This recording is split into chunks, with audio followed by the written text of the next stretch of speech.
Welcome to moistcritikal's compilation to fall asleep to relax. Time to let your brain clock out and your body settle in for serious snoozing. Grab your premium slumber gear and prepare for a lady tier drowsiness. If this helps you drift off to dreamland, drop a like, subscribe, and comment goodnight below. Sweet dreams, you beautiful sleepy souls. Tai Lopez is arguably the most iconic scammer in YouTube history. He's the mastermind behind the classic "here in my garage, just bought this Lamborghini" clip.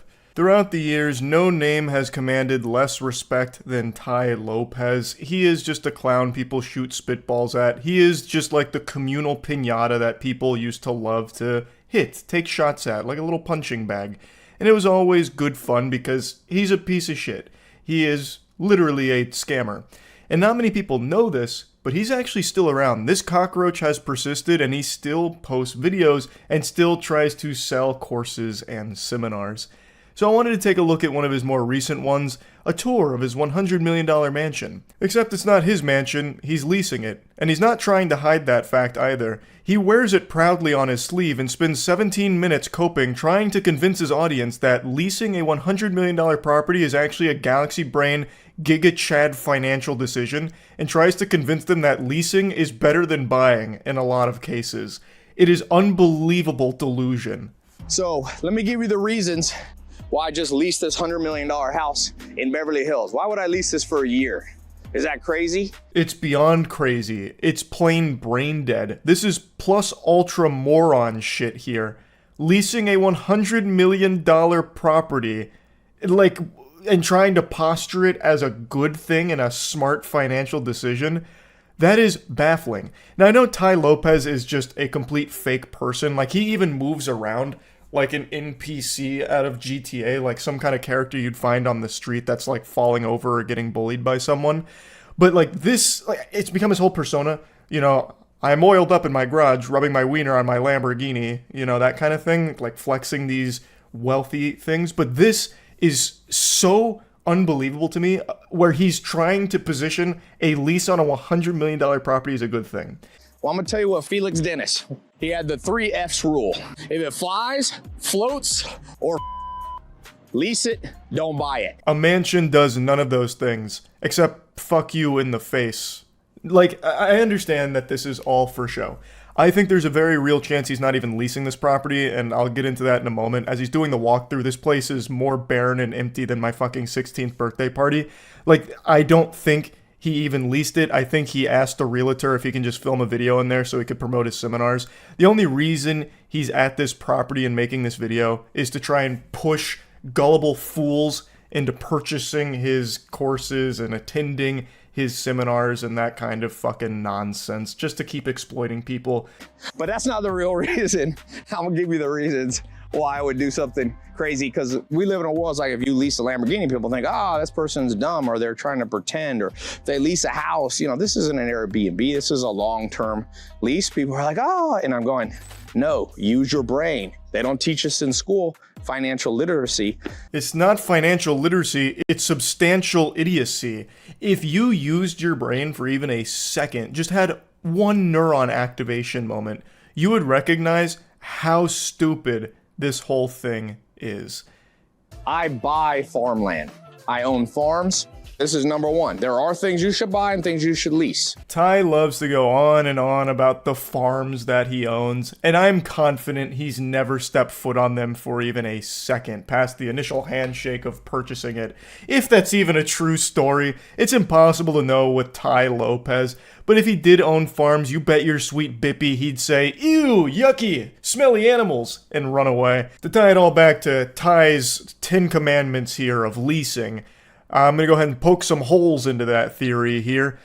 There are things you should buy, and there are things you should lease in some cases. You know what one thing you should never lease is? A $100 million mansion, no matter how well off you are. I don't even understand this from a conceptual standpoint, because this just looks pathetic. It looks weak. And I feel even the most brainwashed of suckers would see that too. Like, let's say I'm someone susceptible to Tai Lopez's manipulation. And I'm like, Tai Lopez, he's got all the secrets to wealth. If I follow him, I'll be a multimillionaire too. And then I watch this video, I would look at Tai Lopez like a little fucking vermin for it, because this is him paying a richer man to film content in that house. This isn't his house. He's very open about leasing this. He is paying someone more wealthy and more successful than him to ask him if he can kind of stay there while filming YouTube videos. Like, that's not a financial guru. That's a bitch. What I also like about this house, and reason number 2, is a lease for tax purposes and deductions. If you've got a big wing of business like I do, you get better tax deductions on a lease versus a purchase. I use this little thing to separate. Actually, let's go this way first. I love that he has the business wing sectioned off here. Why? What's happening over there? Is that where the owner is and he's fucking your girlfriend, Ty? Like, I don't understand. Who in their own home would be, like, quarantining the business wing? That'd be like me setting up an obstacle course to get into my office here. That's where I do the high-level stuff, so naturally I've got it blockaded.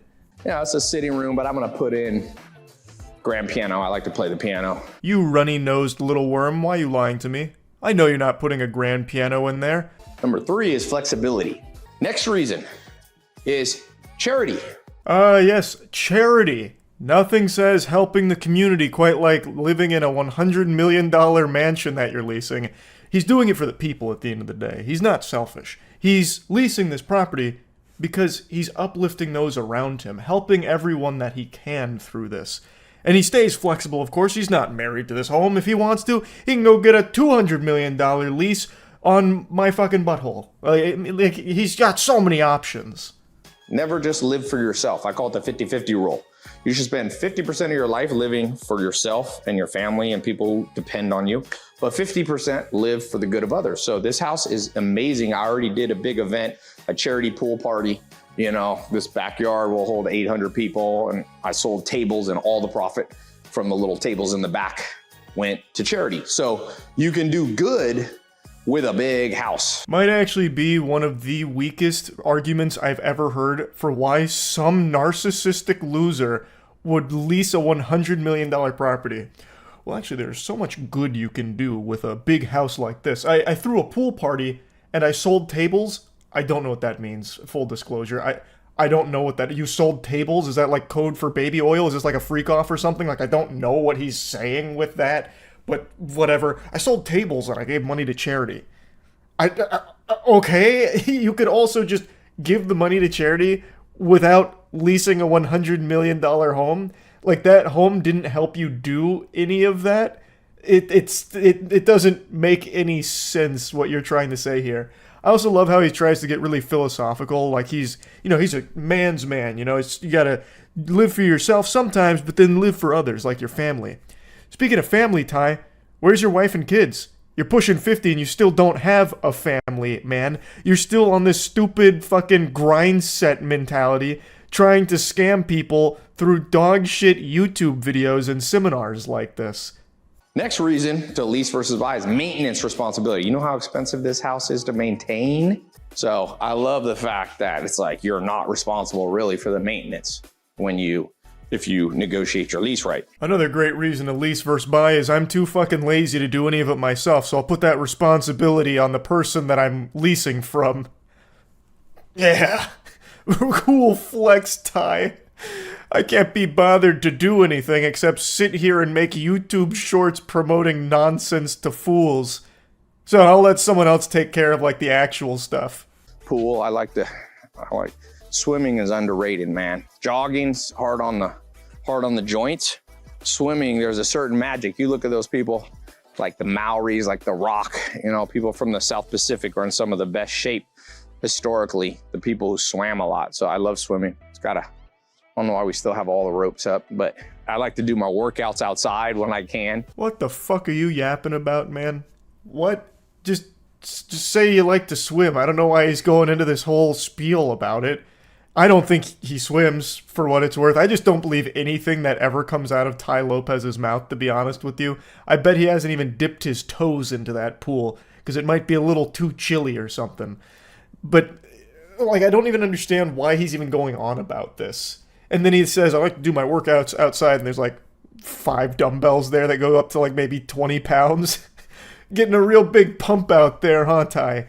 He is making this shit up on the spot. Like I said, I don't think he actually even leases this place. I think a realtor just granted him permission to come through while it was being cleaned for a serious buyer. Because he's just walking through, like, pointing at shit and going on these completely nonsensical tangents. Yeah, I like to do my workouts outside, which is why all those heavy dumbbells are over there. A lot of ropes around here from last night's hootenanny. Yeah, we had a big shindig last night. I don't know why the ropes are still up. Another reason, it's a great opportunity to test a place. So if you negotiate a lease correctly, you can a lot of times put that you have first option to buy. So it's a great way. This is the guest house here in the pool. I got friends that stay here. My mom, when she comes to visit, she likes to stay close but be a little bit separate. So she stays here in the pool house. Yeah, you get to guinea pig the house for a little bit, do a bit of beta testing. Yeah, there's a pool house. I kind of confine my mom to these quarters when she's around here. She loves to come over, and I have so many friends. You guys know how many friends I have. I have lots and lots of friends, and sometimes they'll stay here too when my mom's not, taking up the joint. You know what I mean? So yeah. Also, like, he's just going around making up stories for shit. He is just spitballing lore for things that he sees, like a game of I Spy. This is where we had the tables for the charity thing. It was pretty cool. We had the DJ over there. So this room, I'm turning, Anton's here, CEO here. He's getting some work done, but this is becoming the game room. Is Anton even alive over there? It looks like he's out cold. You should be going over there to check for a pulse, brother. Man looks like he overdosed on chill pills. I also just don't even think Ty Lopez knows who that is. His name's probably not even Anton. He probably just pulled that out of his ass. Maybe he is the CEO of something. I don't have a clue, but to me, it just really feels like there's some random people in this house, and Ty Lopez is scrambling to try and explain why they're there. Like, oh, hey, it's Jericho, hey, up top. Yeah. Good game last night. Yeah, Jericho was at the charity function last night. He donated $5 million to the charity we were partying for, and then I think he ended up having like a threesome or something. But anyway, it's great to see you. Great to see you. Yeah. Oh, yep. Nope. Another charity event next week. That's right. Can't wait. Anyway, this is gonna be the game room. Gonna be a lot of games in this room. Super Bowl, you can open this to outside. You got your own bar here, which is kind of cool. But now I want to go back to one of the points of leasing versus buying. I wish Anton had just shot up after hearing that, like, what the fuck? Benefits of leasing versus buying? Are you out of your mind? Are you off your gourd?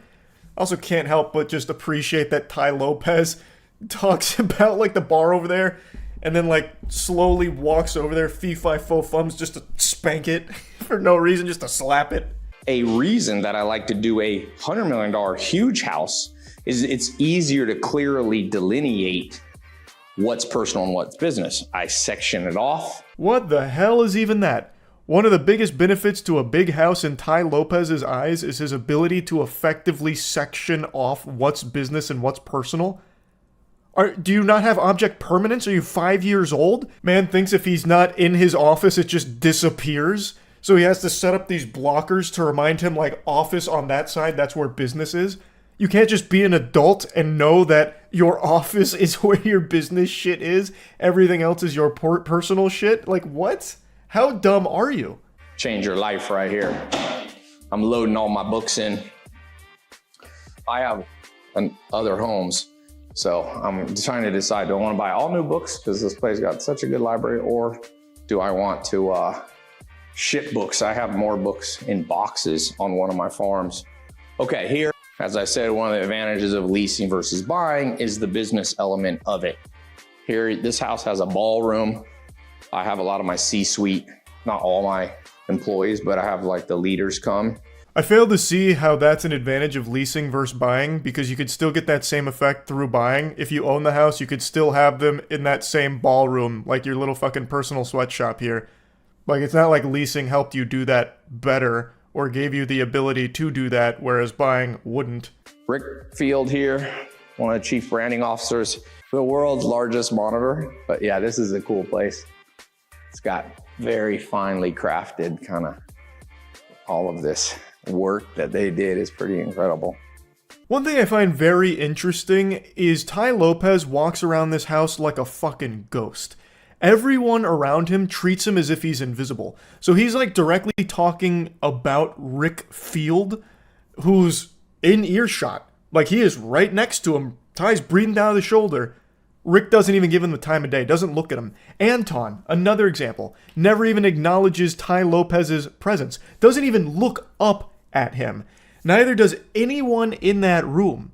I don't think they know Ty. I really don't. Very important. Heidi keeps a lot of my books. Here, tú puedes poner esto on me. The books I read, I stick in my office, so I put them all here. Esto no. I read this one. I like to go to sleep by reading 3 or 4 books. If you ain't sleeping well, don't be scrolling on your phone. Read. Turns out Ty actually had some surprise books upstairs that he hadn't fully loaded into his shelves down there. So the books on the shelves, those are the ones that he reads. The ones upstairs, that's a totally different set of books. So he starts fishing through there. This book, and this book, and this book, and then just hands it to Heidi. And then he says he reads 3 to 4 books before going to bed. Impossible? You don't do that? I know you don't. What do you mean you read 3 to 4 books? Like maybe picture books or something where you flip through Green Eggs and Ham, perhaps, but you're not reading full books every night before bed. No shot. That's not happening. I haven't fully even, I don't spend all my time here. California is not my main home. It's somewhere else, and I also live in Europe part-time. So another reason to lease, why leased versus purchase, is I like to have multiple homes. And I feel like when you own something, you see it as your nest egg and you literally don't travel as much. I know that's psychological, but it's true. I just cannot believe that he's saying these things on camera to his audience, because it is so clear to anybody watching this how full of shit this man is. So you're telling me you lease tons of homes apparently and live a lot of different places. You're leasing a $100 million home despite not really spending that much time here. Why? Why lease a $100 million home then? You are actually just flushing money down the shitter. The reason you'd buy multiple homes if you've reached like an absurd level of wealth is you're building equity. Like you're building things. Like you are able to make money off those investments long term. Here, you are actually just burning money. So you're bad with money is what you're admitting to here, Ty. I cannot believe that he's not able to process that. I've got a big party coming up. By the way, I'm doing these mansion seminars in the ballroom, and I do these charity parties. So I'll put a link in the description if you want to see the calendar of the upcoming stuff. Gorsh. Absolutely, Ty. Sign me up. Parties, mansion seminars, and a leased $100 million property. I can't wait to be taught by the master. This place, they used to use it for like big charity events. Brad Pitt had an event here. It's pretty cool. But, you know, a lot of times if you do it right, another thing I like is you can lease homes that will never come up for sale. It's kind of cool because sometimes people don't want to sell the whole home. So for me, life is about adventure. I'm not number one, my core drive is not material things. So like I said, I like to buy farmland. Farmland's been the best risk-adjusted return. You know, I'd rather own farms that have a productive use than just homes or mansions. Ty's serving up a full course of the Yappy meal here on the world's slowest elevator. Why does it take so long to go 2 floors? This elevator sucks. Is there just like a couple people with like a rope slowly letting it down as Ty gets in it? How is it that slow? Jesus. And anyway, whatever he's talking about in there is fucking stupid in the first place, saying how his number one motivator is not material things. Meanwhile, his whole persona is material things and presenting material things, flexing material things, and convincing his audience that they should and can get those material things through following him. You're just so full of barnacles, Ty, it's crazy. I don't know where we are. That goes back up. And this is you could fit up to 20 cars in the garage, but my friend's staying here and just one little Lambo. I'm trying to decide if I want to get a Phantom Rolls Royce with the driver. That's so badass, Ty. He can't decide if he wants the Phantom or the Rolls Royce with the driver. He just has so many complex decisions. I say, why not both? You got plenty of dough lying around, right? Look at you, Ty. Just get both. You've earned it, man. You've earned it. I also love it. He's like, yeah, I don't really know where we are. Of course you don't. Of course you don't know where you are, Ty, because I don't think you actually lease this place. You just come in here because you know the realtor and he'd let you come in here and just take a fucking tour through it while presenting as if it's yours so you could sell some fools on your fucking courses to make money off of them. But I use this a lot. It's got a really good sound system, beautiful chairs. I had the first night I moved in, like 5 friends, and we all, what did we watch? The Bourne Experiment, and it was like everybody fell asleep in the chairs. Everybody's snoring. Guys' night, everybody's sitting there snoring. No, they didn't. You made that up. Of all the things that have never happened, that's definitely one of them. Well, like, you couldn't even think of an accurate Bourne title. There is no Bourne Experiment, goober. Like, he's just making shit up. And the amount of times he references his friends truly convinces me that he has no one in his life that's close to him. Nobody at all. Yeah, so I had, like, my friends, you know, they were here. We watched a movie. And then everyone fell asleep. They were, like, snoring and shit. And then, you know, like my friends, they came up to me and said, "Thank you so much, Ty, for letting us stay here. You're such a good guy. And thank you, Ty, for making us millions of dollars." And then everyone clapped.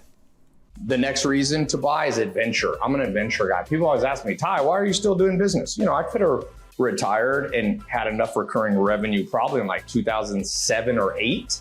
You know, why didn't I? I like adventure. Of course. No, absolutely, Ty. He's just a real adventurous soul. And he doesn't like to be tied down by like a family or anything. He likes to do it alone. He prefers to be alone. It's his choice. Don't be afraid to lease. As I told you at the beginning, what Felix Dennis said about the 3 Fs. So don't listen. People are financially illiterate. They're like, "Oh, if you didn't buy it, that's something wrong." Do the cost benefit analysis. Sometimes it makes sense to buy. Sometimes it makes sense to lease. If you know you want to be there for a long time, like farms for me. Not a single convincing argument in favor of leasing over buying presented throughout this entire video. Because, bare necessities. The core is that it's stupid to lease a $100 million mansion under any circumstances. It's a terrible idea. And he's trying so hard to spin it as like an alpha, gigabrain financial guru maneuver. It's not, Ty. It's not. He then goes on to promote his seminars once more to try and get people through the door with their wallets out and piggy banks emptied. So just classic Ty Lopez shit, really. I wanted to make fun of it. That's about it. See ya. I can make a very handsome Squidward-style character, which I might do. I can make the jawline kind of ballistic.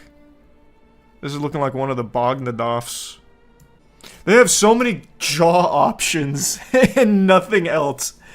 I can craft the ideal jaw out of my sleep paralysis experience, but nothing else. Everything else is really basic. Everything's here for chin and jaw. I'm making like a fucking Roblox character here. Can't even see the larynx underneath this crazy chin structure.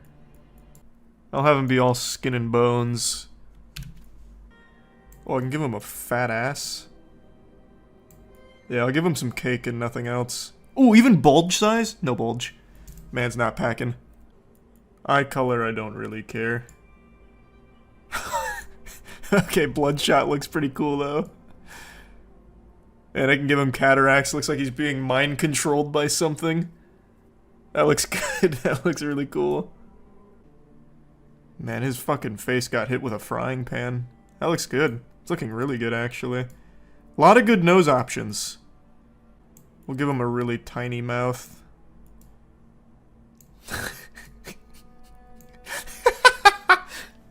That looks cool. This guy's awesome. He's happy about it. He's smiling. It's like he's sucking on like a Jolly Rancher or something in there. Don't really care about the ears at all. I'd like to just turn them off if I could. Maybe that. Oh, definitely that. He had his horns trimmed by whoever broke his fucking nose. That's perfect. Yeah, that's the one. That's the one. Gale Gentle, sir. Why can't I go last name? Hello? Oh, it comes from my faction. What the fuck? That changes everything. I just keep coming to stupid names like Pubis Lydir. Which isn't bad. That sounds like that could be the name of a hero. Pubis Lydir. Let me see what that looks like. Let me see if it connects with me. We'll spell it like that. I don't hate it.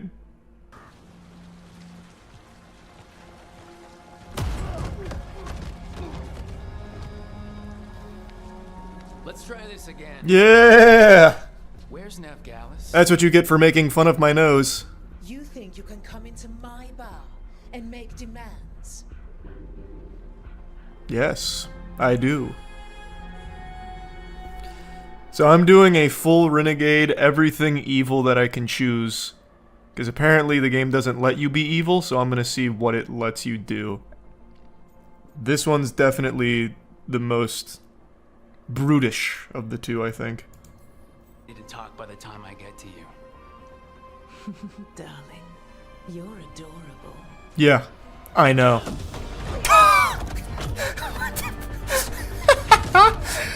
Why would that work? Why not just kick the guy? Why kick the barrel at the guy lightly? Oh shit!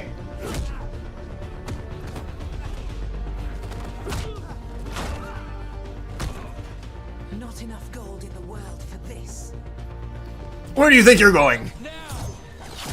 Nice. Bianca, she'd like you to stay. Well, well, well. Dumat Plaza. The Venatori cultists took her to Dumat Plaza. Thanks. I'm surprised we didn't poke a hole in her face with that nose. Wait, what? This isn't what I chose for my fucking... Man, this isn't my drip. Conspicuous. Just get out of here nice and casual. Find Navgalis. Why will it not let me have my malnourished body out on display? Is it because of the bar? Word travels fast in Minrathous. We've got to help her. No, we don't. That's not the option I would choose. We don't have time. I'd turn her in for a reward. Especially if we... Follow me. Eyes up. We've got company. Biggest mistake they've ever made. Pubis Lydir is not a force to be taken lightly. Have at you then! Here they come.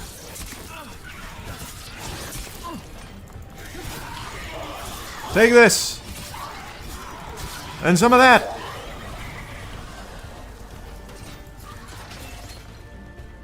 Hiya!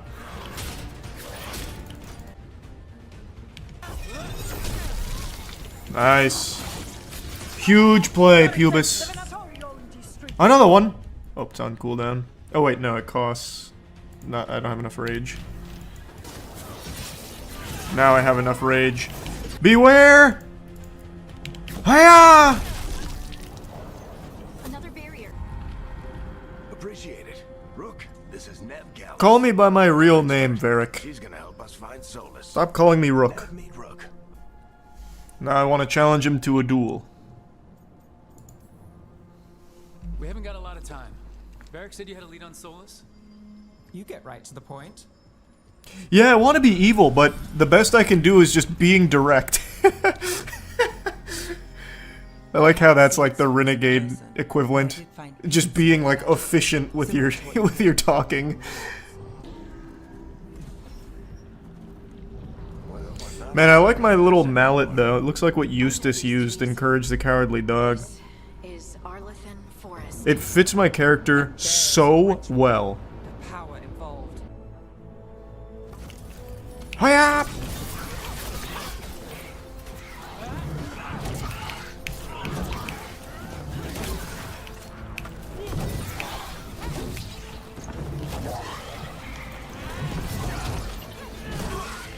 Clean. Take that. Thought the demons were bad back in... Alright, this is doing some better damage now. Do they ever even attack my allies?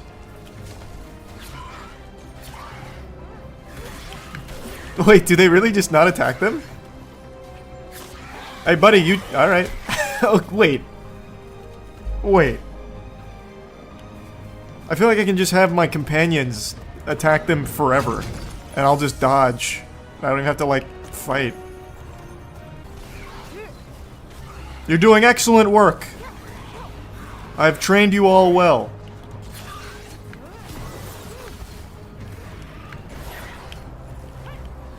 Wait, he's looking at one of them. No, they get attacked. Okay, oh, well. Until they smelled me, I guess. But it looks like they can at least get attacked. Is it true they can't die, though? Is that real? It's Pride Demon! Stop this demon quickly. I've got him! Oh! Big combo string. Watch the lightning. Oh! Close call. Wait, I took that hit. Alright, I took a lot of hits. This might... Okay, this is like way too slow to be attacking him with.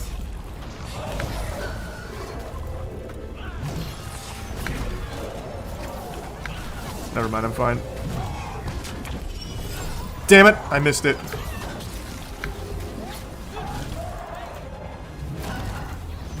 Come on, squad. Stay on his ass.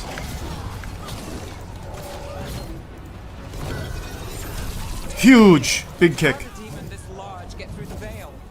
It's a pride demon. Damn thing probably sets Solus's ego. Damn it. Got him. And the veil is saved. Everyone all right? What do you think you're doing, Solus? Solus needs someone to sell him another option, to help him justify changing his mind. I'll do it. I don't trust you. I'm challenging that plan. Come on, Varric. We didn't come all this way just to talk to him. Yeah, I came to murder He him. was my friend, Rook. I gotta try to reach him. But if he won't listen to me, then he'll hear from Bianca. What was the point of me challenging his plan then if it still goes through pretty much exactly the same, it seems? I appreciate you challenging me, Pubis, but I'm gonna do it anyway. Rook, Thanks for voicing your concerns, though. for me.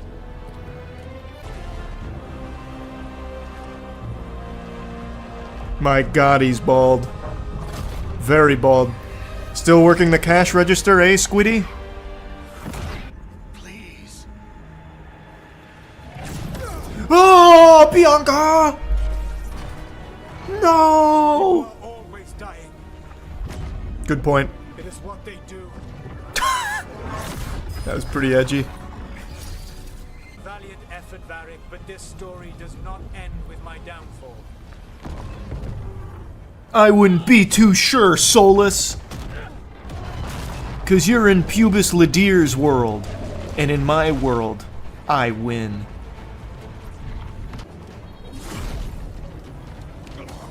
Nice, Varric! Oh, he's gonna die here. Right in front of us, too. No!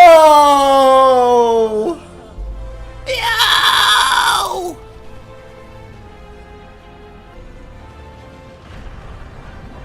Damn you, Solus! I know what I did. I stopped you from destroying the world. I was not destroying the world. Well, why didn't you explain that to me better then? How about that? That's your fault. There was a misunderstanding, clearly. When you disrupted, they ruled the elves, but that was not enough. They sought not just to be obeyed, but to be worshipped. When I rebelled, they drew on the horrific magic of the Blight, corrupting all they saw until I trapped them. Thanks to you, though, I am now trapped, and the blighted elven gods walk free. I mean, it's like actually your fault, though. Like, when Varric came up to you talking about people dying, you said that's what they do is die? Like, how are we supposed to, like, deduce that you're not evil, you know what I mean, Solus? Like, this whole thing could have been prevented with a little bit better communication. It is still ultimately your fault. Fucking idiot. Thanks to me, I wasn't the one performing a big ritual to free them. Free them? my mortal enemies. I was ensuring that they would never escape their prison. Why not tell us that? I had a plan. Varric always said... Elganan and Gillenane are your problem to solve. This is your responsibility now. Good. It couldn't go to more capable hands. The soft, tender paws of Pubis Lidir. Do you want me to take the shot? Oh, you're alive. Look at you. This is your responsibility. Thing. We need to investigate. Figure out what we're dealing with before we rush in and make things worse. I'd like to rush in and make things How many worse. more people get Worse. hurt I do not and want to killed investigate. While we spend time investigating? See, good point. Harding's right. Man, I am romancing the shit out of Harding right now. Worse than Solus, we don't have time to waste. About to get legendary sex scene in Act 2 here. We don't know what they can do. Oh no! It's a doohickey! Jesus Christ, no! Stop it! Oh no! Oh god!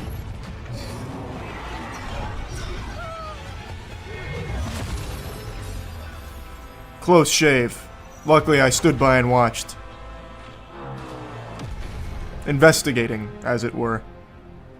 You all were supposed to stop him. Yeah, and you were supposed to help. Where was the assistance? You volunteering? We put our lives on the line to stop Solus, and we stopped him. And we've got the scars to prove it. Sky's not ripping itself apart anymore, is it? All right. You stopped Solus. So why is Arlet the neck deep in wild magic? You really folded on that super quick. When we interrupted his ritual. Okay, you're right. I was out of line. Else got out. There's a reason Solus led a rebellion against the Evanuris, and a reason he imprisoned them. But now they've escaped. I know they escaped, man. I'm the one that told you. We need to get him back to the camp. We still have dozens of veil jumpers unaccounted for. At least she was 3 days ago. I'd start your search there. Good luck, Rook. And thank you. No need to thank me. Also, my name's not Rook. It's Pubis Lidir. What is the point in even giving myself a name in this if they don't call me by it? Like, at least put it in text. And just say you. 12 days ago, the sky split open. Oh no, Pubis has been mewing for years. That's how he got the jawline. Thick as fog. Demons! Don't worry, I got it. I can handle demons. Oh, companion abilities, huh? Don't need that. I don't need that. Get it with the icebreaker and then get him with the, fade bolts. And then I'll get him... Nope. I'm too weak.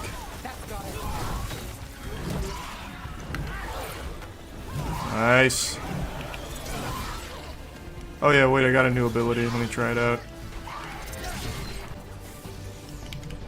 Hit him with everything we've got. Nice, big wombo combo. I'm schmoovin' now. New ability coming right up. And I just keep getting stronger.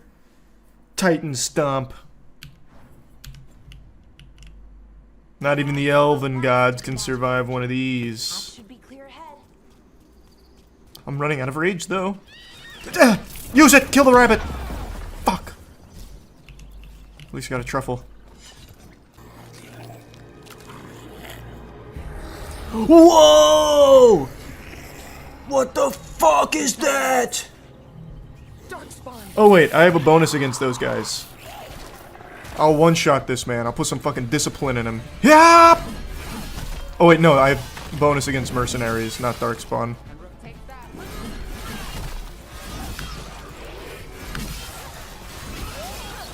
Clean. Darkspawn. Get out of here, Darkspawn! Get out of town! Ah!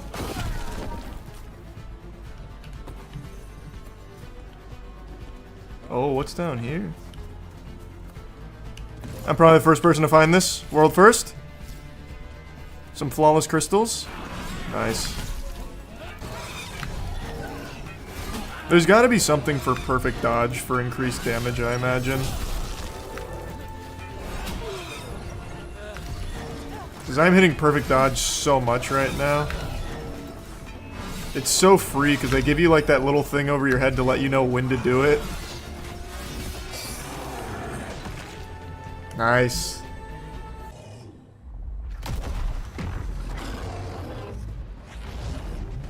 Oh my god, it's one of Pubis Ladir's brethren! It's got horns! Son of a bitch! Hit him with everything we've got!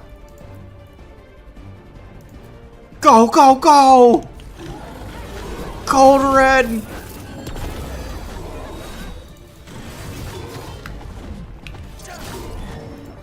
Does everything have the same attacks? Oh, that's new. There we go. Hooah!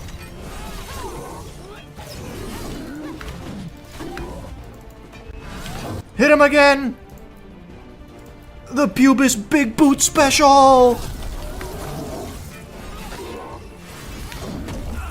There's no way that hit. That's a bunch of fucking baloney right there, and you know it.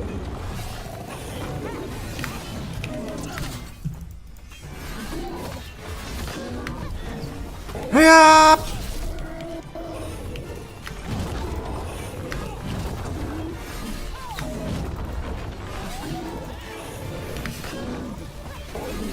Stay on him. Don't let him scare you.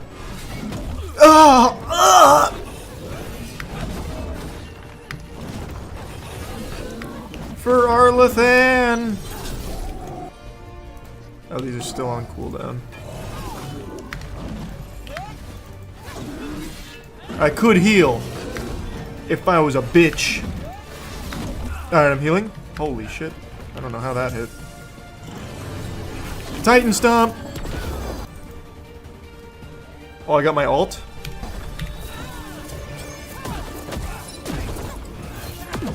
Nice.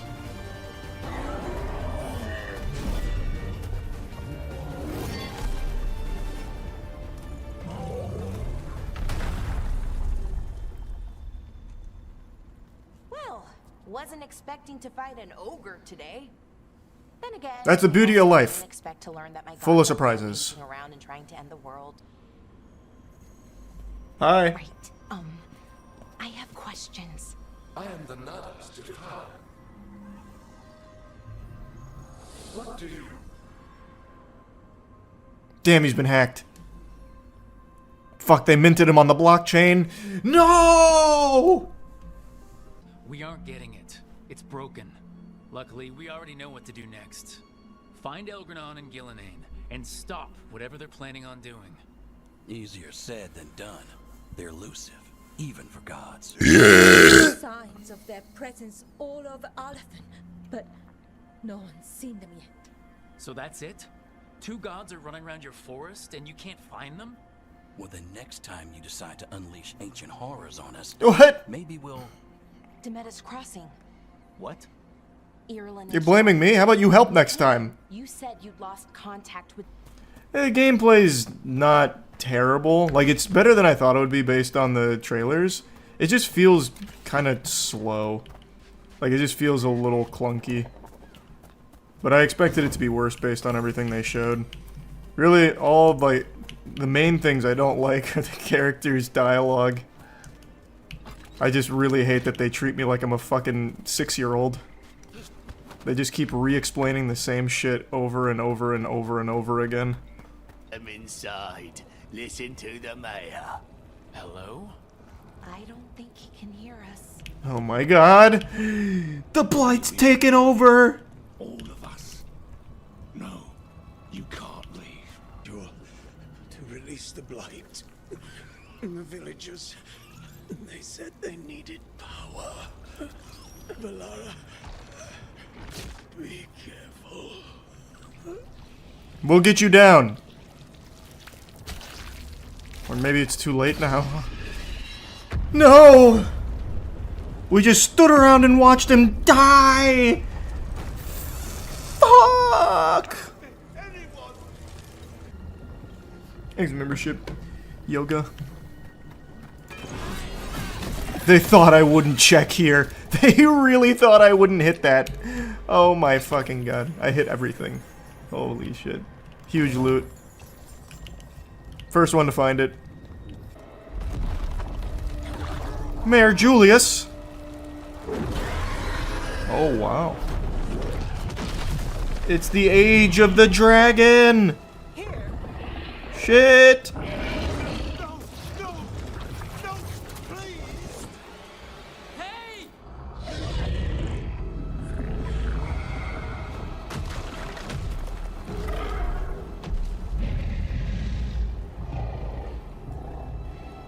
I'm gonna tame it.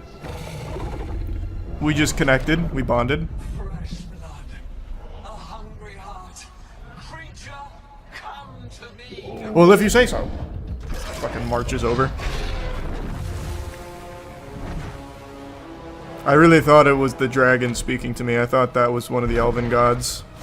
I see now. I know you. You're the mayor of this town. The village. The people.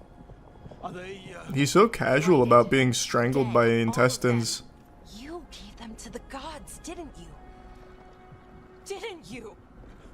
They were in my head. Infecting my thoughts. They made me do it. Please, help me. No. I will not. You betrayed your own town. No, I didn't. I was tricked. Manipulated. That's not an I excuse. tried to protect people. You have to believe me. I don't have to do anything. Told me to lure the Veilguard Except eat and sleep and shit. But other than that, were to be rounded it's all up an and option. safe. I dare say it was a show of force. A new friend. Wow. They will not Immediately rest won over the heart of until Pubis Ladir. fearful. I know Illuvians better than most. Any help you can offer, we'd appreciate. If Illuvians even work the same way, all the magic is different now. Our gods are back. Our gods. And they're killing people Well, and blinding the world. This is what I'm talking about with the dialogue. Like, how many times are we going to get told that? Like, Jesus Christ. She herself has already said that like fucking 4 times. You know what I mean? Like, I don't understand the point. Like, we know. We know this. It makes it feel like the game thinks you are the stupidest, like, lobotomite behind the controller playing it. None of us can do this alone, but we can stop them together. Balara, you're one of the only people in the world who can get our Illuvian working. Harding can track down the Lyrium dagger, and Nev can spot any clues we might miss that give us more information. Let's get to work. There's a lot of fight ahead of us. Indeed. Prepare yourselves well and have a care in your choices. These are the times in which legends are born or slain. In this battle, I shall render whatever assistance I am able. Right. Let's move. Autobots, roll out. We got some gods to destroy, because they want to kill us, and they're not nice, and now they're free. Maybe you should have taken the shot. But we can't change it now. Yeah. I just have to live with it. Right? Yeah. Tried to stop the world from being swallowed by chaos, and now it might be swallowed by chaos anyway. Yep. Elven gods escape from their Oh my god, we know. Holy fuck. We know. Why do they keep repeating it? Jesus, this must be how Dormammu felt when Doctor Strange caught him in a time loop. Oh my lord, I know. I like that about you, Lace. You don't stop fighting, you push for answers and action, while I can get stuck on questions forever. Well, we need someone who can put the pieces of the puzzle together. We're fighting the unknown. Exactly. Everyone has a part to play. Oh, he's so optimistic. He's so happy. Because of our strengths. He wanted a team he could rely on. We have to be that team. Play to our strength. And rely on each other. Yes, friendship and teamwork. We just had this we actually just had that conversation. Like, actually 3 seconds ago with Morgan. Did we forget? Combat's better than I expected. Not great, but better than I thought it would be. The big thing is really the writing is very, very bad. This is kind of boring overall so far. I'm taking a lot of damage. I'm just kind of absent-mindedly hammering this guy. That's the dagger! Harding? Uh-oh.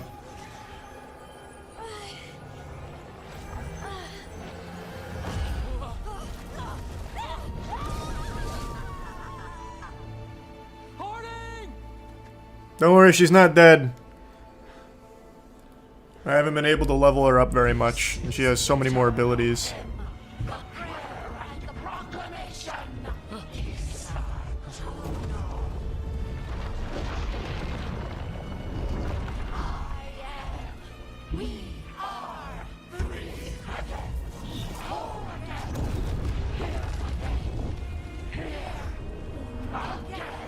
Harding, what are you saying? Oh my god! Harding! She was used as a puppet by the gods that we freed. Oh, here was their big thing about like the detonations and shit. I remember this from the gameplay trailers.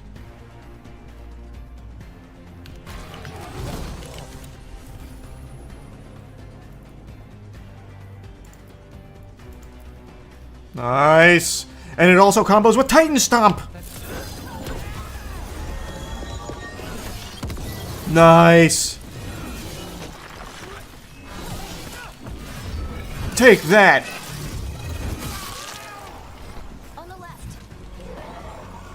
Another lyrium ghoul! Gotta pop a potion. Prime him! And then get ready. Oh man, I ate all of that.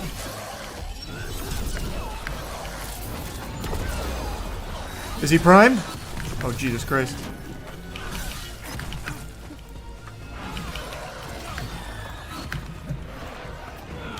And now oh man. Still on cooldown. I also just noticed my health. I wasn't paying any attention.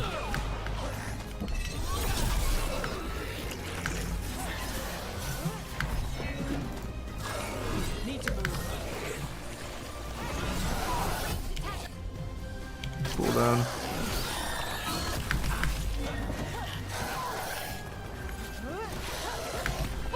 Jesus, man. The axe so far is really shit. It's too slow to like actually punish things. And since I can't parry with it, well, at least I don't think I can. I haven't really tried. I'll try it after this.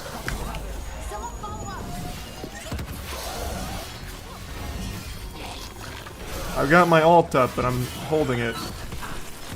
Nope, I just ate all of that. Okay, now I'm just gonna die. I'm ulting. Huge iframes on that. Your pet has failed, sister. Oh my god, we get to hear from the gods that we freed. The ones that want to kill us since we freed them. I posted a video 2 days ago that showed myself and some of Florida's top minds getting together using math and science to figure out exactly how this woman named Lily Phillips was going to try and accomplish the inhuman feat of having sex with 1,000 men in 24 hours. Like, that is something that Stan Lee would be recruiting for his Avengers squad in real life. There's also been doctors coming out urging her not to do this. It's too extreme. This will be a cooter catastrophe. And I think the experts are right in their concern here. I may not be a vaginal scholar. I don't know everything there is to know about the vagina, but I do know that 1,000 of anything is a lot. I would probably get winded and need to go to the hospital if I chewed 1,000 pieces of gum in 24 hours. Couldn't even imagine 1,000 penis. Like, this is one of those things that I think could probably even kill Wolverine. Like, if Wolverine tried to take 1,000 dick in the butt, his ass would die. That he wouldn't be able to regenerate that, even with the adamantium and regeneration factor at play. Like, this is something that is actually unbelievable that she's going to try and accomplish. The human body wasn't designed to withstand that level of pounding, and we had more questions than answers, so I went to the source directly, asking her, about strategy and all kinds of different questions. And she actually got back to me. A lot of people have been wondering, did she respond? And the answer is yes. So yesterday on stream, before playing Path of Exile 2, I got together with the chat and we started to come up with a list of questions that we wanted answers to. So I'm going to show you how that went and I'll give you an update on everything there. But I know you also have a question right now, which is, where can I get that beautiful, classified Moist Global hoodie? Well, you can go to moistglobal.com to pick up this bad boy. This classified line is all about aliens and redacted documents, because I love that shit so much. So there's hoodies, there's sweatpants, there's a beanie and a hat. The hat has a cute alien on it, but I left it at the warehouse because I was wearing it yesterday. It's a great line. Check it out. Just saw the video about the girl trying 1,000 dudes is crazy. Yeah, the little, like, Grand Slam sampler. She actually got back to me. When Matt and Danny hop on, we can start getting our questionnaire together to figure out exactly how she plans to tackle 1,000 dudes in 24 hours. 1,000 dudes over a lifetime is common, but 24 hours? What? 1,000 dudes over a lifetime is common? I don't know about that. I don't know where you're getting your data from. Anime or something? I'll tell you right now. Quad digits? Not common. I haven't even jorked it 1,000 times. That's true. That's a really good question. I bet I also haven't reached 4 digits on masturbation. Rookie numbers? Well, I've never done more than like one peepness stretch like a day. So we'll do some math.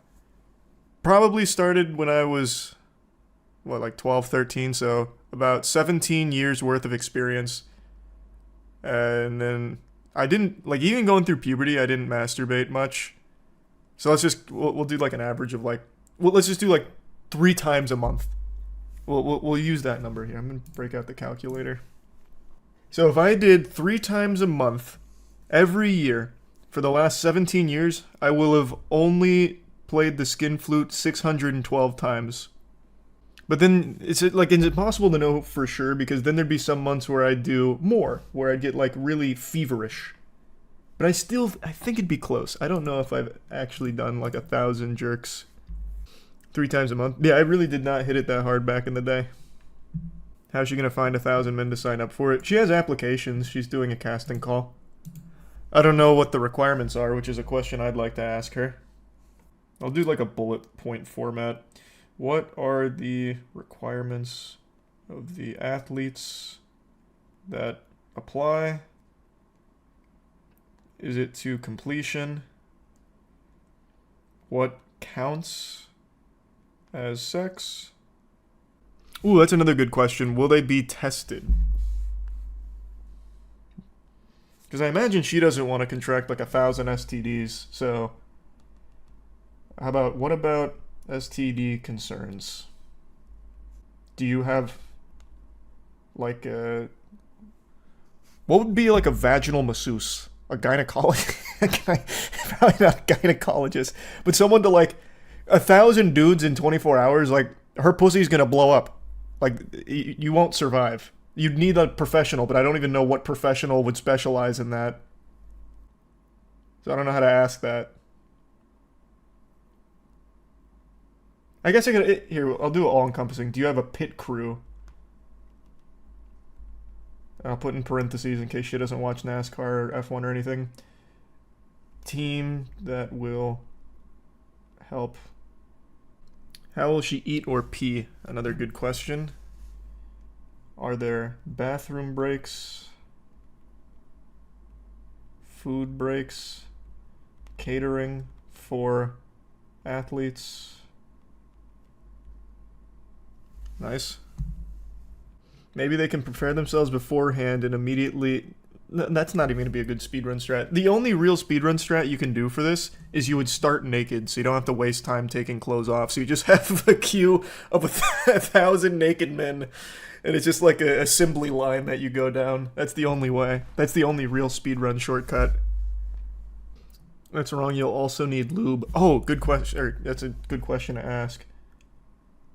How do I ask that? Lube question? I'll just do lube question mark.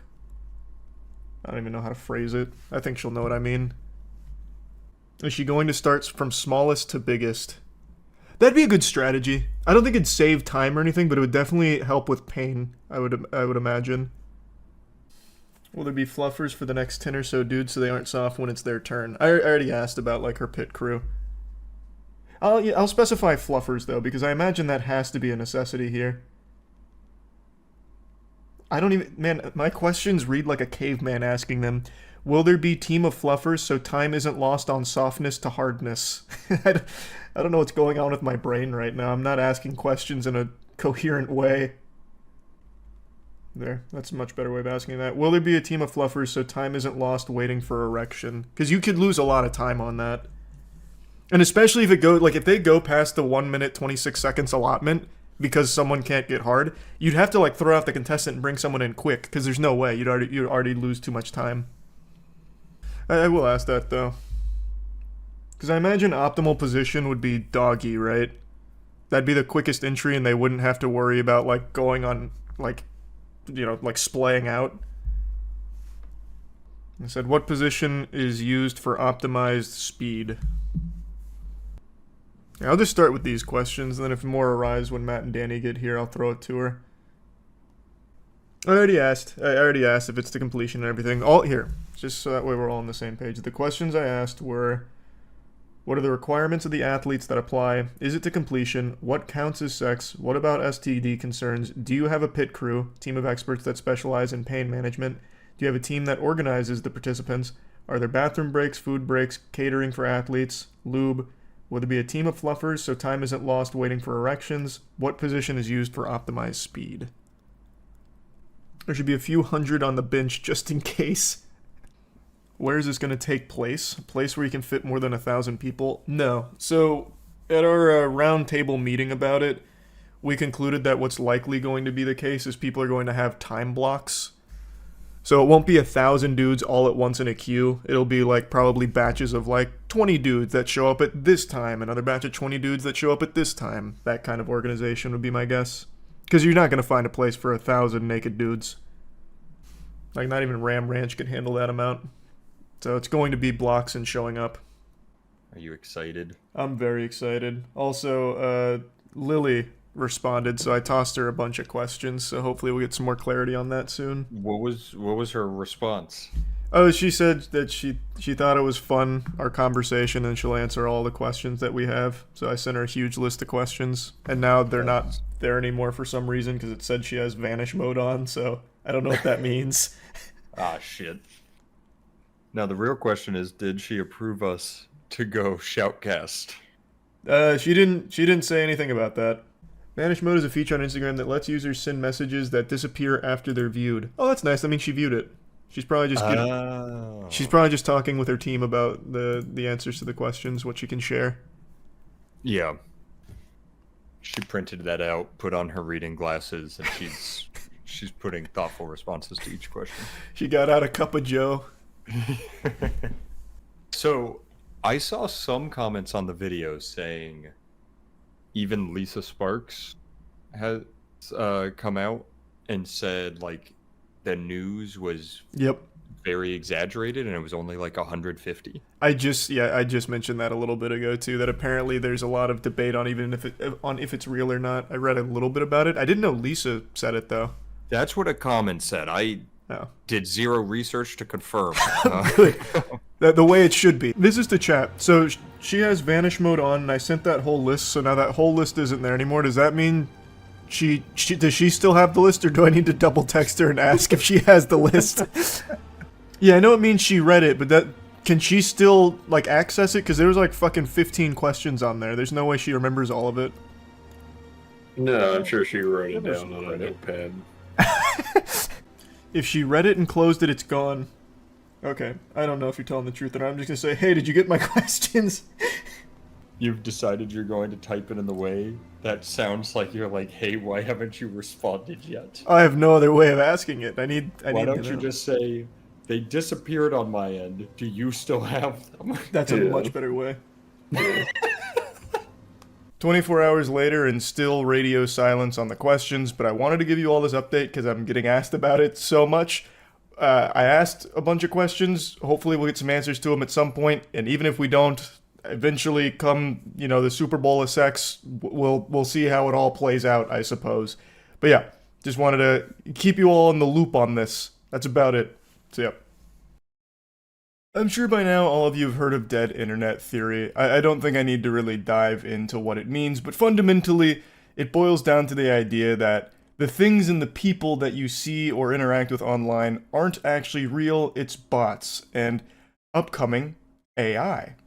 Now, Meta has just publicly announced that they are doing their best to make dead internet theory not just a theory, but the reality. They proudly announced, like it's a Jeff Keighley world premiere, that they will be flooding, really, their platforms with AI-generated users that will share AI slop with the humans that are still left in those plagued wastelands. This isn't some wacky conspiracy that some snot-nosed, paint-huffing weirdo cooked up randomly.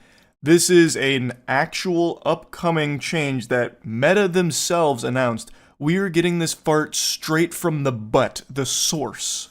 I talked about it for quite a while on stream last night. I'll show you some clips of that, but I've been thinking about it a lot ever since because the question kept coming up in stream, why would they even announce this? What is it for? Like, what are they actually even hoping to achieve through flooding their platform with fake users? Because it is such an odd concept of something to be proud of. It clearly runs counter to what the whole idea of social media was supposed to be.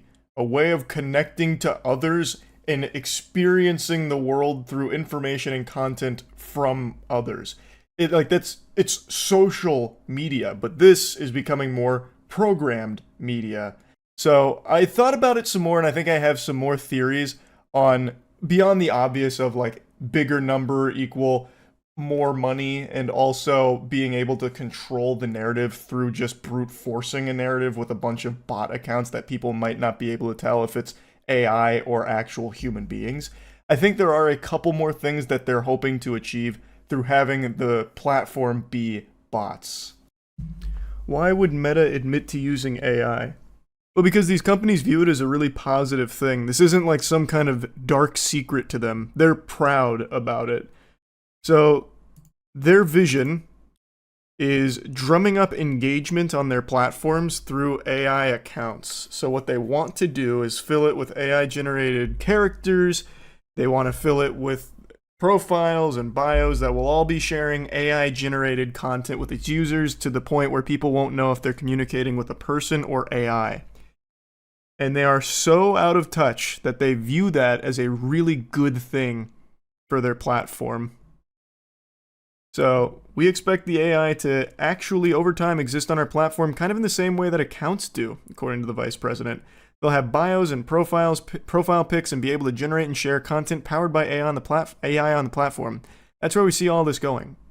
Which is like the worst possible direction for anything to go. So the internet is going to be a wasteland full of bots rather than 50% bots. Nothing changes. No, I mean a lot changes, actually. Right now, I've quoted this a lot, and I can't even remember the official source anymore. It's been so long, but the last estimates from how much of the internet is occupied by bots versus humans was something like 60% is bots. So you're more likely than not interacting with a complete, not real person anytime you're talking to somebody online, and the content you're consuming is coming from something instead of someone.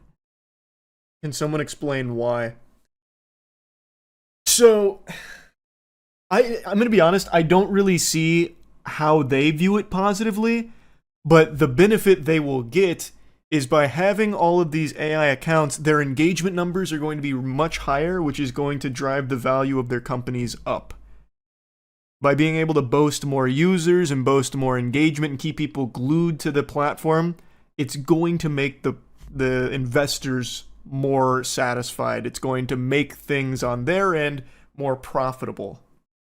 I think one of the big things that they're not going to say here, but I think one of the big things they want to do is through these AI accounts, which they will obviously have full control over, they can kind of change the narrative around anything they want. For example, Meta doing some weird bad shit and people start talking about it, well, they can have all of these bots accounts that now inhabit the platform start spamming really meta positive shit and debunking the stuff that's critical of meta. So through all of these AI accounts, they can kind of drip feed what they want for whatever narrative they want. Because they'll be able to boost those numbers up super high and start burying the real ones. Which is something you already see that used to happen a lot on Reddit. I think it happens just as much, but they made this big thing about how they're combating it, but I think it still happens just as much on Reddit and Twitter. So I think that's kind of like one of their big things. But the main thing they're boasting is that it's just going to be really good for engagement with fake accounts. One idea that I only briefly fondled the sack of was the concept that the AI could also be used as a tool by these platforms to keep people hooked on their drug, keep them trapped on there through fake interactions. So let's take a hopeless loser, for example, someone that is just unlovable. It's a guy who's a Jack Doherty fan. They freak out at fast food workers if they feel their large fries at filled to the brim. They call their own mother a femoid. Just someone that doesn't have anyone in their life, and they go on Instagram. Sure, there's no doubt this homunculus will doom scroll some reels for a little while, but after a period of not getting any interaction with anyone or anything, they'll leave and just go be lonely elsewhere. But now imagine, when this rolls out, Meta's going to have all of these AI accounts that are going to be interacting with someone like this. So now you take that same troglodyte, and now you have him make a post that instead of getting 0 likes, now gets 20 likes from these seemingly real-looking accounts that are all AI.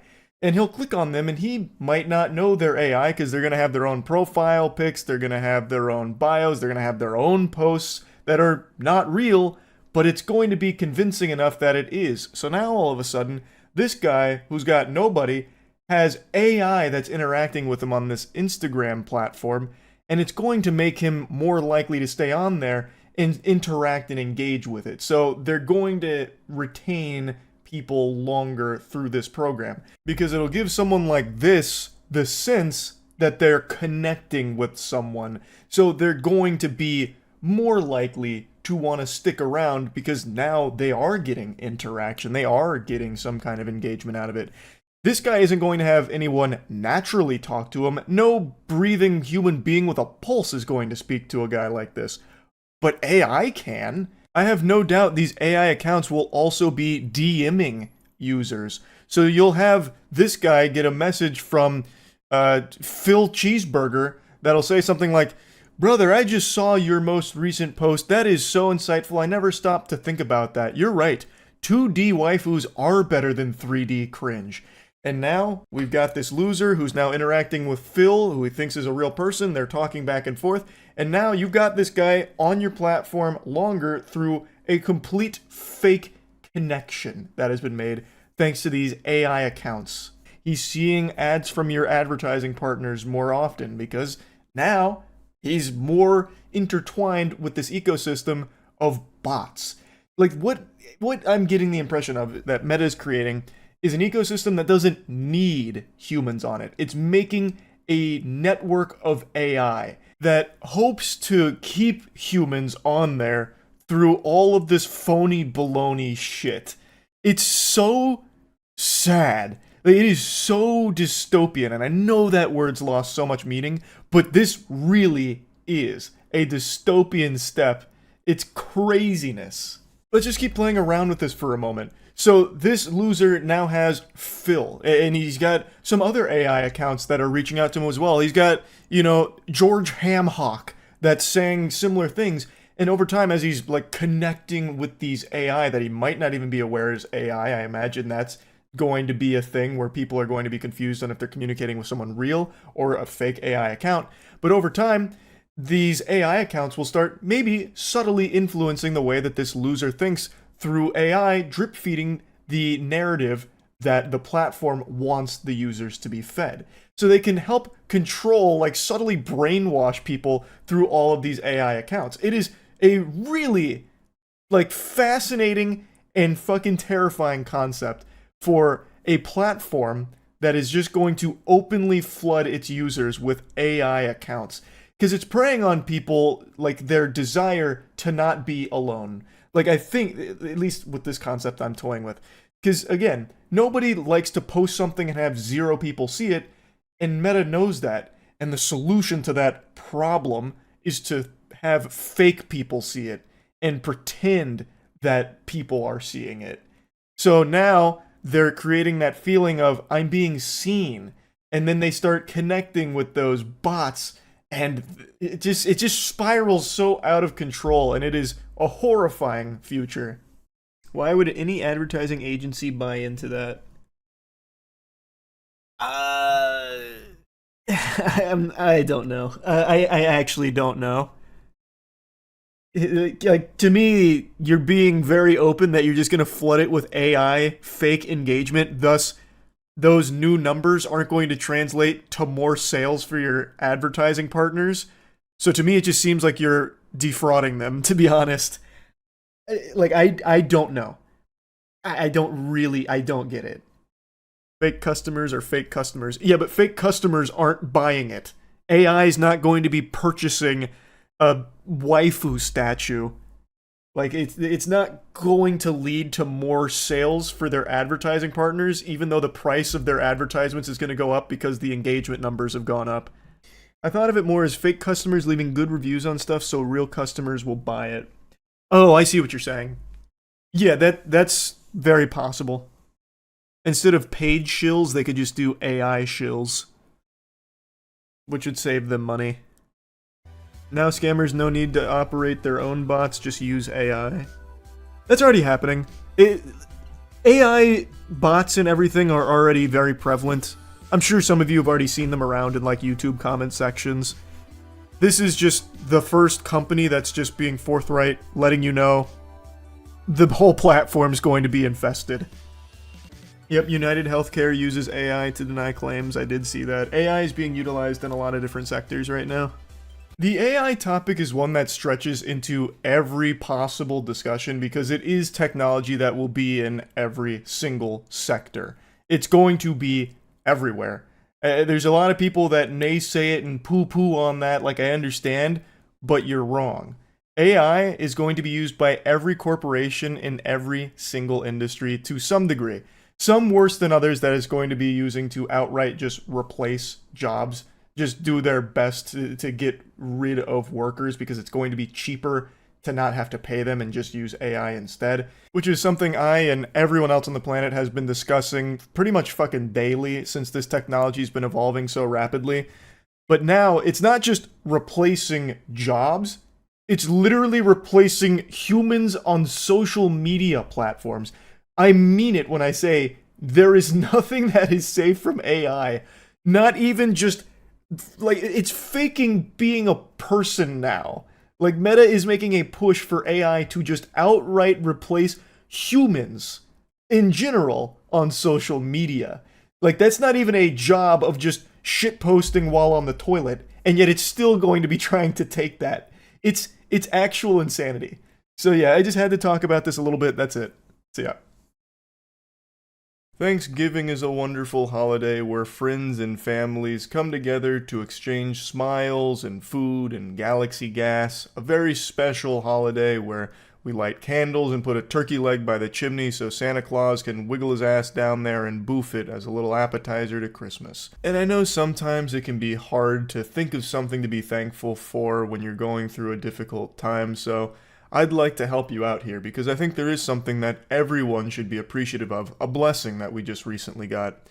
You should be thankful that you get to live in this time period where the worst idea ever pitched was just publicly stated yesterday.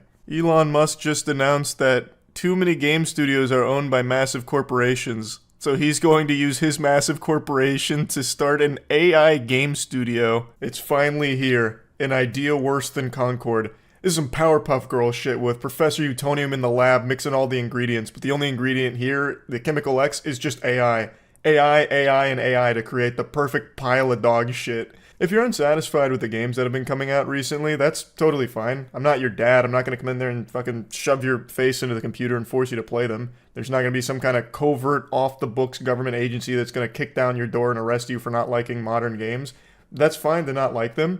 How the fuck does this solve that problem? How is AI the solution here? AI has become almost this wacky buzzword that's just this catch-all that can do anything. Like a mythical, magical whatchamahoosit. Like, AI is gonna solve every single problem. You don't like these boring, formulaic, soulless games? Well, don't worry. AI is gonna make nothing but the best games ever made. How? AI right now can only produce soulless, generic, formulaic copies of things that it's been trained on. You're not solving a problem here. This is an idea almost as bad as garlic mouthwash. This isn't like some new innovation either. AI is being used by tons of weirdo assholes to produce unplayable, irredeemable, putrid cash grab garbage right now. So we know what games AI is capable of producing right now, and they're not very good. Significantly worse than anything else that's coming out. So I don't know who this is supposed to excite.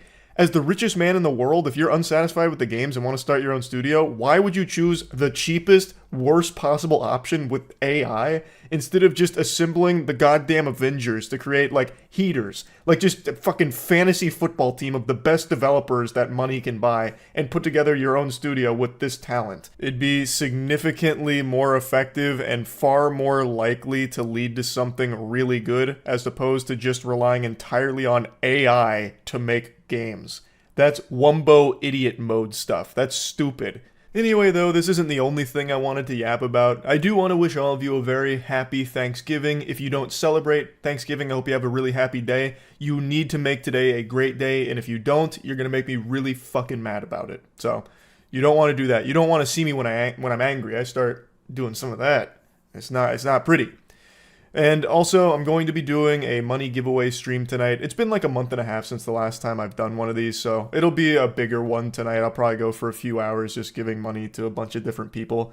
If you haven't been to one of these, typically what I do is I just have a Google form that I pin to the Twitch stream chat or the YouTube stream chat, and you click on that and just fill out the form saying like how much money you're looking for, what you're going to use it for, and then your PayPal email, and I just go through randomly landing on them and then just fulfilling whatever the wish was. So I was going to do that as a little Thanksgiving celebration to spread a little cheer and joy to get ready for the holly jolly season of Christmas. So I'll be doing that at 10 p.m. Eastern tonight. Feel free to stop in if you'd like. It should be fun. Also, here's a little bonus, a cherry on top of this wonderful holiday. Something to get excited for. Put some butterflies in your tummy. Tomorrow for Black Friday, Godslap hardcover is launching. This is the hardcover version of our Godslap comic series. This is issues 1 through 5 compiled into one nice hardcover so you can get all caught up. This is the first arc of Godslap. We're in the second arc of Godslap now, so this is the perfect way of getting caught up because the second arc is going fucking ballistic. Issue 6 is available on the site, and issue 7 is dropping tomorrow as well. So tomorrow will be the perfect day to get into our comic series, badegg.co. It's releasing tomorrow. Thanksgiving's going to become Godslap Day in 10 years from now, I'm telling you. Anyway, though, I mainly just wanted to wish you all a really happy Thanksgiving. I don't usually make holiday videos, but today I just really felt in the spirit, a little mushy, gushy, gushy grannies type vibe, and just wanted to say, hope you all have a wonderful day. I'm also going to go ahead and drop a little spicy nugget here on your plate in case any of you haven't seen this news, but it seems like DB Cooper, the DB Cooper, has actually been identified. Like, we finally have real, substantial, overwhelming, nearly bulletproof evidence, fucking adamantium evidence, I would say, because this has truly convinced me that the DB Cooper and Richard Floyd McCoy were one and the same. So a YouTuber was actually the one to crack this, and the FBI has been investigating it, even though back in 2016 they kind of threw in the towel, said, you know what, hogwash, we're done here. We can't know for sure. A YouTuber never gave up, and I think they have finally solved it. Who is DB Cooper? I already have the answer. It's my buddy Eric. New evidence may crack one of America's greatest mysteries. A parachute found in an outbuilding in North Carolina could be the new evidence that may crack the 53-year-old DB Cooper case. Could lead investigators to the identity of the man who jumped out of a hijacked plane carrying $200,000. Still one of the most interesting mysteries ever. That has a super simple answer. He died before ever even hitting the ground. He didn't survive. That's what I believe. That man parachuted straight to Valhalla. In fact, I don't think he even got a chance to open the parachute. More than 5 decades ago, mild-mannered passenger in a business suite boarded a Seattle... We already know the story. I'm not going to fucking lore recap on you. You can go to previously on Dragon Ball Z if you want to see the whole thing. Watch the Lamino video on it. Where's the new evidence? In 2016, after turning over every credible lead and suspect, the FBI seemingly threw up its hands and declared in a statement that it was rerouting resources to other investigative priorities pending any new information, particularly physical evidence such as parachutes or money. Now the agency might have gotten a new break in the case for the first time in decades. The real McCoy. Retired pilot, skydiver, and YouTuber Dan Grider told Cowboy State Daily. What a newspaper. That's like a comic book organization. That he may have found the missing link after uncovering the modified military surplus bailout rig he believes was used by D.B. Cooper in the heist. It belonged to Richard Floyd McCoy II and was carefully stored in his deceased mother's storage stash until recently. I hit that like baby talk on the stored. McCoy has long been one of the FBI's leading suspects after successfully pulling off an identical but better executed hijacking in Utah just 5 months later. That rig is literally 1 in a billion, Grider said of the distinct parachute. McCoy's children, Shantae and Richard III, cool name, or Rick, agree with Grider that they believed their father was D.B. Cooper, a secret that shrouded the family but wasn't overtly discussed. It's the site you're on. Bob!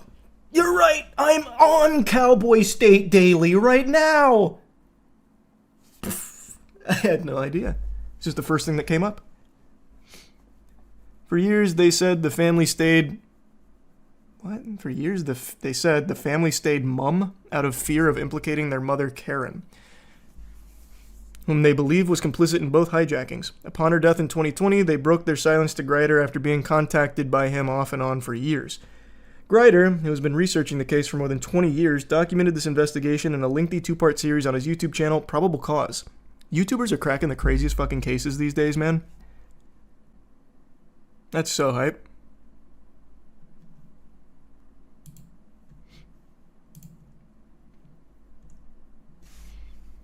On Monday, Grider released a third video, D.B. Cooper Deep FBI Update, where he announced the FBI's new and very recent efforts in his discoveries.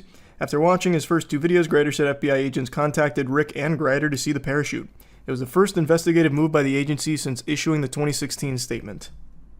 Grider and Rick McCoy traveled to Richmond, Virginia in 2023, where they met the FBI agents. They took the harness and the parachute into evidence, along with the skydiving logbook found by Shantae that aligned with the timeline for both hijackings, providing another vital piece of the puzzle. Also present at the meeting was Grider's friend Laura Savino, a retired commercial airline pilot and award-winning author of Jet Boss, a Female Pilot on Taking Risks and Flying High. Savino said the agents were professional and stoic. Considering they had requested the meeting, it was clear they were taking it seriously. Crucial to the discovery are the unique alterations of the parachute that have been well documented by Earl Cossey, a veteran skydiver who owned and provided the parachutes in the 1971 hijacking.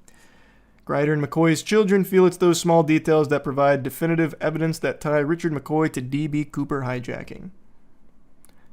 So he survived? That's what I'm getting out of this? He actually survived and then did that follow-up heist? This man's a superhuman. He should have been recruited by Stan Lee. Let me see what the parachute looked like.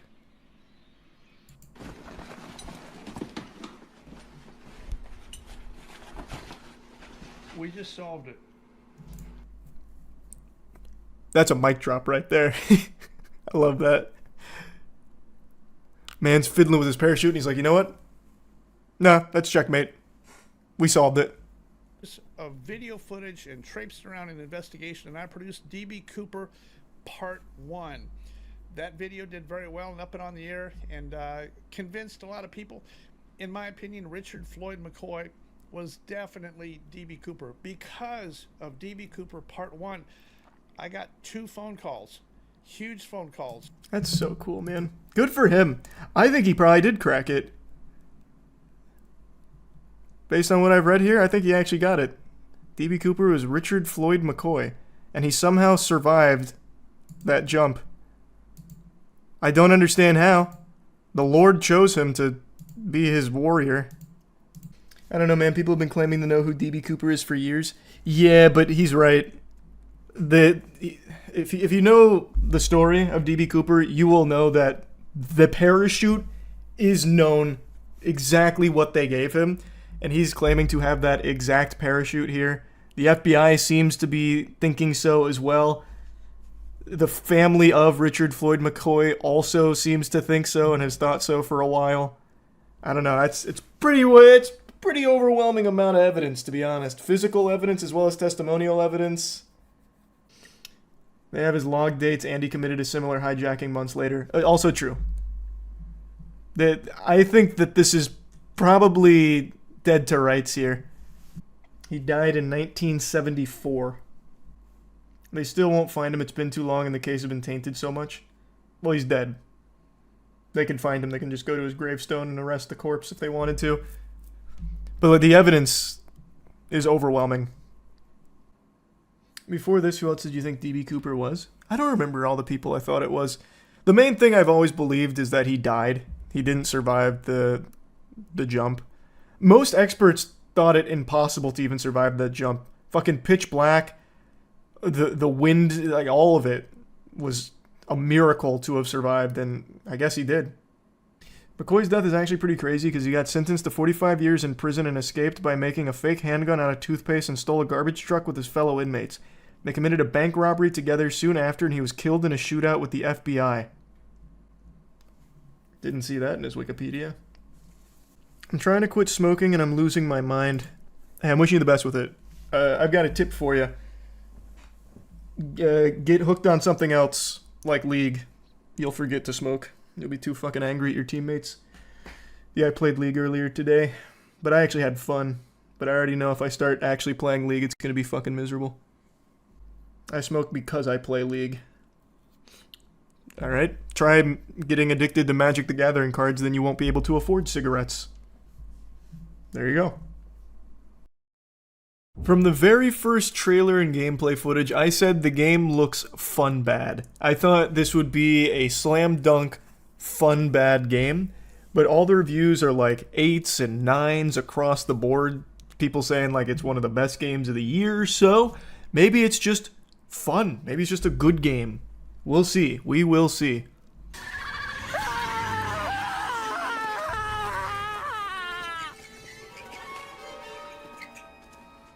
Can you turn off motion blur? No. Do you think the real Indiana Jones turned motion blur off in Raiders of the Lost Ark? Absolutely not.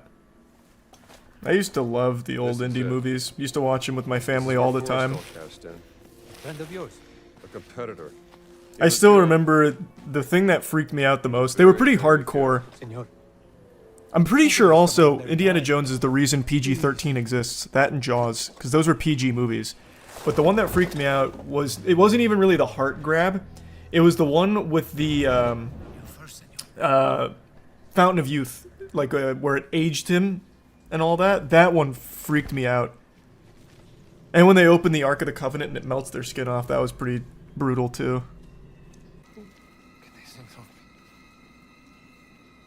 Now I whip crack each individual one. Nice.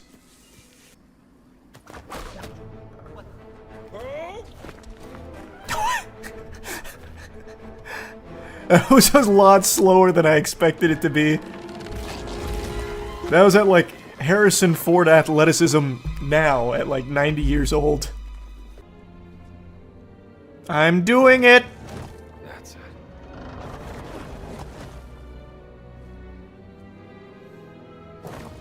Man, I bet there's still game journalists struggling with this puzzle. And look at me go. First try.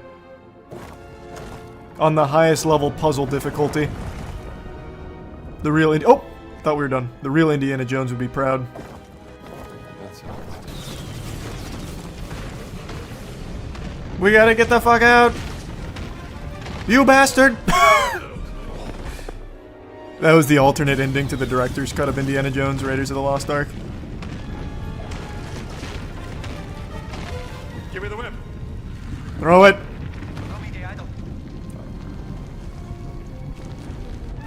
Give me the whip. Adios, senor. No! I've been betrayed!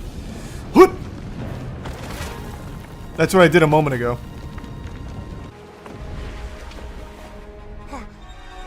I didn't get too far, huh?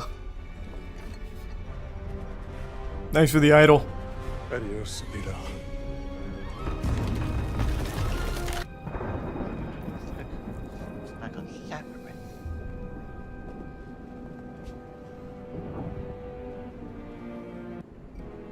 No, the music just cut out for a second. No! Wait. The orchestra's falling asleep, just like Marcus, damn it! Oh, wait. There's slide movement tech here? That's pretty cool. It's not like your normal slide either. He kind of goes like ass first instead of with his legs. Kind of like scooting like a dog after it shits. You're expelled, Buster!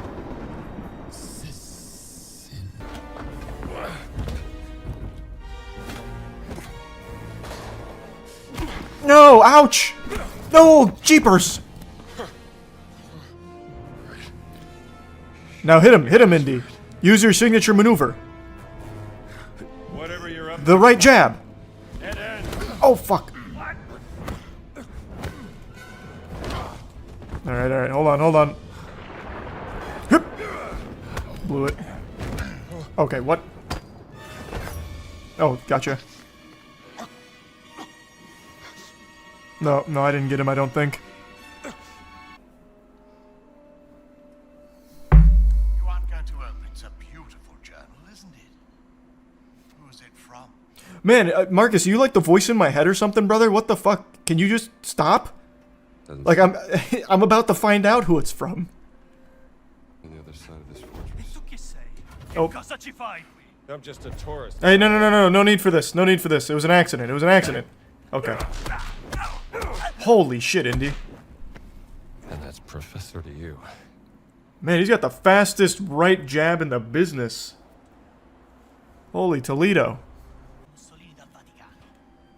Take this! That didn't go as far as I thought it would. Oh, it also didn't get their attention. Oh! Oh boy.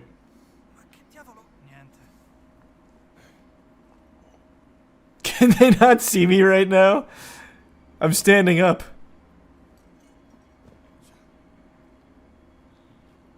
Can you see me? I can't you just put up a set like you were ready to fight.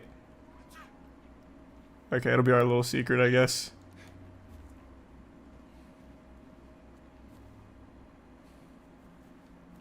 Oh, a rake. Can I use it as a weapon? Oh my god, I can. Take this! Ah!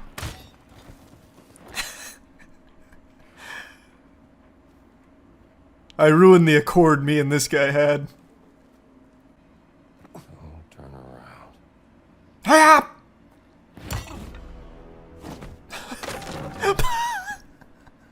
So stealthy.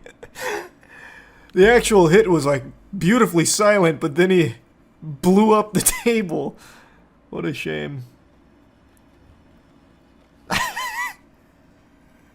That made such a great noise. I bet this will have a really good speedrun route, just a hunch.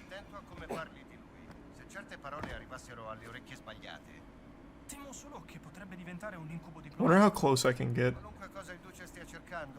Oh, no, his peripheral vision kicked in. Just the wind! It's just the wind! Big mistake! Wait, what? The other guy wasn't? There goes my boy Paul, just freaking out over nothing. I'll just continue my patrol. Surely just the wind. Take this! Pipe wrench! Yeah!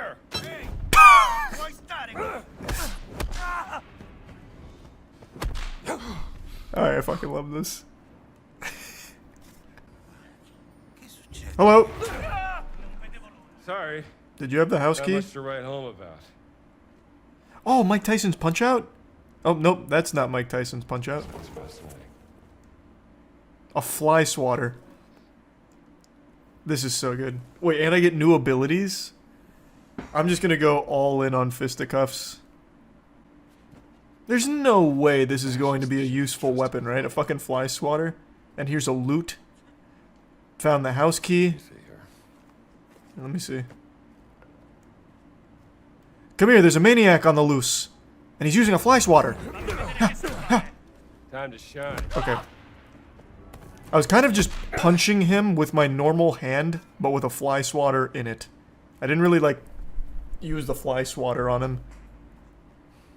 Let me find something to hit you with. Hold on. Looking for an improvised weapon. Nope, can't use a biscotti on you. Can't slap you with money. Okay, can you stop?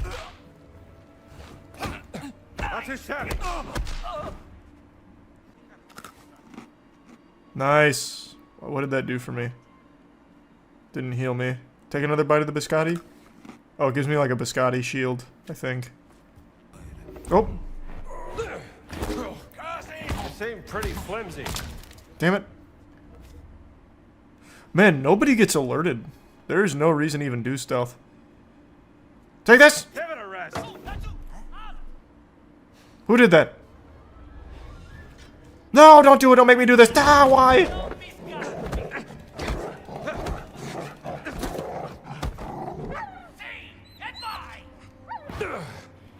Oh, thank God. I didn't have to kill the dog. It just retired. Alright. Don't make me do this. Just surrender. Just surrender, man. Okay. Oh, that alerted everybody. Can you guys stop coming in here with fucking baseball bats and spoons?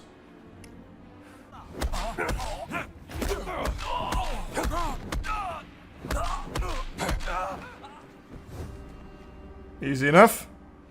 Classic Indiana Jones. One of the finest martial artists. I need to heal. Where's my band-aids? Biscottis aren't gonna cut it for this.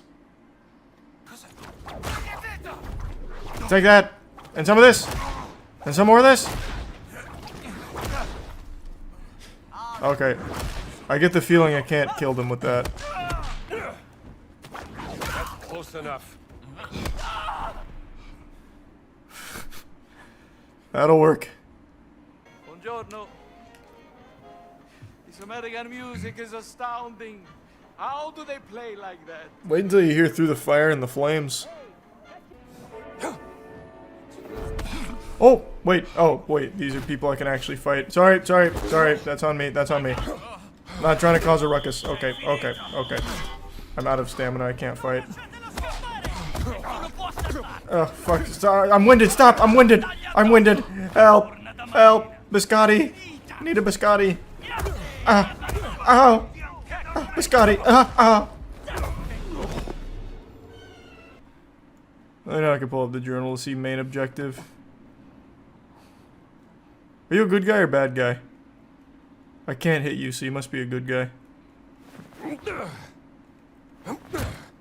Yeah, he's immune. Some British professor. Holy shit, pick it up. But arrest, would you? What the fuck is happening? They keep hitting each other. Put the broom down! Stop. What is happening? Move! Oh, god damn it, opens from the other side.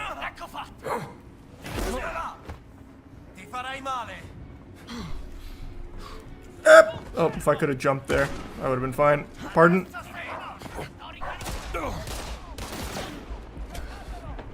My stamina is just unacceptably low.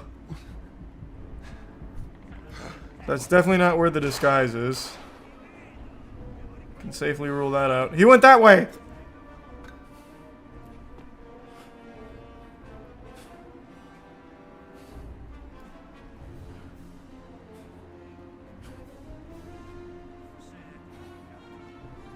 What? What? Why is everyone... Do I smell bad? Why is everyone running away from me? It's not like they're alerted right now. Okay, maybe if I just progress normally, I'll come up to that place.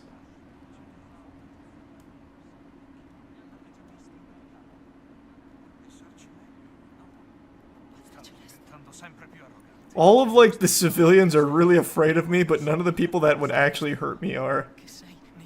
My aura is scaring them. There must be another way. My spiritual pressure's too much. Let me see if I can land on them and like Goomba stomp them. Watch out! Imagine if that just canceled fall damage. No, bless you. You're looking awfully shifty. Stealth takedown, check this out. Hip! Not quite stealthy. Come on, push him down.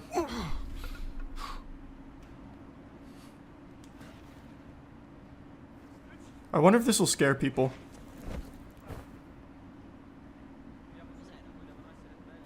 Watch out! This man fell! Oh. I didn't expect such a loud thud. Maybe this giant's tomb lies underneath the Tower of Nicholas V. Yes, but it says here, to enter the underworld, one needs the blood of the 5 sacred wounds. Look. By Jove, you're right, Antonio. That is what it says.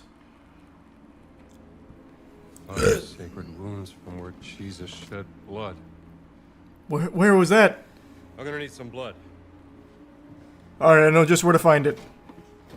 You ever been to downtown Tampa? Nel nome del Padre, Figlio, Spirito Santo. Oh man.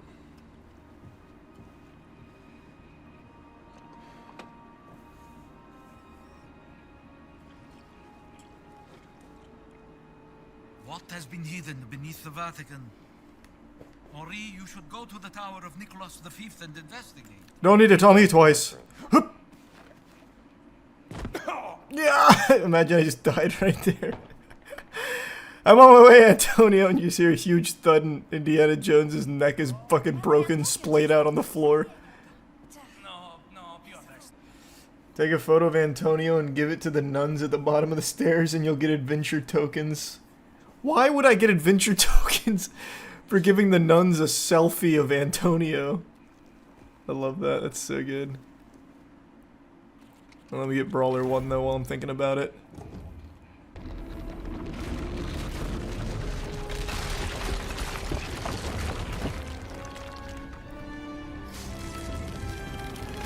We need to fight the aliens from Crystal Skull. That would have been a great direction to take this game. Indiana Jones in space. Back away. Can I trip you? Nice! Wow, I'm super out of stamina.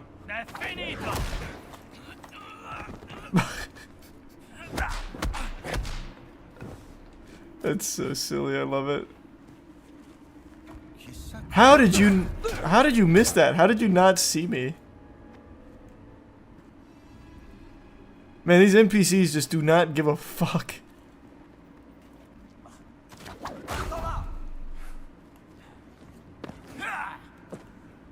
Trip him. I can just have my little whip just flaccid and running around on the ground like that. Trip on it, trip on it, trip on it. Okay, he wasn't tripping. I tried so hard to get him to trip on it. The guy in the back did.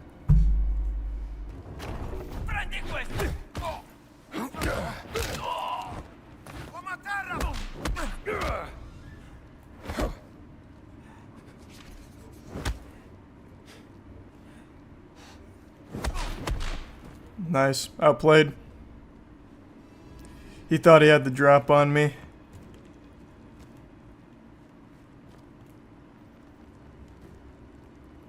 Great. Back where I started. Oh, fuck. Just the wind. Just the wind. Everyone calm down. Just the wind. Oh, you're freaking out over nothing. It's just the wind. Fucked up!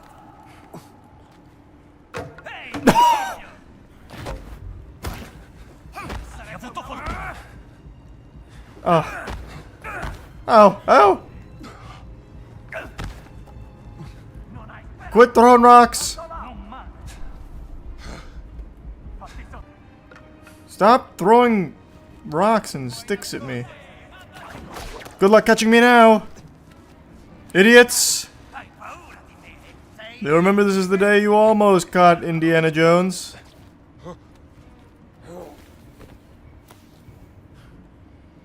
Here, smile. That's gonna look so good in the scrapbook. Here, hold on. Maybe I have something to throw down to you guys. Not quite. But I'll kill this man as a warning. Nope. Stop moving.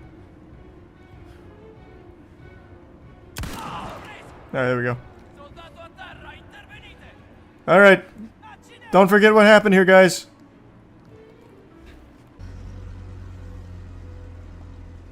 After this cutscene, you can zip line off this balcony and get the disguise for the ring. Okay. I'll do that. What do you think you're doing? Analyzing. Those are my binoculars. Shut up. Mine now. It can't be! Nerd? I could have never guessed he was behind this.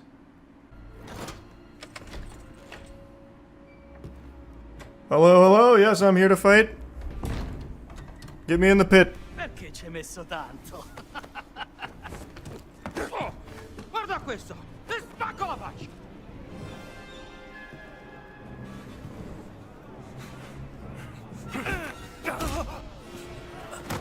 You're telling me this dweeb is the champion with the mitts? Merging 2 health bars into 1 seems good. I wonder if I could sneak a weapon in there. Probably not. Oh wow, oh wow. I got him with a big parry there. Okay. Okay. Take that! This is your champion? Embarrassing. I'll take my prize now. Non si rialzerà tanto presto. Ben fatto, amico mio. Ecco la tua parte. Thank you. Only $80, huh? It's a lot. It's a lot. Alright. Hold on, hold on. Let me bandage. Let me bandage. This guy looks substantially stronger than the other guy. The other guy looked like he went to the wrong place for the D&D club meeting. Okay. Man, my parries are looking clean though. Ow, ow! I'm out of stamina, I'm out of stamina. Ah, fuck! Oh, dropped him. Alright, potato sacked him. Thank you, thank you. Yes, everyone. Yep, that's me. Bonesaw is ready. Okay, how much? How much? Oh, 120, nice. Oh god, more? Alright, hold on, let me bandage. Okay, here I come.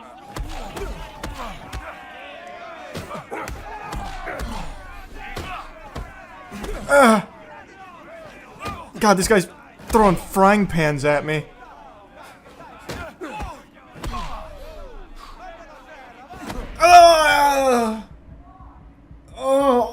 Oh, jeez.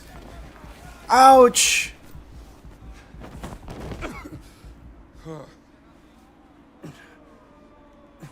Let me back at him. The concussion already wore off. Oh, I have no band-aids. There we go, I'm back. Alright, hold on, hold on.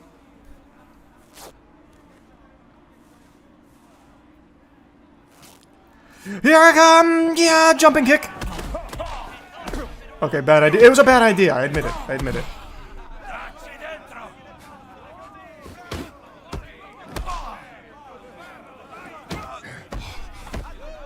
Oh, I'm already winded.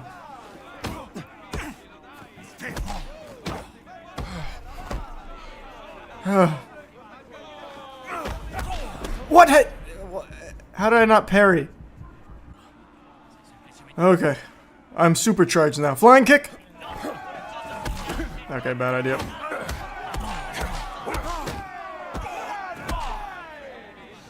That was a good flurry. What?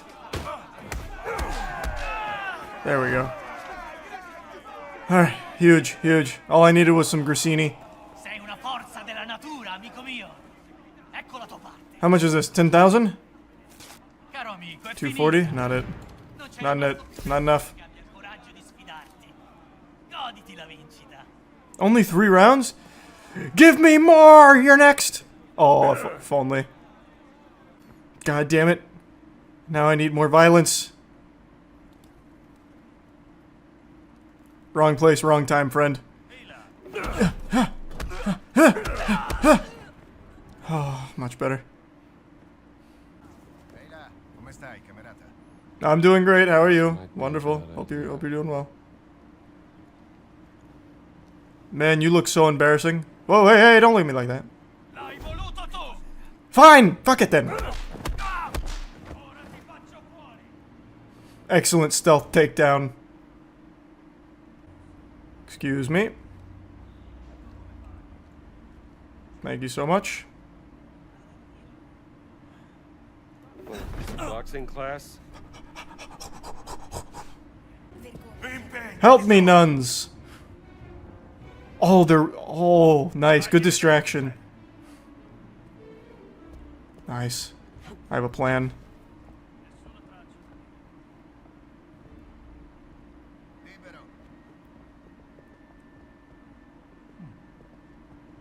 Hiya! Oh. What happened to you? This guy's winded. What the fuck? Hello, everybody. I'm back. Antonio, you won't believe what an adventure I've been on. Did you find anything beneath the tower? Nothing. Damn right I did. There's nothing there. It's been ransacked. In the creatively bankrupt industry that is Hollywood, there is 2 go-to methods, 2 tried and true strategies that studios will employ when they need some quick cash grabs. The first, and most common thanks to Disney, is live-action remakes of beloved animated films. And now we're seeing this scourge leak elsewhere with How to Train Your Dragon now getting a live-action remake. Like, How to Train Your Dragon doesn't even have the courtesy of being a reimagining of the animation that it's based on. It seems to be a one-for-one, shot-for-shot remake, but with some live-action actors and CGI. So it's still animation in a lot of places, just a different kind. Why even fucking bother? I know why studios do it, because people, for some reason, just pull money out their ass to go see it, but I'm getting off on a tangent. I'm not going to keep ranting here. Maybe I'll save that for another video. The other strategy Hollywood likes to employ when they're in desperate need of quick cash is making an unnecessary sequel to a beloved film a decade or 2 decades ago, which is what Gladiator 2 is. From the time the first trailer dropped, I didn't have a whole lot of hope for this film because why the fuck are you making a Gladiator 2 sequel 24 years later? The first Gladiator was an incredible film that was a complete package that doesn't really have any need for a sequel. And most of the time when studios try this, where they make this sequel so many years later, they're trash, absolute dog shit. And the trailer didn't, like, sell me on this being great or anything, but people did. When the reviews started coming out and my chat was talking about Gladiator 2, they were all saying that it's, like, really solid and they did a super good job. So I decided to go see it today, you know, smoke 'em if you got 'em. So I burnt rubber getting to the theater to plop my ass in a front row seat, unfortunately, because that was the only seats available for the matinee I went to this afternoon. So I sat there with some neck pain staring up at the screen like a baby bird waiting to be fed. And overall, I thought the film was solid. I was entertained for the most part. But I still believe this was just a pretty unnecessary sequel that just served to be a quick infusion of cash to the studio because everyone knows Gladiator 1, so it was guaranteed to get a lot of peepers on it. In a lot of ways, Gladiator 2 just kind of retells similar story beats from Gladiator 1, but does it worse. It's like a diet version of some of Gladiator 1's best hits. A lot of the story beats that were done really well in the first movie get a great value Fortnite skin in this movie. And that's a little harsh because it's not like they're horrible, like they don't fall flat, you know, it's not like a complete fucking blunder, but it's just hard to watch this and not compare it to the first one with how much better it was in those aspects because it does have very similar story beats. Now, it's not a one-to-one carbon copy or anything, like Gladiator 2 does introduce a lot of new things, and some of them are good, some of them are not. I'll go ahead and start with the things I liked. Visually, I think the film is strong. I think the visuals slap for the most part. I know a lot of people pointed out like inaccuracies with the time period, like the dogs or something aren't time period accurate. I could wipe my ass with that. I don't really give a fuck. That didn't like take me out of it. It didn't break my immersion. I think for the most part, they committed to going over the top Rome, and they did a good job with that. I think they delivered on it. The action was pretty crisp. It was pretty brutal, visceral. Like, I do think they succeeded there. And I do think the main character, Lucius, was very good, especially considering the big shoes to fill with Maximus from the first film. I think it's a great performance here that unfortunately gets buried by some really odd writing decisions. Like, I can't even call it, like, dumpster tier, because it's not, like, fucking atrocious, but just some really confusing things that only serve to weaken Lucius narratively. To explain what I mean, I'll go ahead and give you like the bare bones birthday suit, the skeleton outline of the plot. Lucius is the son of Maximus. His mother sends him away to keep him safe after the death of Maximus. Years later, the general of the Roman army leads a charge against the place where Lucius is at. Lucius eventually gets taken as a slave and bought by Denzel Washington's character as a gladiator to fight for the amusement of the emperors in Rome. Now, when the general took control of the area Lucius was at, he directly ordered one of the archers to be killed. That archer was the wife of Lucius. So this makes him hate the general. He already had a deep hatred of Rome, and now he is a gladiator there. Super straightforward, and he carries this for 90% of the film until all of a sudden he doesn't. So you spend the whole film with him hating Rome like bitterly, and rightfully so with everything he's been through. And then there's a moment where the general gets a little more fleshed out. The general and him square off, and it's what he wanted. He just wants to kill the general for what happened to his wife, and he hates Rome. He even tried to kill one of the emperors. The emperors are brothers, so there's two. He shot a crossbow at them. It missed, but like he also doesn't like anything about Rome, doesn't like the general. The general then reveals to him like a little bit more information, and then they immediately like share kind of a heart-to-heart, and Lucius now all of a sudden, you know, loves and appreciates the general, and now is willing to die for Rome. Now all of a sudden he's willing to just stake everything for the glory of Rome, to realize the dream that his grandfather had of Rome. And all of it happens like that. It's not a gradual build-up or anything. Also, when he reconnects with his mother after, you know, winning a couple bouts in the arena, after like the iconic sand thing that he emulates, he connects with his mother, but he literally screams at her, says like, that boy that you sent away is dead. He yells at her, get the fuck out. Like, he hates his mother. Actual like temper tantrum, it's not a phase mom type energy. And then only like 5 scenes later, he loves his mother and wants to do everything he can to save her. And all of these are like logical places for him to have eventually gotten to, but it happens so quick, like so abruptly, that it feels like he just impulsively like latches onto something and is more than willing to just let it go, like instantly. It makes sense narratively how he gets there, but it just happens too quickly in the movie. They don't build up to it. It just kind of happens. And I do think that there is writing around the character that just doesn't work. Like, Lucius and the actor do a really good job of making him badass. He is a capable fighter, he's a good leader, and it's not like there's anything in there that just feels like an ass pull moment. I do think all of it feels earned and sensible. It just happens so quickly, and there's times where the writing just kind of betrays it. Like, this is probably a big spoiler warning, but in the time where the general is no longer around, Lucius tries to command that army by just sending a ring saying, hey, I'm Lucius. And no one's ever met him, by the way. No one even knew he was alive. He wasn't using the name Lucius throughout the film or anything. No one even knows who the fuck this is, but he delivers the general's ring to the army that the general commands. And somehow the army just decides, okay, we're going to follow this mysterious guy who had this ring.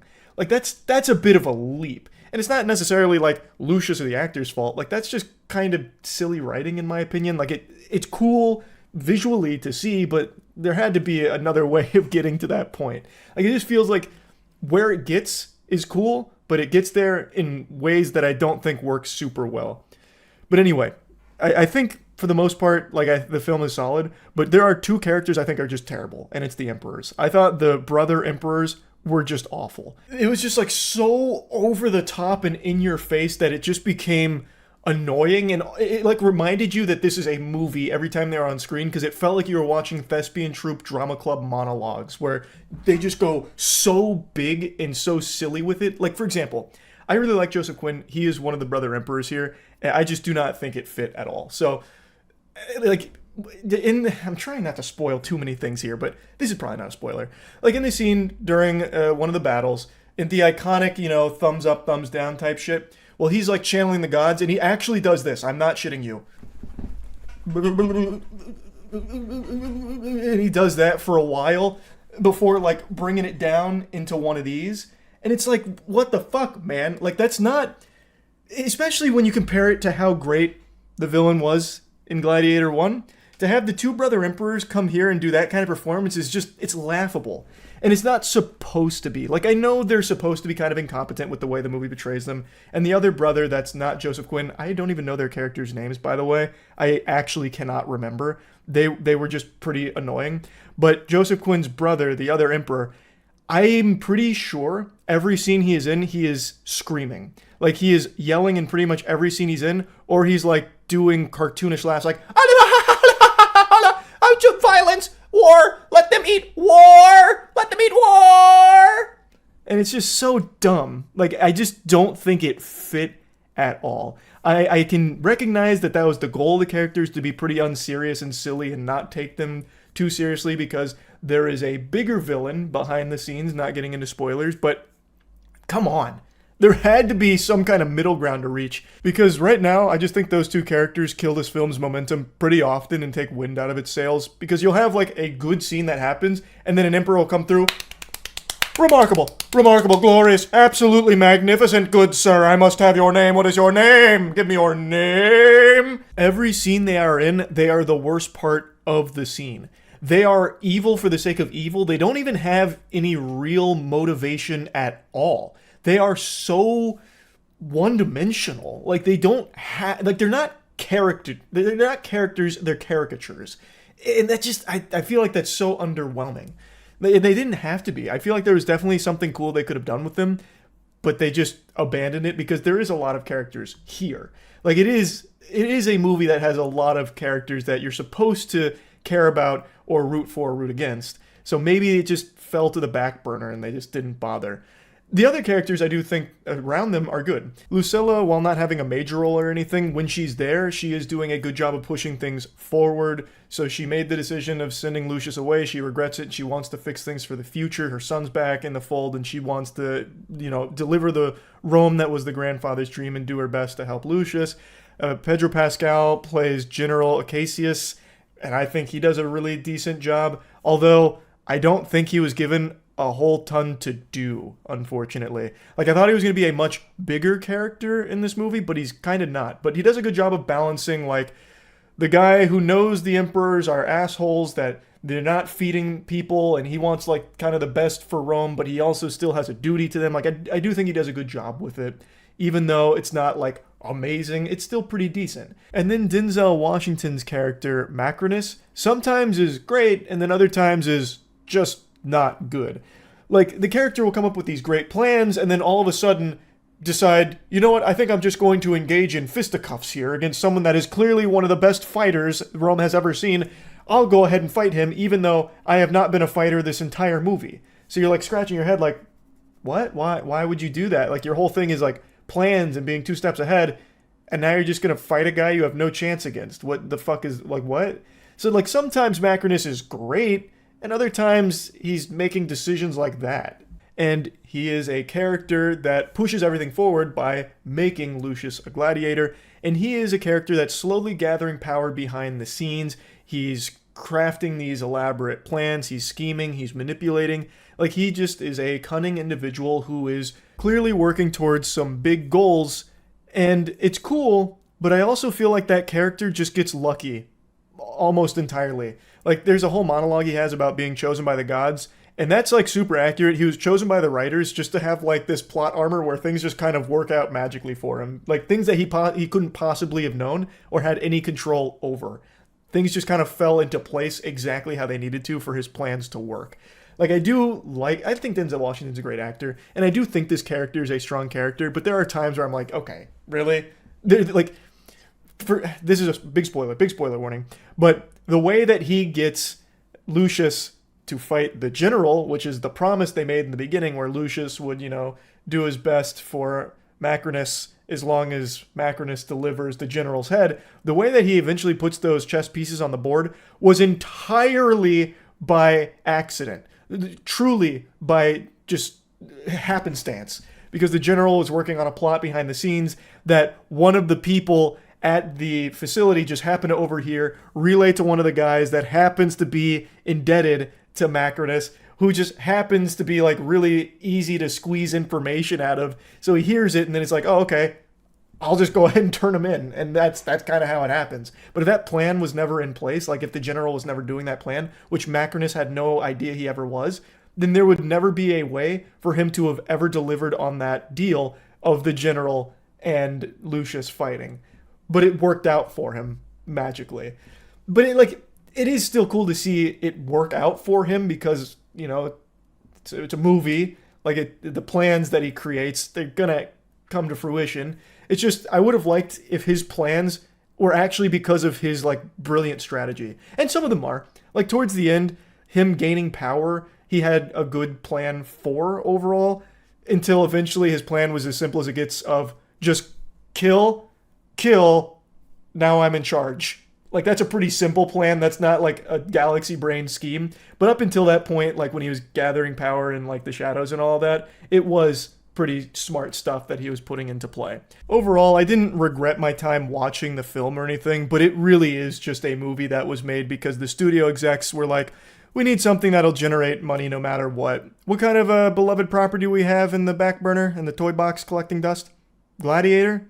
Yeah, let's make a sequel for it. And then they just worked backwards from there. It was never we've got this amazing story we want to tell for Gladiator 2. It's going to be amazing. It was always just, we need a sequel to something beloved. So they did this. Which isn't the worst thing in the world, I suppose, because at least it's enjoyable. A lot of these sequels that come out so many years later are just downright unwatchable. This one is still a fun movie. It's just, it copies a lot of the homework from the first Gladiator, just a little worse. So, I mean, if you just want more Gladiator combat, though, this shit's gonna slap for you, I have no doubt. Anyway, though, that's really about it. So, yeah. Her name's Lily Phillips. She recently did... Oh. Yeah. She recently did 100 men in 24 hours. And literally did. Yeah, so she had sex with 100 men in 24 hours as a warm-up to her ultimate goal of 1,000 men in 24 hours. And we were just talking about how unbelievable that is. So Aaron worked out the math. It's, what is it per I might be wrong, but it's about a minute 26 seconds or so. If all of them take If all of them took the maximum time. Do we know if they have to finish for it to That's count? what I was going to say. Is she just enter, out, done, enter, out, done? A lot of it hinges on the definition of having sex, right? Yeah. Wait. If it's just penetration. Get the board. We have the whiteboard. Because if it's finishing, every single man has to warm up before they get to the act, which implies you can do groups. What the fuck? Sex doesn't group. We're going one by one. There's more than two. You could do three. Did you ever say no oral? That's so true. Oral because if a group is 3 people. Wait, you're absolutely right. Yeah, because look, here's. You can triple those numbers. So I'm reaching out to her right now. I'm saying You drew her like a molecule. I'm saying, is 1,000 men in 24 hours real? What's your strategy? The math doesn't make sense if it's to completion. I have a ton of questions if you're up to answer. Or she's just going for the guys who are going to come fastest. Oh. It's proven. Oh, because, so she has applications. It's open casting call. If Let's pull up the application. Oh, that's a good idea. That's a good idea. I'm going to still send this message. Yeah, I'll pull up the app. 24 times. It is roughly 4.5 minutes. Wait, that's time. That's yeah, doable. Because they're going in chunks of 3. Are you counting? No, that's not an orifice. Are you counting? Just mouth, anus, Going vagina. It must be inside. Yeah. That's it. So you said how many minutes?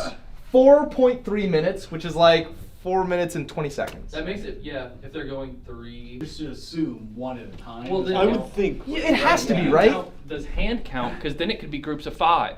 Oh, that's what I was asking. If you're including hand, what about feet? Feet goes really, crazy. You could realistically get to 6. You got the feet here. Yeah. But you're not finishing someone with And their there's, feet in that it also amount of doesn't time, count. right? There are some people out there. No one would say. Nobody counts I that. had sex after. Yeah, that's true. Which then I would argue takes out the mouth. I would say almost takes out orifice. Oral sex, hand jobs are not hand sex. What is the book of? You can also do titty fucks. So That's true. Can you imagine that scenario? There was 4 dudes on the ground. The mouth guy's like, titty guy, you move.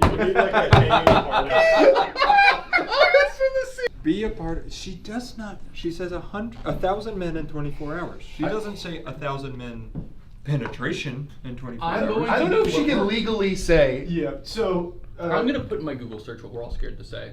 What counts as sex? Yeah, define.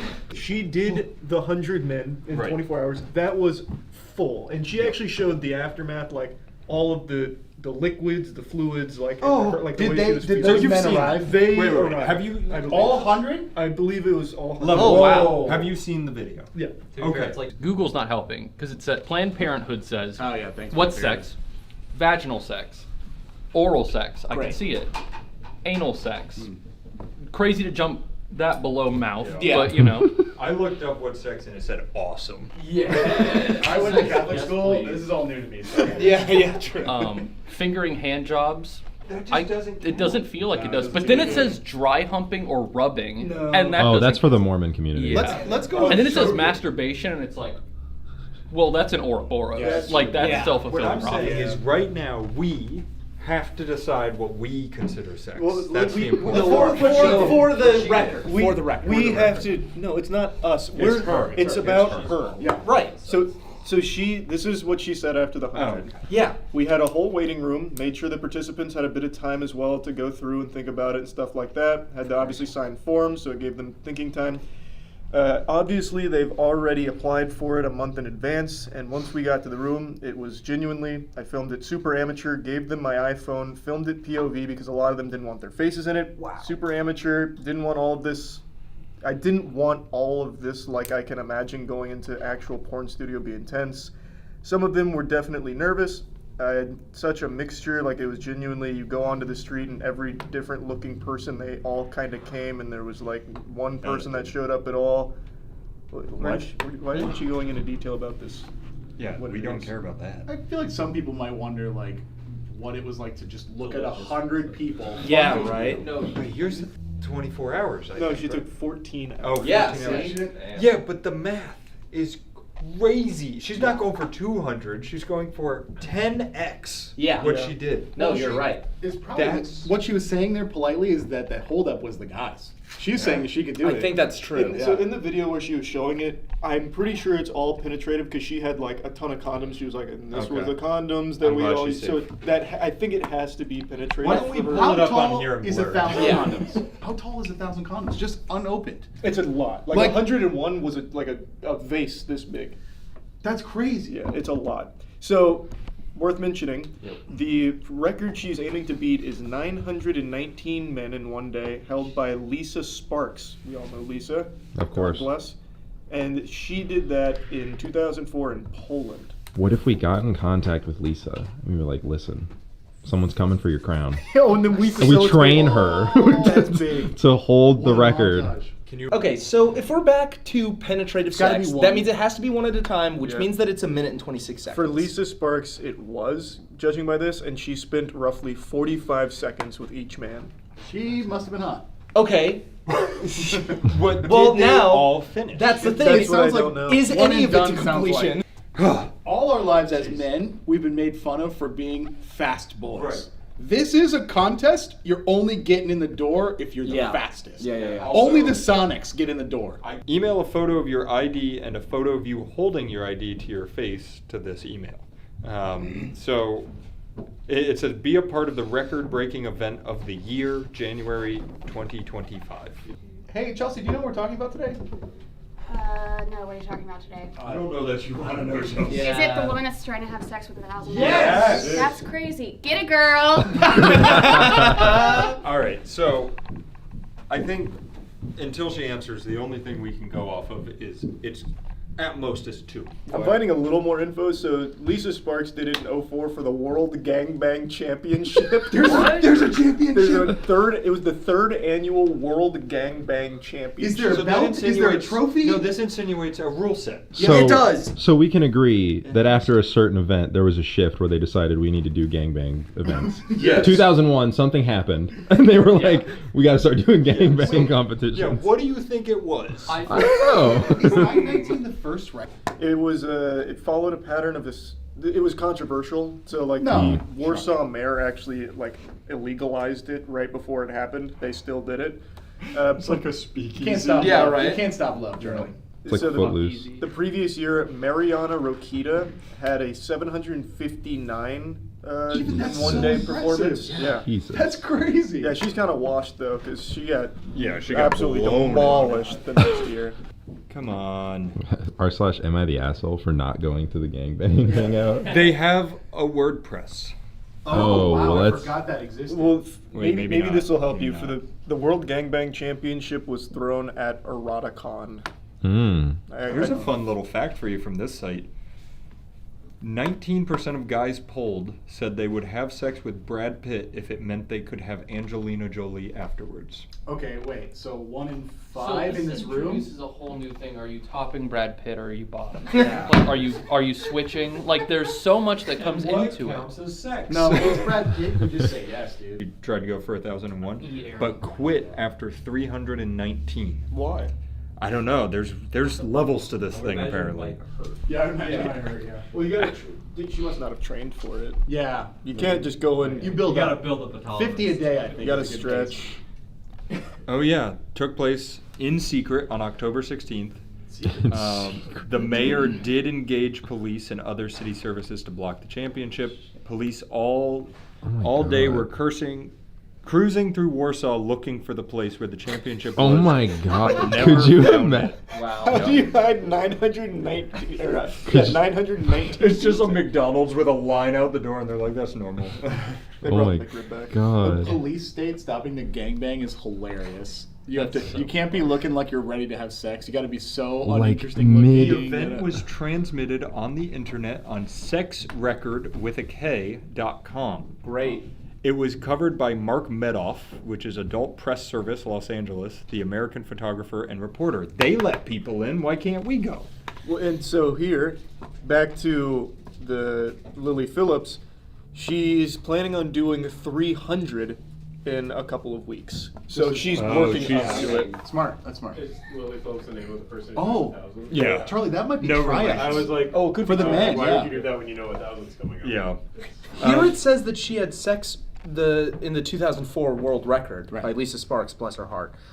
In 12 hours, she completed wow. 919 men. That's a She found a every dream team. every 45 That seconds they shows- switched out. That stat pattern. That shows that potential for over 1,800 in 24 She hours. was doing crank a little bit of the men doing the work, and Yeah. then they come in, do No, their that's business. That's just and how long men last usually, guys. Yeah, that's what I'm I'm saying. sorry. That's a really long Also, time. apparently Lisa Sparks was competing against 2 other women. They were all in the same what room, I'm just saying. chilling. And each contact was carefully watched and rated and counted by a judge. Each one had a judge. Okay, so there is an officiate there. How do you get Yeah. the license for that? How can you say I'm the official thrust counter at the World Yeah, Gangbang right? Championship? God, Somebody where are the comment. I'm doing it. rules? If you are a counter at the World Gangbang Championship, Reach out. can you message us, please? I want to know the rule set. I think the last time that they had it though was in 2004 in Poland. Wait, it grows. She got bored during this and ordered McDonald's. Oh, Well, come she on. needs it. She's an athlete. It was a sponsorship. You gotta feel it. Yeah, you're gonna feel Let's it. be fair. If you're taking Yeah. 1,000 men in 24 hours, there's definitely a calorie deficit. Oh, there. yeah. you Also, need- you you're need gonna to have to eat consume in 24-hour periods. Yeah, Like, you're gonna have that's to. how it is. What's crazy to me is we've never once assumed that she's gonna sleep or go to the bathroom or anything. Yeah. Just sit down. And That is a time loss. it is a time You're right, loss. You're right. But can you imagine just sitting down and being like, for the next day, I'm getting railed and nothing else. Also, for that's the crazy. you guys were talking about time, like in a door or with a curtain. It is just an open room. Like the men are literally just lined up. There's no time loss when it comes to physical like mechanics of walking into the room or anything like that. But she was saying for the one that she did, it was amateur POV, and there was like a private space. But that was the 100 person. That was the 100 person. She's gonna have to figure something out. She's doing 300 next. So if they wanted to optimize Chase, is that recording? Yep. Okay. If they wanted to optimize it, they'd have to be like a squirter, right? Yeah, because then you don't have to go to the bathroom. Yeah. Jesus Christ. You are hurting. All right, so we're gonna circle all the way back. I think we've successfully concluded. It'll be penetrative. Penetrative. And two at once. I think it's one at a time. It's gotta be one at a time. At least in Warsaw, it was one at a time. Yeah, it's It was gonna one at a it's time. gonna be one at a Found that. time. I couldn't find the rules. I found it. Yeah. Okay. I kind of want to know why she stopped at 919. Like you already went that long, just go for 1,000. Yeah, she had like 10 more hours too. She probably thought no one would beat it, right? Like you get to the top, you're like, I figured there were a lot of other prohibitive things. Yeah, but it probably hurt at like 200. Yo, Like- one of the people dropped out at 319. It's What do just you mean one of the people, like one of the guys? Honestly, no, it was a competition. One of the other three girls. Was this one with the cops? Was this one where they were looking for her illegally? Yeah, the world. Oh, maybe they got busted. I'm thinking yeah, that, they or did. they literally ran out of guys who could get past the police. That's true. Could There- you- 919 They people is a started to lot of notice when there's people. 1,000 people in Yeah, one place. that's a lot of people. Could you imagine being in like, I assume like a big ass warehouse. I don't know where else you would do that. Yeah. And then someone goes, oh, shut the fuck up. Like, the cops are here. Everyone stop fucking. It's Like- the guy over the door goes, "It's the fuzz." And there's three people behind him are just banging. If you can't Because one's die off, jerking off. Yeah, did the Space Marine suits have like a built-in like gooning device? Oh, they've They got must, to. It's yeah. like the medical devices Charlie wants to see. Okay. I remember, not on that guy. I just remembered a really cool facet about it because I'm pretty sure I looked it up on stream. So I think the guy was going for the most sex in one day, and in order for it to count for him, they actually had to measure how much ejaculate he got out. Oh, there was a threshold? There was a threshold. So no puff and smoke. Shooting blanks doesn't count. Yeah. This is a great time to tease one of the videos we're working on Oh, in yeah. the coming weeks. Nice. Yeah.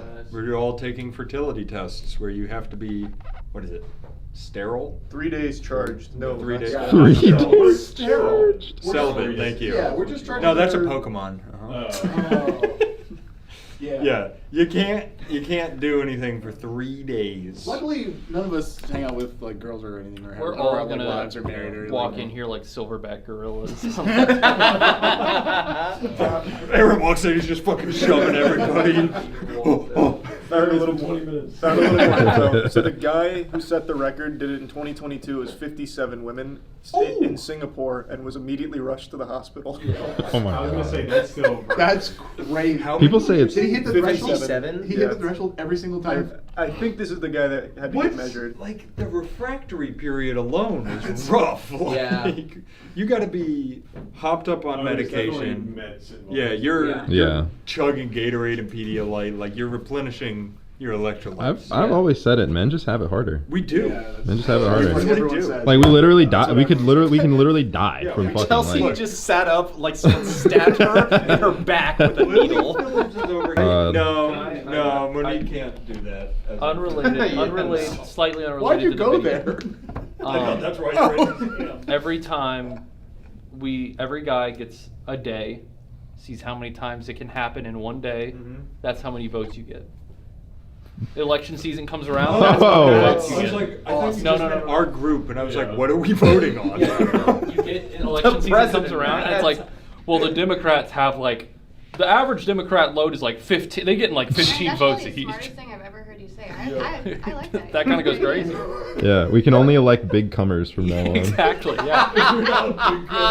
You ain't a- Basically, drawing insults will just have an advantage. Yeah. Right? Yeah. He did not sleep with 57 women. Fraud. Was it men? It was no. one woman 57 It was like times? 3. No, that guy made it up. What a fraud. Wait, what? Wait, just make up your own right now. They lied on the internet? So why did he go to the hospital? Yeah. Why No, apparently none of that's real, I guess. He just It went to the is- hospital It's because sad. It just it happened happens. once and he was like, I don't know what's happening. I guess it means someone has to. It just started circulating around back in 2017, so even the date was wrong on it. We've got kind of an idea, and we know for sure the most important thing is that Charlie's got to shoutcast the event for sure. Well, if not me, someone in the field should be shoutcasting. Yeah, it would be a real shame if they don't have the preeminent experts there. Yeah. It should be the two like old people Muppets that sit in like the theater balcony. Absolutely. I thought you were gonna say the Boros twins for a second. Oh, the Da Vinci. Alright, I only will for the extend this because I'm assuming you agree. If you apply and are accepted, we will cover your flight to go. How generous of you. Imagine Ryan like And all of the copious medical bills after the fact. Imagine Ryan gets there and he like passes out, and then it's like, what's the movie The Platform, where it goes brrr, and then it says what number he is.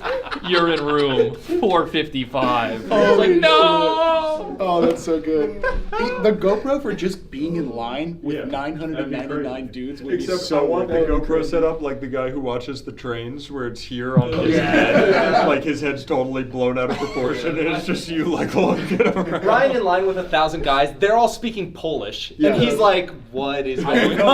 This is in the UK. Oh, it is? Okay. He's fine. So everybody's sitting there chilling, and then one guy finally, like, they've been talking and stuff, shooting the shit, and then one guy just breaks it like, guys, I can't. We should do this we should hang out like once a year or something like that. Yeah. Ryan would come out with friends. We should all everywhere. You'd be like, I love you guys. You guys are great. I'm so happy I'm going behind. And it's like, are you Ryan from Skill Check? I'm so excited to share this hole with you, brother. Where is the guy after me? He's like, yes, let's go! If it's two at a time, I'm just picturing the Eiffel Tower. The guy looks out, you guys like high five, and he's like, Ryan? Yeah. I reached out. We'll see. This could be. We'll do like a. Just when we think we're out, like they a pull us. 40-minute video where it's this, the pre-interview. She does it. Maybe Ryan's The vlog there, of Ryan. and then the end, like it's an hour-long like Brother, documentary. that's 7 videos. Yeah. Come on, you've seen the channel. But a documentary A full documentary stuff. That goes. That's straight to Send Netflix. another message. or did they give them time blocks? They're like, Ryan, you show up at 10, and then I like was Charlie, you gonna show up say, at you 15. I Time want to blocks, know. I think would be important. Serious. Forget there's a camera. What's the possibility you would actually apply for this? Oh, apply? Yeah, like 75%. What if you were accepted? What's the chance you would go? I would fly with you. I'd warm you up. Not like that. I'd give you Like you have. It's gonna be less. It's gonna be 40 seconds at most. Let's look at when the date is, and we'll circle back. Okay, this is Well, your. my people will talk to your people. Yeah, this is your chance to leave your mark on history. Yeah, just so you know. Well, I've never been in a world record before, and it feels like this is a good icebreaker, which is like Yeah. the most intimate, personal, awful thing you could be a part of. Yeah. We're Which is bringing back just the world records. You didn't even think about this. You clothes are a time loss. Oh, Yeah, no, they are. You're in a room of 1,000 naked men. Yes, it's not even loincloth, man. I can't believe you guys are just now realizing. Yeah, I know. Like, Yeah. I feel like this is Just level step one. Step ahead. Yeah. All right. I will say though, in her 100 men thing, she mentioned that she had like a bruise on her lip, and she said because one of the guys bit her too hard. So it seems like she actually like was intimate with them. Interesting. Look, this could be your chance at love. Will you go there, stand out in a sea of 1,000 men? Yeah. Hold on. It's like ultimate speed dating. Yeah. Could be this guy. If you stand out amongst 1,000 men that are all having sex with one woman, and she remembers you, you are a deity amongst men. That I is feel actually like. crazy. Like, I'm gonna put you on the spot, both of you. Okay. You walk in. You need to leave your mark. You've got 30 seconds. Oh, yeah. You got one-liner to rip. Oh, Either a move or a one-liner? A Which one? joke, a one-liner, 30 a seconds, move. yeah. What is your one thing in this exact moment that wins her over? I'm pooping out my ass to show you how shit works. I feel like that one could work. If Charlie was Lily Phillips, you've won. That would have stood out in the That crowd. one I felt I'm good hoping about. she watches this video. Title it like Lily Phillips, please. To Lily Phillips. Yes. Dear Lily Phillips. Dear Lily Oh Phillips. god. And she watches that and she's like, him. It's now just one guy. It's so funny 'cause it's like, no. I'm taken. You're in a loving relationship. Yeah. Ryan gets it. I don't think it'd be a line. I think I'd have to do like a move. So I'd probably get her with like the SpongeBob footwork, and then I'd like Here. dive in. This is great. Stand up real quick. You gotta show us, right? All right, so you walk in. And I would get out of the way. I'm in an inappropriate spot, I believe. No, the judges would be close. The judges would be close, yeah. All right, I think we cracked this case wide open. Yeah, I think we dove into the science. It's gonna be awesome. We're gonna get an interview, and she's gonna be like, "Okay, you guys were super fucking wrong. Everything you said, incorrect." She pulls out her whiteboard and she's like, "Keep up with me." Yeah. She's got her dossier. I'm like, okay, so this is how it's actually gonna go. Did you say Silk Road? All right, that was good. Great work. Let's drink some coffee. Yeah, good meeting. All right. Yep. Great meeting, guys. All right. That actually was a meeting. All right. All right, break. This is an emergency. There is no time to waste. No time for dilly-daddle. Go check your butter right now if you've purchased it from Costco recently. There is a chance that your life is at risk. In fact, if you're watching this, then I'm already dead. Nearly 80,000 pounds of defective, dangerous butter has been recalled from Costco in an effort to save as many lives as possible in the wake of this catastrophe. Costco was selling butter without the label containing information, vital information to the consumer, that butter contains milk. And because of this, so many American lives have been put in jeopardy. Because how are they supposed to know that butter contains milk if it's not put on the label? So they've recalled 79,200 pounds. The FDA is doing their best to save us from this unlabeled butter menace. But it may already be too late for some of the stupidest fucking people on the planet. I highly doubt there's been a single fatality here from the unlabeled butter villain. I would be shocked. But if there is a single person who has dropped dead from it, they probably weren't going to make it much longer anyway if they were too stupid to fucking realize that butter contains milk. Their goose was already cooked. I'm not going to pull any punches. No reason to sugarcoat it. They weren't going to last long in the first place. The only people that have an excuse for not knowing that butter contains milk are toddlers, like actual 6-year-olds. But they're not going to the grocery store to buy themselves some butter. Like, every adult should know this by now. But I feel like we're reaching a point where there's people that unironically believe that chocolate milk comes from brown cows. So I guess I shouldn't be as surprised as I am. But when I saw this headline, I was stunned. Absolutely stunned. I thought it was fake. I thought it had to be. But no, it's real. The FDA has recalled 79,200 pounds of Costco butter due to the undeclared allergen.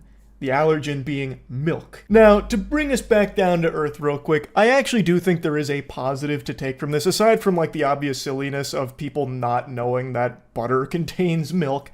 I do think there is something good here where we have strict labeling protocol and rules around labeling because it is super important. It's a life and death in some cases. If you don't have like strict protocol in place for labeling, you'll end up with like fucking Pink Sauce 2.0, where you have the dumbest label of all time that looks like it's AI generated from Cleverbot, right? Like, the ingredients need to be accurate. People need to know what's in the products they're buying because there could be something in there that could cause them harm. So labels really do matter in a huge way. You need to have these labels be accurate, and in this case, it wasn't. It didn't say contains milk. I don't think it needed to, but it didn't, so they recalled it in order to get the label perfected. So that way everything is accurate. So that is good, but it's still extremely sad that butter even needs that in the first place. Like, you should know, butter has milk. It's embarrassing that this was viewed as an emergency that needed a big recall, so that way the butter could have the contains milk label on it.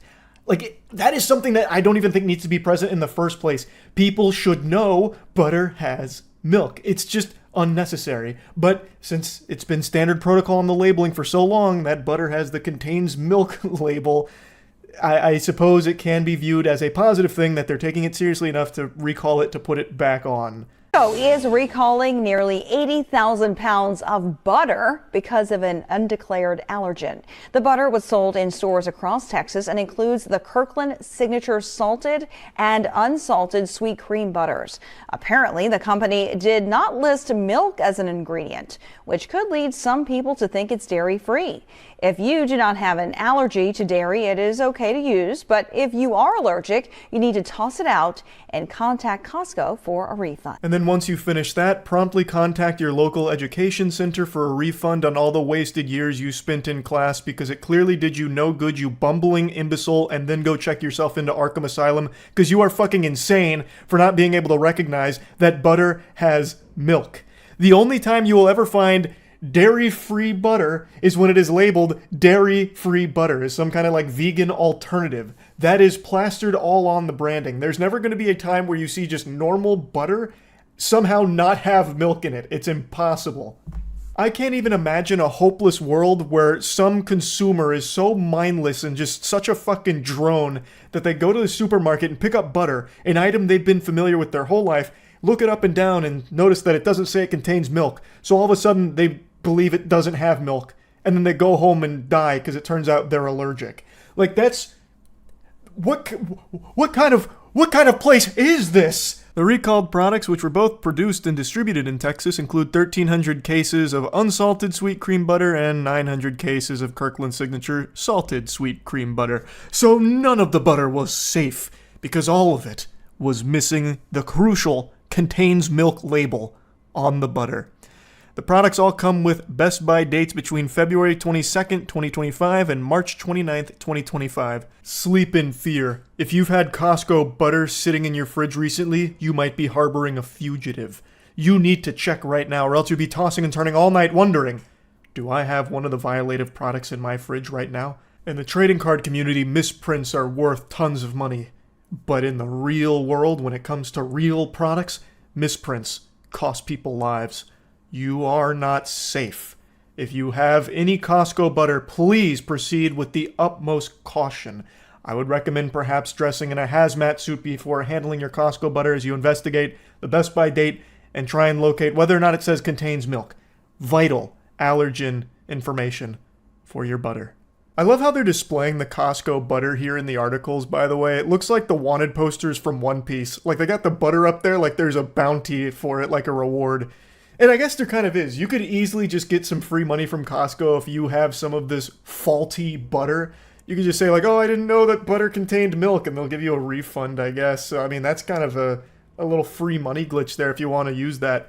But I will say, if there's anyone that genuinely bought this butter thinking that somehow it didn't have milk, you need to be put on a list for dangerously stupid people. I know I've said that a few times, and I'm only half kidding, honestly. I do feel like there actually is a level where someone is so dumb that it is detrimental to the people around them and could actually just be dangerous. And I think this would be like a perfect way of identifying those kind of threats. Absolute fucking morons that are outraged, like, how could you have let this product slip through the cracks without the contains milk allergen information? You almost murdered my whole family with this.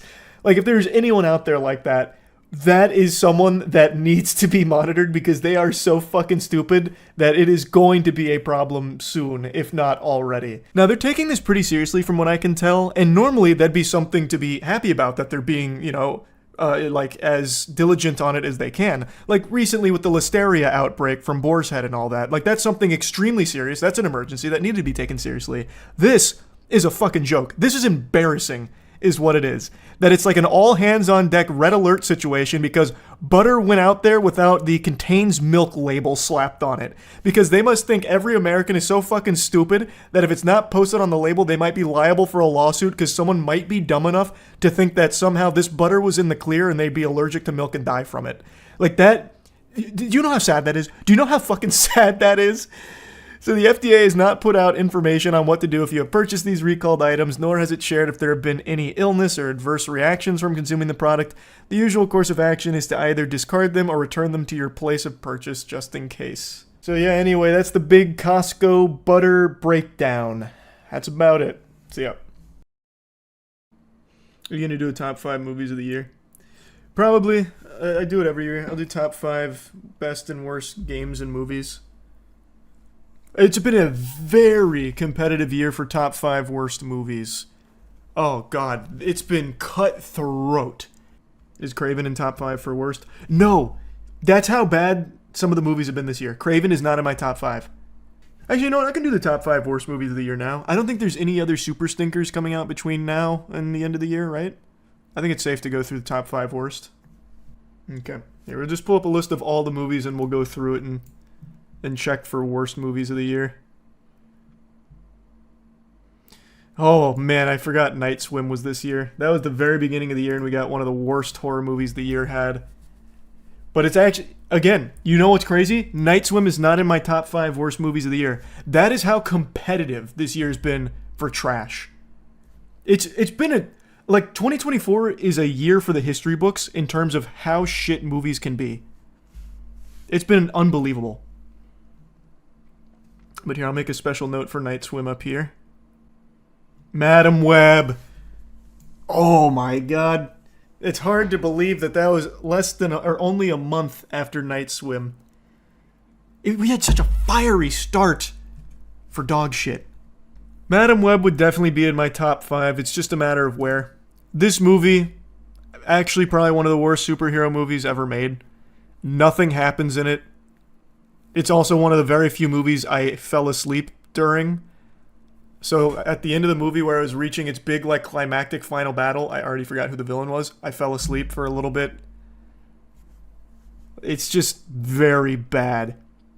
Everything about it. I don't think I could possibly fish for a compliment even if my family was held at gunpoint. But it's not the worst movie of the year. I still firmly believe it's Borderlands, but we'll get into it. We'll keep going through the list. Imaginary. Another horrible horror movie. I don't think there was a good... No, there was a few good horror movies. I was about to get a little off my gourd there with that claim. The horror movies this year were something very special in terms of being shitty. Most of them weren't even fun bad. They were just almost unwatchably bad. Imaginary is not in my top 5 worst movies of the year, but it's horrible. Just a genuine waste of time. Going to a movie like Imaginary is just like going to sleep, but worse. Because at least when you wake up from sleep, you feel better. With Imaginary, you just kind of go into stasis and feel like shit at the end, and you're out like $15. Oh, Rebel Moon Part 2. Oh, that's going to be tough. I hate it more than I hate Night Swim and Imaginary. This movie actually made me go and do homework. Where I went through and calculated. I actually still have the notes here from it because I spent so much time doing this. I went through and I calculated exactly how long these movies spend in slow-mo. So I made a whole video going over how much slow-mo's in there, timestamping each slow-mo instance, and it's, 21% of these movies are spent in slow motion? It's so bad. It doesn't even have the decency to tell a compelling story. Like, there's a couple of good action moments and a few decent ideas and a couple of cool cinematic shots, but it's all wrapped together in just a fucking hemorrhoid. But don't let Snyder fans hear you say that. They like to live in the delusion that this is the next big Star Wars. That might be in my top 5. That's gonna be tough. That might be in my top 5. It definitely kicks out Night Swim from being viable for top 5 because I hate this more. Oh, Megamind vs. the Doom Syndicate. I mean, yeah, it's just like a throwaway cash grab piece of shit. But I'm sure kids will just sit there and let it brainwash them if their parents don't feel like watching them. I can't even be that mad about that one. I think Tarot might be the worst horror movie of the year. I don't think any horror movie beat Tarot for being trash. Like, this is just irredeemable garbage. Every piece of this film just doesn't work. It's as generic as it gets, but it actually has stupider characters in this horror movie than any that I can think of off the top of my head. I think this is probably the worst horror movie of the year. This has to be top 5 for that. I feel like Night Swim was worse than Tarot.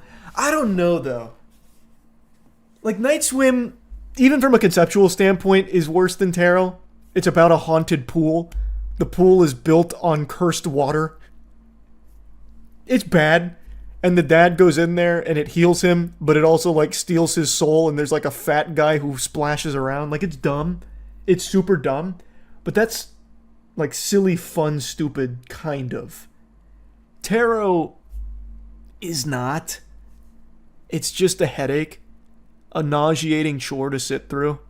Your description makes me want to see it. No, trust me, the concept is a lot better than just the film. Like, the concept in and of itself is inherently silly, but the film is way too serious for it. It just sucks. It's miserable to watch. This is the one that had the trailer where it was like, Marco, where the girl's in the pool saying Marco, and then you hear Lolo, and then like a splash. It's one of those bad YouTuber horror shorts, but as a movie. More or less. Oh man, The Strangers Chapter 1.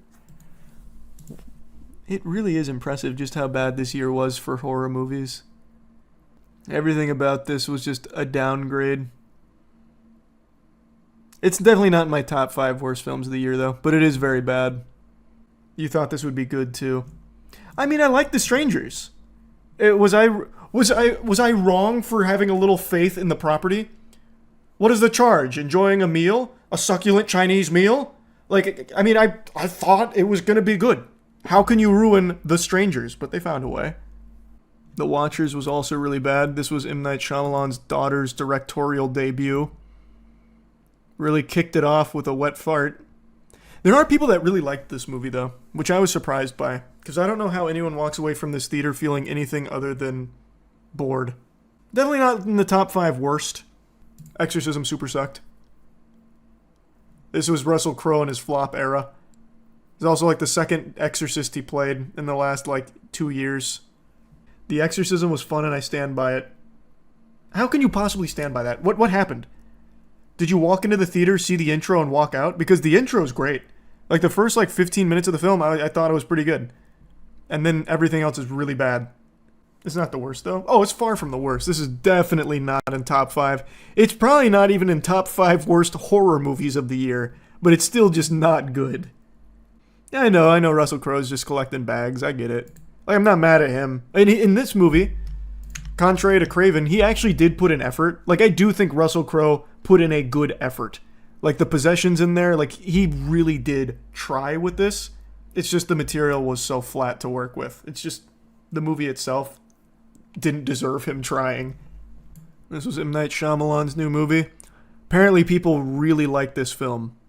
I don't know how, unless you just like watching concerts. Because half of this movie is a concert, and the second half, then it changed. I won't spoil it, I guess. This one's probably a little too new to get into spoilers. But you're fundamentally just watching M. Night Shyamalan's daughter have a concert. But it's definitely not in the top 5 worst. Oh wait, never mind. I was thinking of Pope's Exorcist. You see what I mean? Do you see what I mean? You couldn't even remember what fucking movie I was talking about with Russell Crowe and his exorcism roles because he takes so many and they're all so underwhelming and forgettable. You see it? You see what I'm saying now, Archive? Case in point. And here it is. Worst movie of the year, Borderlands. It has to be Borderlands. Borderlands is not only insulting to anyone that likes Borderlands, it's insulting to anybody with eyes. There is nothing to enjoy about it. There's not a single joke that gets told that could even elicit the slightest smile or even the semblance of a smirk. Every joke is just a complete flub, and it's just annoying. The CGI is bad. Everything about it is bad. It's gotta be the worst movie of the year. And also, $110 million to $120 million budget for this piece of shit. Which is the only good joke about it, to be honest. That huge box office blunder. Your review of this movie took place in a hotel room. It did. We all got together, including the Apex boys, and we went and watched Borderlands together. And everyone was mad at me for suggesting it. Like, I knew it wasn't going to be good. I knew going into it wasn't going to be good. I could have never imagined it would be that bad. That entire budget went to this star-studded cast for no reason. I still don't understand why you have a near 60-year-old woman playing this role. Like, nothing against her. Like, she was clearly just cashing in the bag, but Cate Blanchett is like the worst possible fit for the Siren. It's unbelievable. It's had nothing to do with the games either. Not that not even that's my biggest complaint. Even if you don't know anything about Borderlands, I don't think there's a single thing to like about this movie. Megalopolis is definitely in the top 5 worst films of the year. No doubt. Where would I put Megaflopolis? That's a tough one. I do still occasionally think about Adam Driver when he's talking to the girl and he starts hitting her with, like, the Reddit fedora tipping, like, explanation for, you know, her being a partier and him not being one or whatever. He's like, well, I actually have to crunch some quarks. As you see, I'm very busy running an empire. I'm building something that your feeble mind couldn't possibly comprehend. So why don't you go back to the club and get out of here? Like, it is fun bad in a lot of ways. Like, there are things to enjoy about the shittiness of Megalopolis, and I think that might save it from being the second worst film of the year. You skipped Afraid. Oh, you're right. Where was Afraid? It's not in my top 5 worst films of the year, but that movie was also pretty bad. This one's about AI. They basically just get an Alexa AI that starts to threaten them because she wants to be mom. It's pretty stupid. Not in my top 5 worst films of the year, but man, that's like something that your like uncle would pitch you on an idea for. Like, check this out. AI. It's evil. What do you think? And that's about as deep as the movie gets. Joker 2 is definitely in the top 5 worst of the year. And not because I think it's objectively worse than something like A Night Swim or An Imaginary, because it's not as bad as those. Like, speaking purely from like a outside perspective. But the disappointment of this movie and just how off the rails and how badly it missed the mark, it has to be in the top 5 worst of the year. Like, this is the most disappointing movie I think I've ever seen. Turning it into a musical, not even a good musical, didn't even have the fucking chutzpah to deliver good musical numbers. Tells a terrible story as well. God, and Todd Phillips, every time he opens his mouth, Christ. Ugh. Like, listening to an Amy Schumer routine's less painful. Everything Todd Phillips has to say about this movie just sucks. No, you guys just really didn't understand it. You see, he's not the Joker. This isn't a movie about the Joker. How deep. How very profound, Todd. And then that brings us to Craven. Alright, Craven doesn't breach top 5 worst of the year. Bad movie for sure. But definitely not worse than Madam Web. I think this will probably be our... Oh, this is 6. Someone's going to have to get... Oh, wait, no. Yeah, wait, someone's going to have to get cut. Oh, shit. Also, apparently Craven opened to a lower box office start than even Madam Web. Which I don't think anyone's surprised by. Damn. What would I cut here? Rebel Moon Part 2, Madam Web, Tarot, Borderlands, Megalopolis, or Joker? It'd probably be Rebel Moon Part 2. That'd probably just be outside of my top 5 worst films of the year. I don't think it stands up to these kings of garbage. Rebel Moon is worse than Tarot. Okay, let's not get carried away. All right, now we're just spewing some nonsense. I hate Rebel Moon as much as the next guy. I wake up extra early to have more hours in the day to shit on Zack Snyder's Rebel Moon series. But I'm not going to let that cloud my eyes here and say that it's worse than Tarot. That's ridiculous. I'm going to have to cut this. It didn't make the top 5 worst films of the year. These are our top 5. So now the order. I think the order would go Joker at the 5 slot for worst film of the year. Probably next would be Tarot at number 4. Then Megalopolis at number 3. Madam Web at number 2. And Borderlands at number 1. I think that's how I'd do it. I don't ironically watch Tarot over Rebel Moon because at least it's short and has no slow-mo, which is its only saving grace. But we can't look at it that way.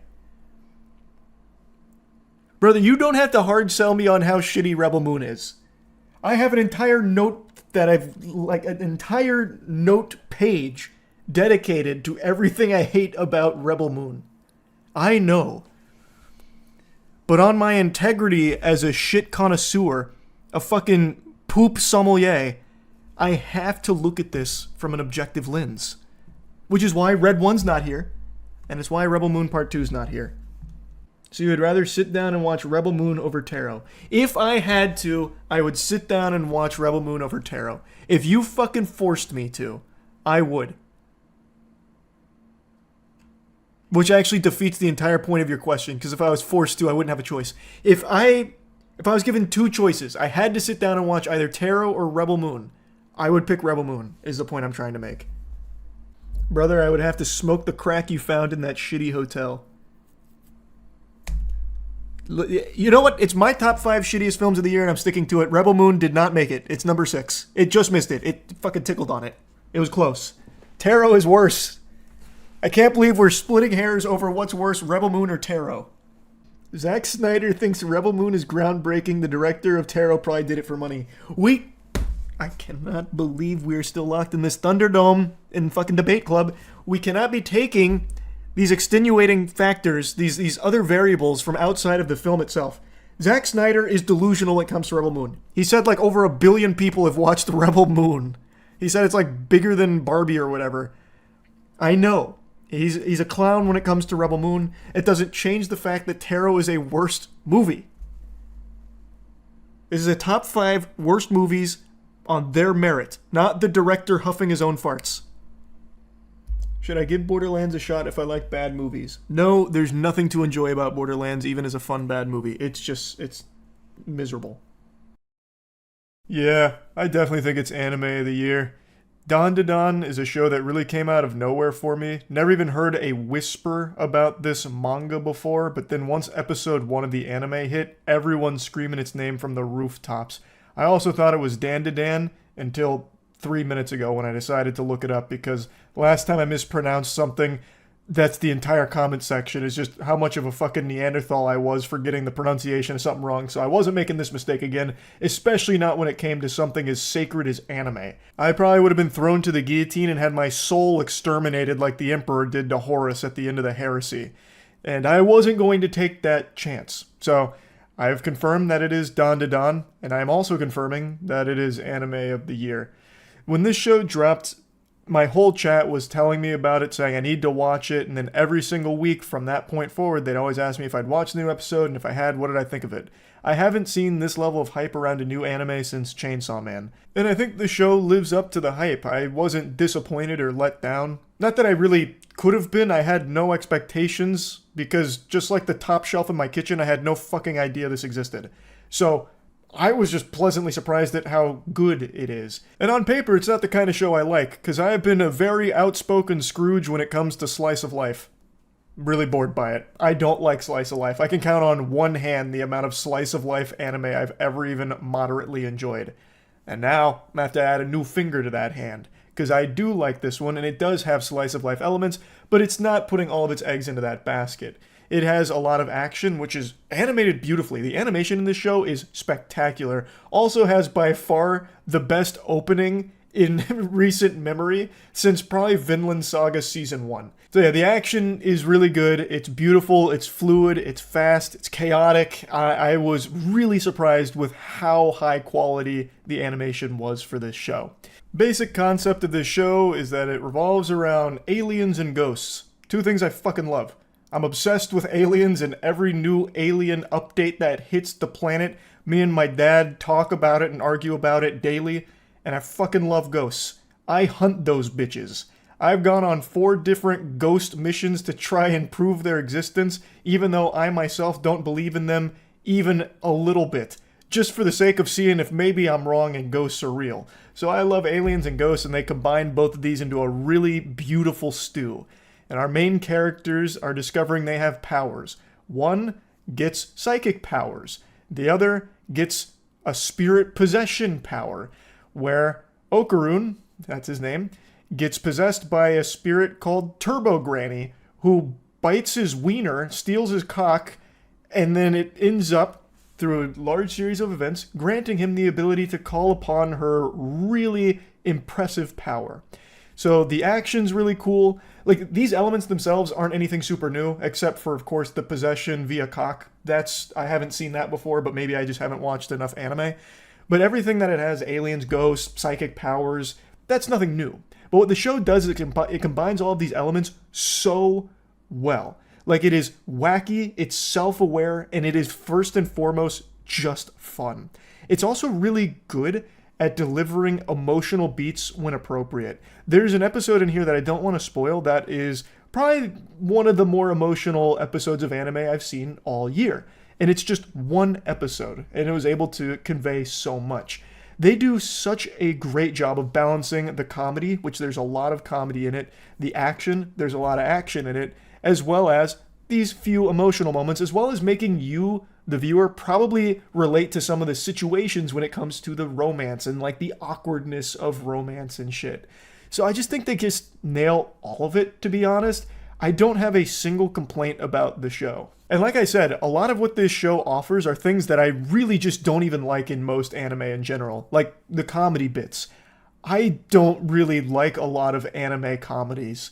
They don't really make me, giggle. I'm not grabbing at my belly like Santa Claus, breaking out into fits of laughter watching the anime character shoot blood out of his nose for the millionth time. Like, I'm usually not laughing at the comedy gags in most anime. But in here, I actually did have a couple of moments where I was giggling. And it's just well done. Like, it does things different while still exploring similar concepts to other anime. I really am surprised at just how well the show is written. And it's so refreshing just how unserious it is sometimes, where you have things like Turbo Granny possessing Okarun, and now all of a sudden he has to go on this noble quest to find his missing testicles, which have turned into golden balls and flew across the world like fucking Dragon Balls. Like, that's so silly. And it's really self-aware in the silliness, but they play it straight. So it, feels really good. Like, it's just entertaining. And it's not afraid to be serious. Like I mentioned, they have some really emotional moments that are done very well. And they also do the romance really well. They don't tackle romance in this show the same way a lot of other anime do. So it feels like a show that they just knew what the fuck they were doing. The action is great. The writing is great. The aliens in particular, when they fight the aliens, are really cool. And they're also super silly. Like, the aliens are doing crazy dances and shit, and they look super silly. And they keep talking about trying to harvest the humans' banana organs. Once again, talking about penis. The show is also first and foremost making dick jokes out the wazoo. Hey, they've been studying some of my old transcripts, I'll tell you that much. Anyway, though, I think I've glazed it enough. Point is, I do think Dandadan is the best anime of the year, hands down. So, yeah, that's really about it. So, yeah. First thing I saw this morning when I went to my phone was a message from Matt, who sent me a really sad story about an adorable pet squirrel named Peanut who was confiscated from his home and euthanized by the Department of Environmental Conservation in New York. So I started my day with a frown. They also executed Fred the raccoon as well, another one of his pets. So the Department of Environmental Conservation was not really conserving the environment. Instead, they were preserving their KD ratio here, just piling up corpses of beloved pets of this man.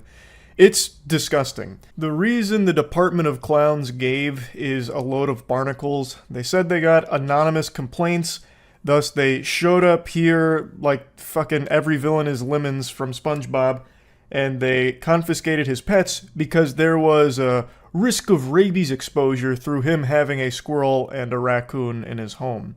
And then when they were kidnapping the pets, one of the officers apparently got bit by the squirrel, and thus they were concerned about potential rabies. But the only way to test for rabies is on a dead animal, so they killed Fred and Peanut to test for rabies. An entirely avoidable tragedy here because there was no reason to confiscate them in the first place. First of all, the officer being bit is a pretty normal thing to happen here when you're abruptly taking an animal from its home. It's going to get scared and it's probably going to bite because it's frightened and doesn't know what to do.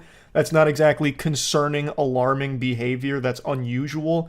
And the owner had both Fred and Peanut for an extended period of time, and animals that have rabies usually don't last longer than 2 weeks. They're usually dead within 2 weeks. Of course, squirrels and raccoons can be vectors for rabies, but so can almost every other pet on the fucking planet, like dogs, for instance. Is the DEC going to start acting on anonymous phone calls claiming that their neighbor's dog might not have their rabies shot? Is the DEC going to bust through their fucking walls with a bazooka and start kidnapping people's dogs and euthanizing them to test for rabies? Probably not. I understand that raccoons are one of the largest vectors for rabies, but in this case the owner had him for so long that if it did have rabies, it would have shown symptoms and had already been dead. And he had Peanut for 7 years. So I think both were in the clear there, and from everything I saw and everything I read, he wasn't being irresponsible, taking them to dangerous locations where they could be exposed to an infectious animal where they could contract rabies. So I think the risk of rabies exposure with this is pretty low. Yes, it is illegal to have wild animals as pets, but he had had Peanut for 7 years, had tried to release it back to the wild where Peanut got injured, and it was clear he couldn't survive in the wild on his own anymore. The owner, the father of Peanut, his name is Mark Longo.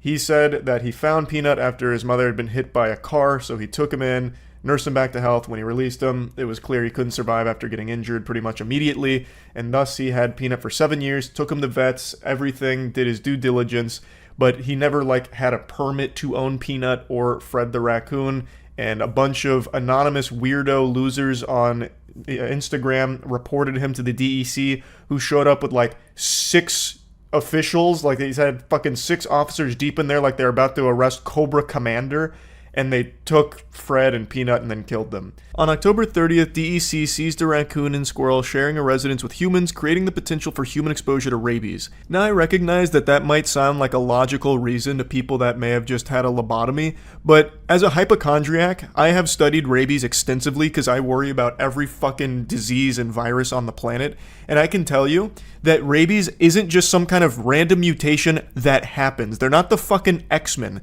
Animals get rabies from infected animals. It doesn't just spawn in there. It's not the Walking Dead virus where they just have it by default. They'd have to be exposed to it through either a bite or a scratch from an infected animal, or in any way getting saliva from an infected animal inside of them. And in extraordinarily rare cases, there is something called aerosolized rabies, which has only been documented in very humid caves with a lot of bats where there's poor ventilation, so they have had non-bite exposure through that. But I don't think Mark Longo has taken Fred and Peanut to the fucking caves next door like he was Batman or something. So I don't think there was a huge risk of Fred or Peanut having rabies, considering they both lived with him inside of his residence. They then just go on to say that to test for rabies, both animals were euthanized. The animals are being tested for rabies. Anyone who's been in contact with them is strongly encouraged to consult their physician, and then decline to comment further on it. Peanut and Fred were not a risk to the environment or a risk to those around them. This was just a complete waste of department resources that could have been better spent doing literally anything else. Actually anything else. I don't get New York's priorities at all here. When it comes to shit that actually matters, they are so slow and unresponsive. Yet, when it comes to killing this dude's pets, they're like Goku with instant transmission. They're there and ready.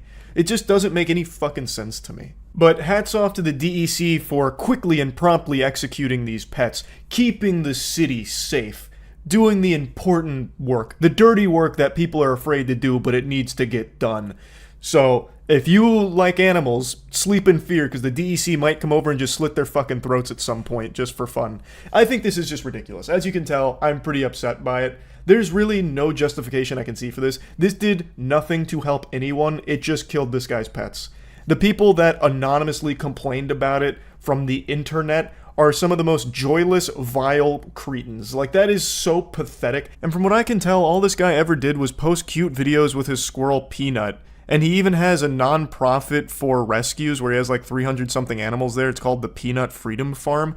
All this guy was doing was just minding his own business and posting adorable videos with his pet. And yet still, the loveless, brainless weirdos found a way to hate him for it, report him to the authorities to try and get his squirrel taken away, so that way he'd be as miserable as they are. I am still just blown away, jaw on the floor, with how quickly the New York DEC responded to this, to come over here and take this man's pets and then kill them. Because I know for sure that if you, right now in New York, called them up and said, "Help, I have a huge problem. I have raccoons and squirrels out the wazoo in my house. It's a major infestation. I think they might even be carrying rabies. I saw foam at the mouth. Help, I'm panicking. Can you get someone out here to come take them away?"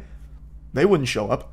You'd wait 6 or 8 months if they even bothered to swing around there. You'd already be dead and your corpse fucking rotting in that house before they'd come around and actually try and do something about it.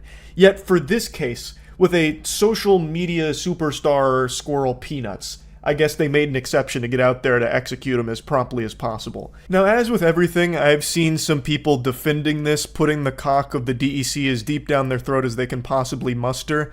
Mostly on Reddit. I've seen a lot of Redditors running some PR here for the New York DEC. And the big thing they keep harping on is, it's Mark Longo's fault, he's a narcissist, because he posted videos of his squirrel for clout.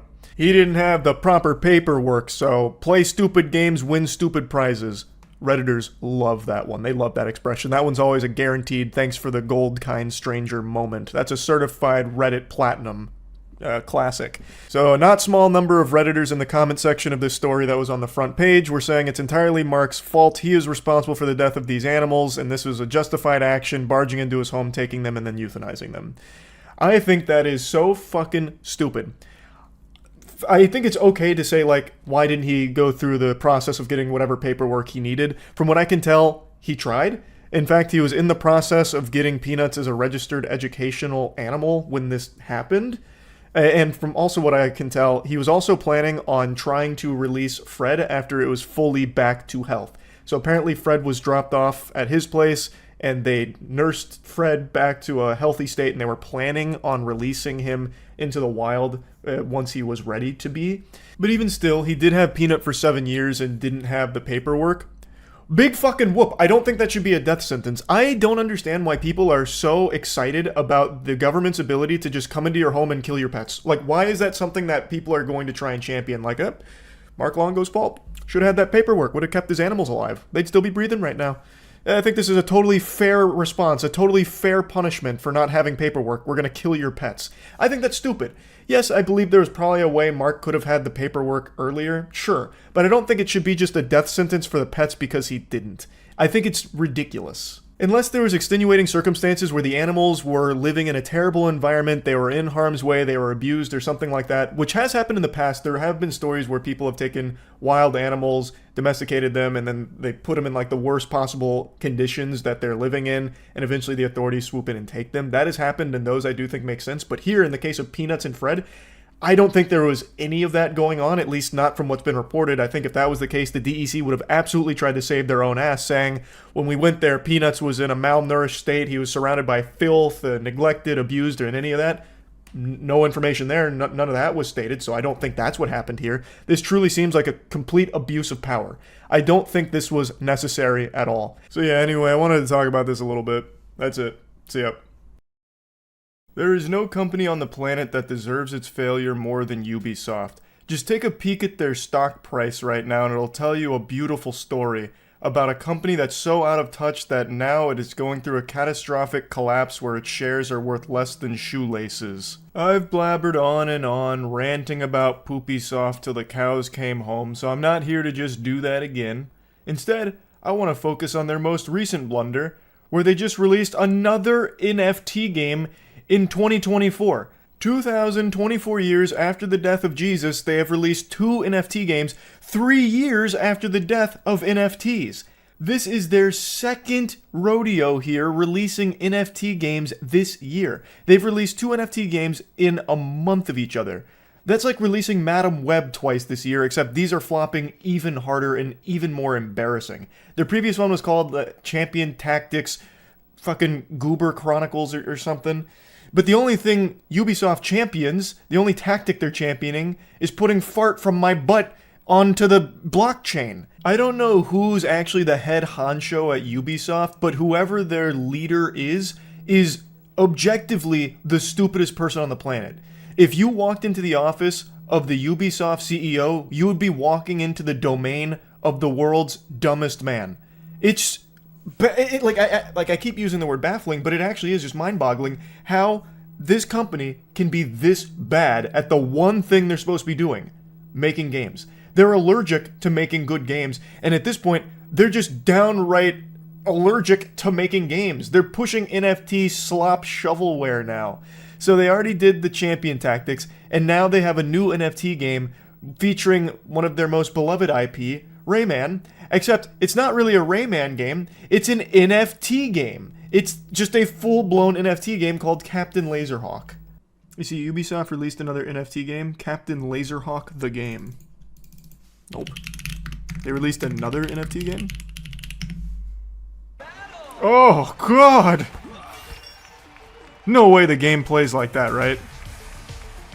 This has to just be the recording.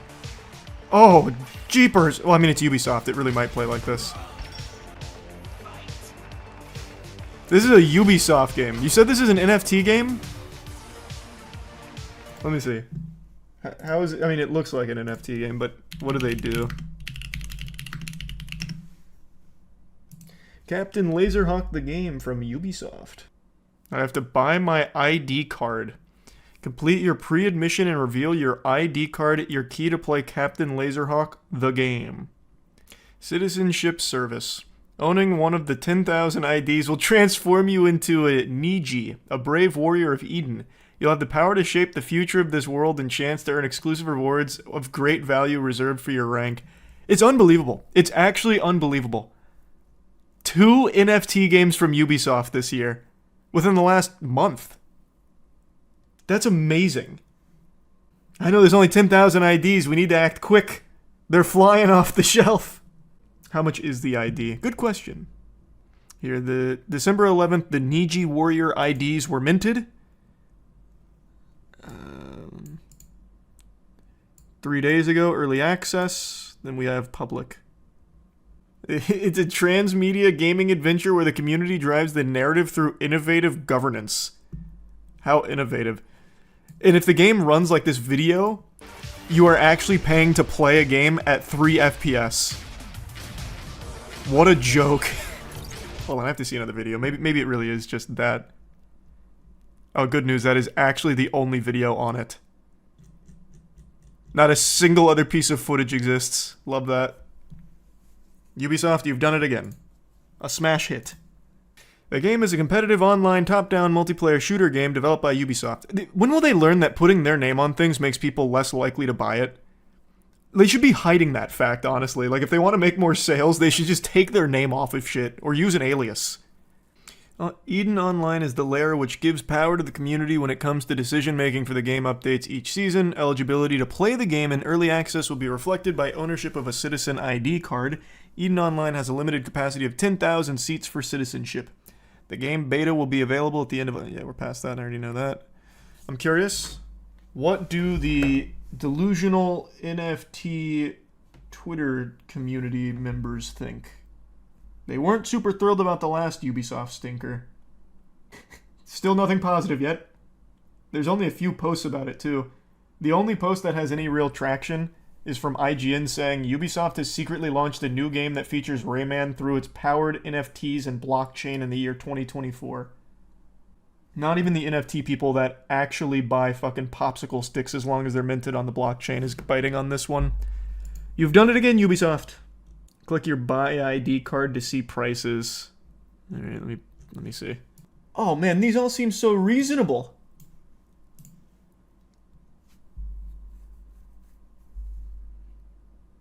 I don't know how much is this in money? Someone convert the Ethereum for me. It's 18 to 19 USD. Okay. So it's an $18 to $19 early access NFT game. I don't see how that can fail. I can't believe more people aren't biting. Especially for some of the rare globulins. I already forgot what they call these stupid fucking things. Eden elitists? Jesus, did anyone buy a single one? It looks like all 10,000 ID cards are still here. Oh my god. Look at the top, it says 3,000 owners. Oh yeah, 3.2k owners. Wonder how many of that's held by a development team. Ubisoft's innovation is crazy. It is. Captain Laserhawk is actually a cool show. It has Rayman doing cocaine and eating sushi off of a naked cowgirl's ass. What? What do you mean? The cocaine I can almost understand for Rayman, but what do you mean naked cowgirl's ass?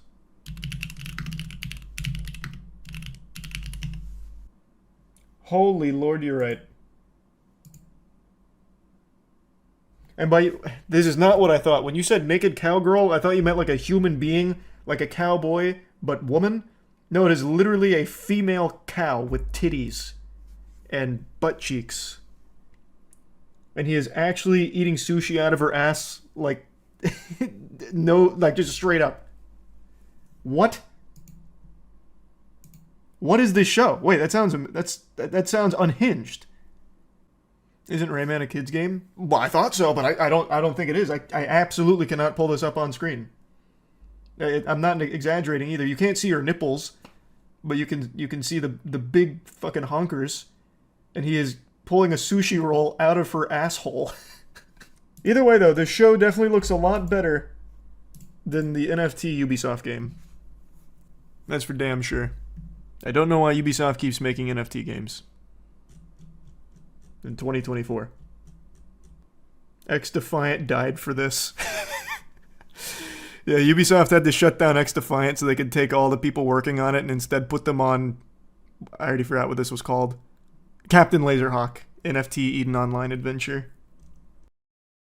There's a story floating around that's piqued a lot of interest, and a lot of people have wondered if I've seen it. It's about North Korean soldiers that allegedly have become addicted to adult content online, since for the first time in their lives, they have less restrictions on internet usage while they're fighting for Russia against Ukraine. So, North Korean soldiers that are fighting with Russia, they've apparently gone full gooner after having their Sharingan awakened with this unfettered internet access, at least according to Gideon Rackman, a Financial Times Foreign Affairs commentator. A usually reliable source tells me that the North Korean soldiers who have deployed to Russia have never had unfettered access to the internet before. As a result, they are gorging on pornography. A classic source, trust me bro moment. However, this guy does have some prestige with that title, I think. I don't know. I'm not an expert on the Financial Times or anything. It's not like he really dove into the lore or explained where he got this information from. He just kind of made it like a mic drop moment and then walked away. So this could just be a guy pulling shit out of his ass. It's very possible. The U.S. Defense Department spokesperson, Lieutenant Colonel Charlie Dietz, was even asked about it and said that he couldn't confirm any North Korean internet habits or virtual extracurriculars. He went on to say that they're instead more focused on serious aspects of North Korea's involvement, if any, in Russia's military operations, and that the question about whether or not the North Korean soldiers are going auga at their phone screens when looking at honkers should be asked to Moscow instead. Of course, it's impossible for me to know whether or not the claim is true that North Korean soldiers are now gorging on pornography. I'm not there. I'm not looking over their shoulder, breathing down their neck, going, hey, what you watching there? So I have no way of knowing. It doesn't seem like there's any strong evidence to support the claim, but whether or not it's true, it's an interesting thought that I want to talk about briefly. We had a similar topic that I talked about like 5 months ago when there was a story about this remote tribe that had recently got internet access, and there was a viral story about how they've now become addicted to porn and it's destroying their entire community and all of that. So this isn't the first of its kind here, though in that case that was very overblown and dramatic for the sake of clicks, and in this case it's too early to tell, but there's no evidence to suggest that North Korean soldiers are right now in the middle of big-time gooning. On Reddit, however, the front page, they have this photo right here that claims it's a picture of a North Korean soldier that was watching girls dancing all day, but it looks like a really staged photo. I mean, the guy looks super happy. He looks like he's on cloud nine right there. That is a man who is at peace with whatever is on his phone. But it really feels like this picture is not authentic. And then from the same Reddit account, they also posted this, which is a short video of a North Korean soldier apparently watching girls dancing on social media. To me, they just feel more fake than a fleshlight, just very phony baloney staged photos. I don't know why, maybe to capitalize off how viral this story has become. It just, to me, doesn't seem real, but it is very possible it is. But I haven't seen any actual journalists report on that photo or that video, so I don't know if the authenticity has been verified or anything. But putting it through the Charles sniff test smells like bullshit to me. Who really knows? But the idea is interesting because when you grow up with access to the internet, there's a lot of things that become normal to you that are incomprehensible to those that don't have that. There's the obvious, like, information, access to others, videos, like an infinite number of things change drastically with internet access. But since the focal point of this story was porn, I guess I'll talk on that aspect too. In North Korea, porn is Voldemort. You don't say its name, but it does exist. Like, there is a consumption of pornography in North Korea, even though it is forbidden. It's usually through the black markets, purchasing magazines or films and such, but it's not something that's like officially condoned, and it does carry a severe punishment, at least as I understand it. So it's not something most people have access to in an easy way. So as a North Korean soldier, if you go fight somewhere overseas and you have access to it on your phone, that is a game changer experience, because prior to that, most likely the only way you'd ever really see a naked person is if you saw them in person, right? Like, think back. I made this point when talking about this in the last video when it came to the remote tribe. The average person in the world right now has seen more yams and butt cheeks than your entire family tree combined, thanks to the internet. In the modern day and age, you can't even open up Twitter without being inundated with titties, pussy, and spread asshole. And it's become so normalized. Not just on Twitter, on just the internet as a whole. If you go to the comments section right now, I guarantee there is probably 1,000 bot comments with a naked woman or just giant milkers that is a copy and paste of some other comment right there promoting OnlyFans or some other porn site. It's just become extremely common. So if you're someone that's never had access to the internet and then you just suddenly get it, it's overwhelming with the amount of new things that get introduced into your life. And it's big for the brain here. Like, it's so overstimulating, like all the information, and that does include all of the porn that then just gets fucking placed right there on your doorstep. Like, it's something that even if you don't go looking for it, like even if the North Korean soldiers aren't typing in naked boobie to blow a load, they will undoubtedly just encounter it because of how prevalent it is just in the internet in general. Like, even if they don't go out of their way for it, it will find them. Again, this assumes the story's true in the first place, that North Korean soldiers are drooling and hooked on porn right now. Even though there's no evidence to support that claim at the moment, the claim itself is believable because of how widely documented porn addiction is. It's a serious, serious problem. And in this case, I'm assuming the soldiers have probably never even seen porn before, considering how difficult it is to get in North Korea. So they're probably even more blown away by it and more susceptible to it, would be my guess. Of course, I'm not a psychologist or anything. I'm not a fucking porn scientist. It's just what I'm imagining would be the case. It's just a fascinating thought, really, because I grew up with the internet. I imagine most people watching this have as well. And even if you didn't grow up with it, you got to evolve with it over time. It was never something that all of a sudden the modern internet just fell into your lap one day.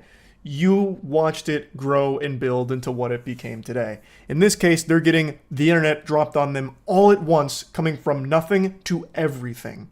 It's like fucking Gojo's domain expansion, really, but with internet degeneracy. So I just find it super interesting. Also, this is a bit unrelated and probably a bit stupid, but I do wonder if this is a true claim about North Korean soldiers gorging on adult content. Would the US military try and use that to their advantage somehow, you think? Like, start blasting their devices with advertisements for, like, giant melons, like, click here. And they spend, like, hours doing that, just rotting away watching porn as opposed to fighting. I wonder if that'd be, like, an effective tactic in general. Like, they start just spamming their phones with, like, those advertisements from back in the day, like, this sexy single's in your area. This woman's trying to fuck you right now. Actually, this very second. Hey, asshole, this woman's trying to put on a show for you, specifically you. It's a private show. And it's like Keister just jiggling around. Click here and watch. Have some fucking respect. Just like this giant effort to keep them glued to their phone watching porn as opposed to like going out to the front lines and fighting. I don't think it'd actually work. Obviously, I'm just kidding around, but it is an interesting idea. Could there be any merit to that strategy? Most likely not. That's really about it. So, yeah. It's really good, But just like Pinocchio when he finally proved his selflessness, I'm gonna be real. I'm gonna be honest here. I didn't love it as much as I thought I would, and I didn't love it as much as everyone else seems to. I went into Nosferatu expecting this to be one of my favorite movies of the year. In fact, it's the sole reason I haven't done a top 5 movies of 2024 yet, because I was so certain that this film was going to enter into that top 5. I had expectations out the wazoo on it. Maybe unfairly so, but I just had a whole lot of faith in it because very talented director. The trailer I thought was incredible. Usually I'm not super impressed by trailers, but this one I actually was. I thought it was a really good looking movie. I love the Dracula tale. I mean, ever since I saw Bram Stoker's Dracula, I've always thought it was a very cool story, and this is a very talented director putting his spin on the story. This seemed like a fucking slam dunk to me. And in a lot of ways, in a lot of departments, it is, but it's definitely not in my top 5 films of the year. I did like it. I liked it very much, but I'm not going to be gushing grannies over this one, unfortunately. I have a lot of great things to say about it, but I know at this point no one gives a fuck about that since I've said all of this. No one's going to care about my compliments. I think now they just want to hear the complaints on why I feel differently about it than most people seem to. But I'd still like to start with all the compliments because, again, this is a very good movie. I think the style of the film is spectacular. It is probably my favorite movie stylistically of the year. Every scene is just gorgeous, and the atmosphere is haunting, chilling. Like, every shot is breathtaking. It is so good. And it also really helps that the acting, all of the performances are outstanding. Extraordinary work. I dare say it might even be better than my performance in The Hunger Games Mockingjay Part 1. And you know I don't give that compliment out lightly. Everyone in here really did an immaculate job breathing life into their characters. And speaking of breathing life, let's talk about death. Nosferatu himself, Count Orlok, this is probably the best depiction of Dracula. He's not like Gary Oldman, where he's basically just like a fucking swagged out man who's a smooth talker and charming. No. Bill Skarsgård as Count Orlok, he's a monster. He's just actually a revolting monster. He looks like one of Nurgle's disciples from Warhammer 40k. He is this blistering, oozing, rotting thing, and it is menacing. And it helps that Bill Skarsgård did such a good job of making this character scary. Every time he is on screen and speaking, it's like a holy shit, what is this thing? This isn't the same kind of Dracula depiction I think anyone was expecting, certainly not me, where it's like, oh, there's still like some kind of human element to the monster. But no, Count Orlok is actually just death. He is evil incarnate. There is not even a single moment of humanization. He is a plague, a miasma that kills all, and that is that. He is just an evil thing. And I love that. I think that is a great direction for this character, and Bill Skarsgård crushed it. Another thing I didn't expect is that the film is pretty heavy on horror. I didn't think that this would actually be, a horror movie. I thought there'd be elements of it, but no, it's really a pretty strong horror film in its own right. So that was a pleasant surprise because they did horror well. It builds tension effectively. You get the feeling nobody is safe because Count Orlok truly is just an evil monster that will kill anyone at any time. It was a very nice surprise to see just how much they were committed to unnerving the audience, and I think they really accomplished that goal. But now I want to get into some things that I don't think worked all that well. I guess for me personally. This movie, time doesn't really exist. Every character in this film has unlocked fast travel. And I mean that in the truest sense of the word. So the film starts where we have Thomas, who is going to Count Orlok for some business. I feel like if you've seen Bram Stoker's Dracula, you'll kind of know that premise. It doesn't follow Bram Stoker's Dracula 1-to-1 or anything, but there is clearly some elements that are shared between them. It's, Dracula's story at its core. Then Nosferatu takes that and it builds on it in a really, really beautiful way. But in the beginning, you have Thomas, and he's going to Count Orlok's. They make it clear that this is a pretty arduous journey. It's a 6-week venture out there. It's not quick by any means. But he gets there pretty quickly, which is fine. You don't need to spend 6 weeks on the fucking Oregon Trail, right? You don't need to know everything that happens on the journey. He gets there, and it's nightmarish. It's a really good set of sequences that happen that showcase just how fucked up and deranged Count Orlok is. And Thomas is feeling the effects of, I'm actually here with the devil right now. It's great stuff. And then Thomas eventually, he escapes. I guess this is getting into spoilers now. I'm going to give spoiler warnings here, but there's no way I can talk about my complaints without getting into spoilers. So he's able to get out of there, and his wife, Ellen, she's very concerned. She didn't want him to go on this trip. She's had all of these nightmares that feel real, and there's a lot of things that she knows that she should know because of this strange set of nightmares that happen and the things that go on while she sleeps. So she knows that things are pretty perilous, and Thomas still goes, and then all that happens. He escapes, and there's this tension of, man, what's happening with Thomas? I hope Thomas is okay, and that's felt with Ellen as well as Thomas's friend, who is taking care of her in his abode. And they're all concerned. And then Thomas kind of just rolls up on horseback like lickety-split. So Thomas escapes, and he gets nursed back to health by some religious people that are able to help kind of stifle away the curse of Count Orlok. Now, this is another complaint I have where convenient things just seem to happen with people that are omniscient. So when Thomas escapes, one of the people of the faith happened to see him on the shore. They bring him into the church, and they immediately know everything that he has experienced without him ever telling them. So they are beyond knowledgeable about what has gone on to him and also how to fix it to the best of their ability and heal him. And they do that very quickly. It's only like a 5-minute scene. And then he rides away on horseback. And then like 3 scenes later, he's back with Ellen and everybody else in like the main hub. That was a 6-week journey that he has now just made in 3 scenes without any real feeling that a lot of time has passed between these events. Now, they do have an offhanded mention of months going by, but that's not something you would ever get without them just briefly mentioning it in passing. Now, admittedly, that kind of thing also happens in Bram Stoker's Dracula, but to a lesser degree. There was more time with Keanu Reeves in the castle, and it felt like a longer time had gone by before he made it back. Here, he gets in and gets out pretty quickly, and that is something that stays true throughout the whole film. So there is a time limit that Count Orlok puts on love, saying, there's 3 nights now. You have 3 nights, Ellen. And on one of the nights, on night 2, something tragic happens, where someone's family is murdered.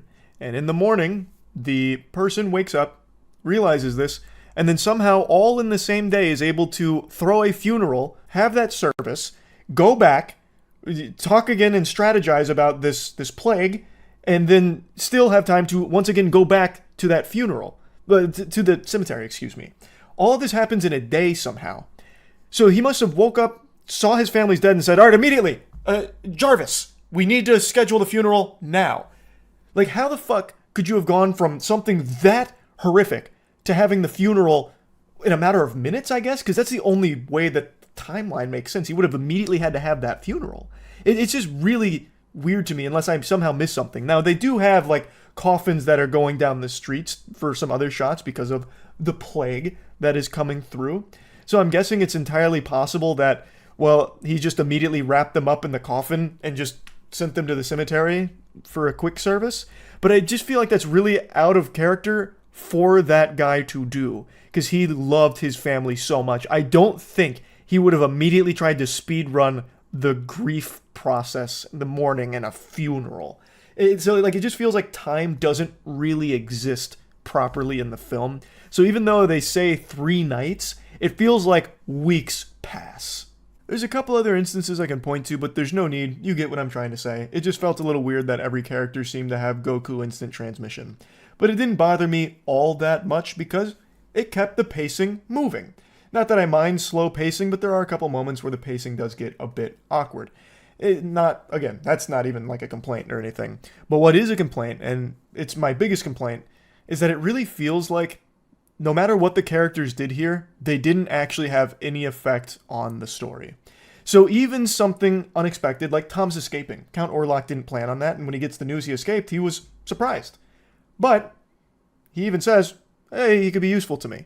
And ultimately, it just truly didn't matter that he escaped. His escape did nothing to throw a monkey wrench into anything at all. None of the characters' presence or their decisions did anything at all with the story itself and the way that it progresses. They are kind of just spectators watching what happens and learning why it's happening. So that just kind of felt underwhelming that what the characters were doing just really wasn't mattering. They were kind of just trying to figure out, well, what is Nosferatu? What's going on here? And why is Ellen so haunted? What is the connection here? And then when shit's hitting the fan with some fart on top because of a plague that's coming through killing everybody, they're trying to figure out, well, what can we do to stop this and, stop Nosferatu? And they never really get a plan in motion. They get the semblance of a plan and they act on something that one of the characters knows actually doesn't matter. That is the point. He is literally doing something he knows doesn't matter because what's happening is already predetermined. It's on rails and none of the characters can do anything to stop it. So when the movie concludes, it feels a little underwhelming that all of these characters that we've come to know and love really didn't have an effect on the plot. It was one character making the decision that the bad character wanted them to the whole time, and that's that. It just feels a little lackluster. I don't mind movies that don't have a happy ending. In fact, some of my favorite pieces of media don't have happy endings. A non-happy ending can sometimes be the most powerful one. But here, it just felt like the journey was an ultimately meaningless one. Like, these characters never actually even fought against Nosferatu in any sense of the word. Like, I don't mean fucking pugilistic throwing down with him or anything silly like that. I mean, they really didn't do anything that had him concerned that his plan wasn't going to work. Everything went exactly the way it was said to in the very beginning. And that'd be fine if there was at least a couple of moments where, like, oh, the characters might actually do something to stop him. Like, there's stakes where, like, the characters are going to pull through and come up with a great solution here to fix this and save everyone or something. They're going to fight back against evil. But they never actually do. There is one thing that gets set in motion, like I mentioned, where they thought they were about to do something to Nosferatu, but one character knew the whole time they weren't.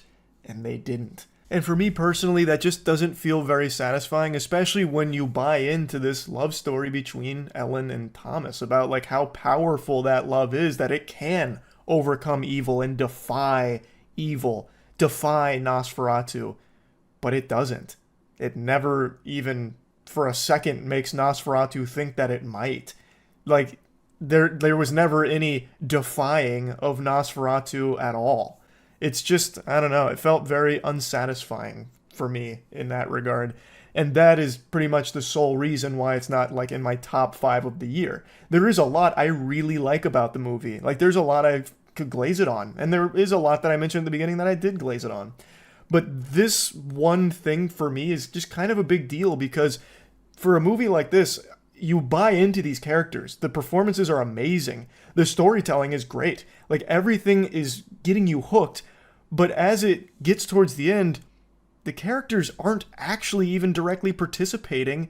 It's just showing you, reminding you, the characters are powerless. That it is a hopeless situation here. And the best they can do is learn about Nosferatu so they can realize just how powerless they are against him. And that's just not super fulfilling, I don't feel. So it just feels like, oh, well, that's just sad. You know, like, it just feels, for me, unsatisfying. So yeah, I like the movie a lot. I just don't love it like I thought I would and like everyone else seems to be loving it. And that's okay. I feel like that's all right. We can like different things to different degrees, I would say, when it comes to movies like Nosferatu. Anyway, though, I definitely think it's worth watching. That's about it. See ya.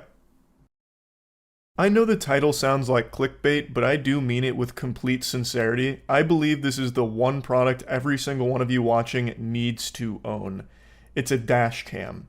Again, I know the title sounds over the top, like something you'd see as an ad on X videos, you know? The 3 secrets doctors don't want you to know about having a big hog.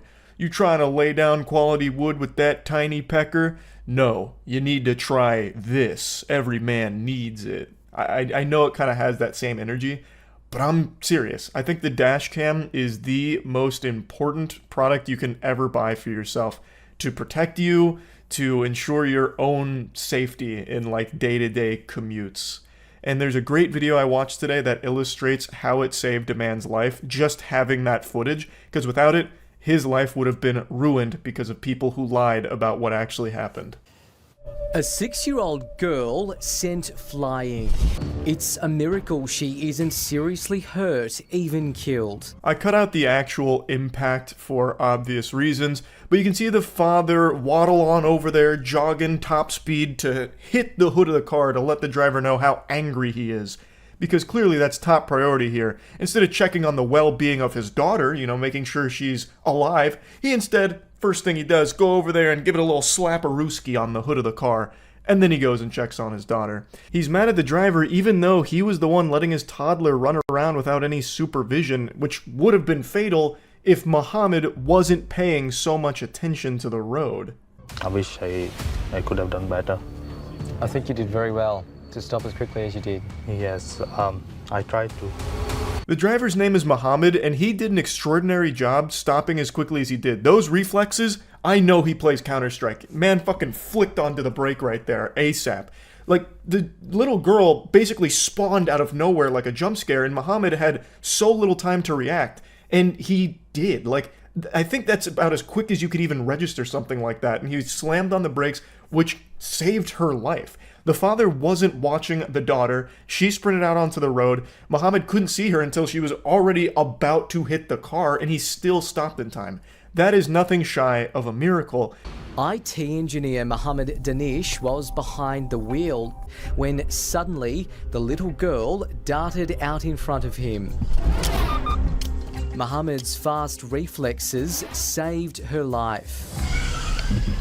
The girl's dad had his back to the road before realizing what had happened. Muhammad wasn't speeding, he was doing nothing wrong, and stopped as quickly as the human brain is even capable of registering something in front of it, I feel like. Because you can see, like, if you slow down that footage, there is a car blocking both the father and the daughter, and then as he's getting close to the car, then the daughter is visible running right in front of him, and he slams the brakes the second that happens. It's actually unbelievably impressive how quickly he was able to slam on those brakes. And yet, Daddy Dipshit is blaming Muhammad for this, even though he's just absent-mindedly going through chores without paying any attention to his daughter, not supervising her, which would have been fatal if not for Muhammad being so alert. She's alright, she's alright. Neighbors hear the commotion and rush outside. How fast do you want to be going? 40, I was 40. I'm calling the ambulance. Mohammed says some of the residents who came out turned on him. Then they were like, you are going on 80, you must have been drunk or something, and you must have been distracted by something. How can you hit a girl? Real quick, because I know when we're dealing with freedom units, people are going to get really confused. He's not saying he was going 40 miles per hour. That should be pretty obvious to people with eyes watching the dash cam that he's not going 40. That would be fucking zooming down that street. He's going 40 kilometers per hour, which if you convert it to the freedom units, it's about 25 miles per hour, which is the normal residential speed limit for pretty much everywhere, I guess. Like, most of the residential areas in Tampa are around 25 as well, so I'm assuming it's the same over there too. So he was not speeding or going like dangerously fast. Pulling shit out of your butt with this false statement is absolutely awful. This is why dash cams are so important and why I really believe everyone should have one. I have a dash cam. I recently got it like about a year and a half ago, and luckily I haven't needed it yet, but I think it is better to have it and not need it than need it and not have it. Because in the case of Muhammad here, if he didn't have it, so many people are saying, oh, he must have been going 80 or he was drunk or distracted. And it's his word against the father and now the neighbors who weren't even there. They're literally just having like fucking like fantasy episodes in their head that they're playing about, oh, well, this is what must have happened. Like getting a magnifying glass out like they're fucking Sherlock Holmes here. Judging by the tire tracks when you slam the brakes, I can estimate that you were going approximately 77.6, repeating of course, miles per hour on this residential road. You were at fault. You almost killed this little girl. It's entirely on you. How could you have hit this little girl? Why are you drunk? Why are you... I can smell the alcohol in your breath. You've been fucking chugging absinthe. You have been sculling Jaeger bombs all night, haven't you? Like, you can't, like, save yourself in that scenario without the dash cam. Because there's too many people dogpiling you, even though you did nothing wrong. It is so important to just have that safety net. He says one neighbour who didn't even witness the accident told police what happened. He was giving the statement that I was going so fast. But he never saw you? He never saw me, no. Whoever gave that statement should be in jail for giving a false statement. The person wasn't even there, and yet they're claiming they saw him going so fast. He was like a fucking lightning bolt going down that road. It's a miracle the girl wasn't fucking exploded into a million pieces like it's Team Fortress 2. Like, what do you... Like, it's craziness. It's actual unhinged lunacy. There are just people out there that are evil and just going to lie to the police about this just to fuck you in the face. Someone who was not even around to witness what happened is now making things up about it.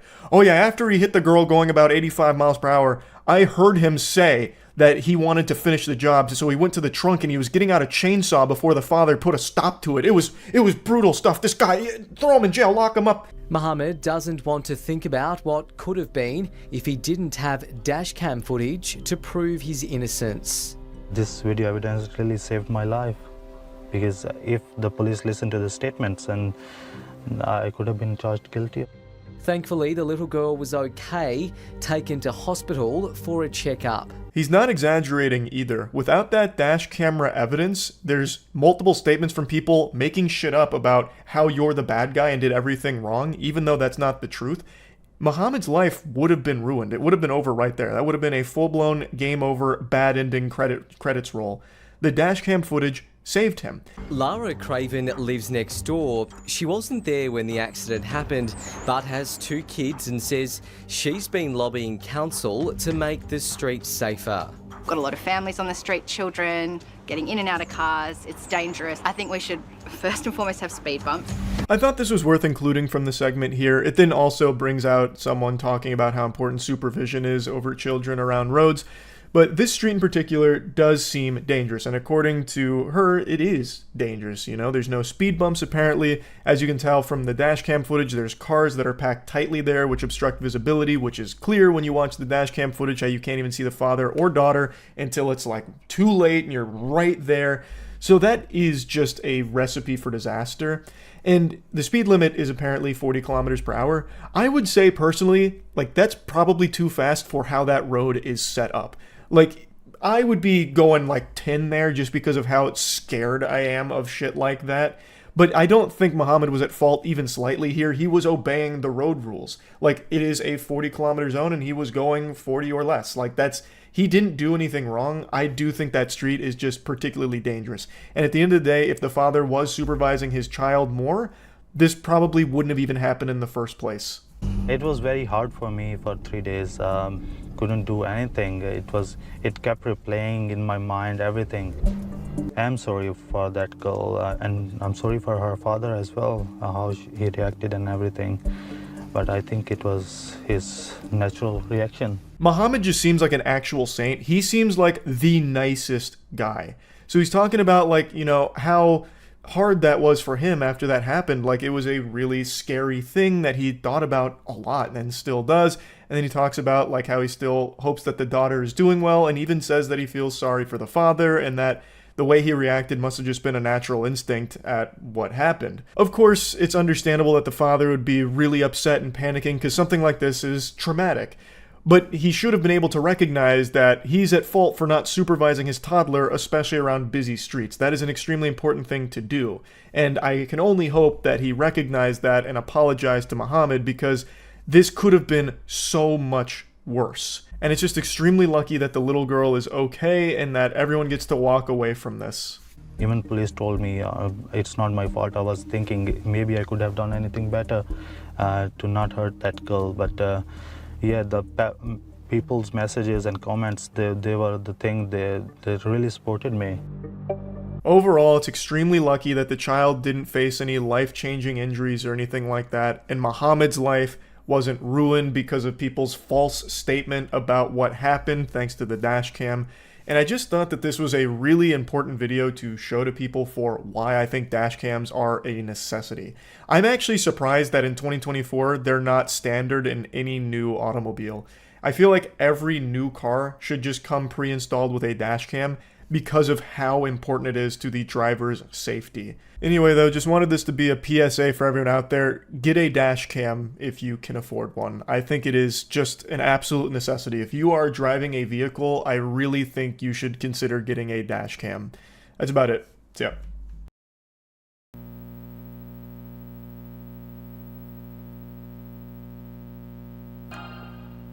So we brought out an expert here. We're going to be testing what the bare minimum you have to pay to get a real bulletproof helmet is. Matt's wearing the bicycle helmet from Temu. Yep, $40 Temu helmet. It's a dangerous world out there. Clearly, you know, sure. This one's Wish. So this is $250, right? 250. Yeah, 250.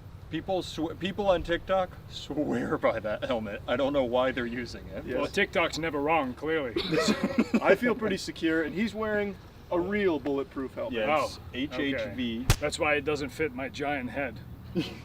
It actually. They don't want me to be safe. You're wearing hard head veterans. I'm definitely hard-headed. That's accurate. Perfect. Not a veteran. Yeah. No, stolen valor is fine. It's a big scam. I'd be so disappointed. How much did you spend in this helmet? It was like $700, I think. Oh, we're gonna. Which I'm gonna be honest. I thought it'd be more. If I were like, I don't want a bullet in my head, I would pay $7,000.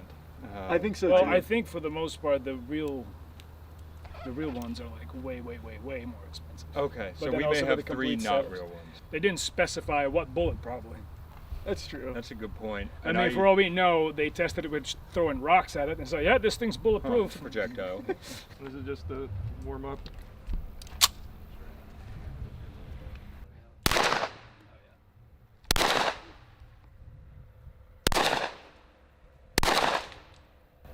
There was one good shot there. Slowly squeeze whenever you're ready. Good shot.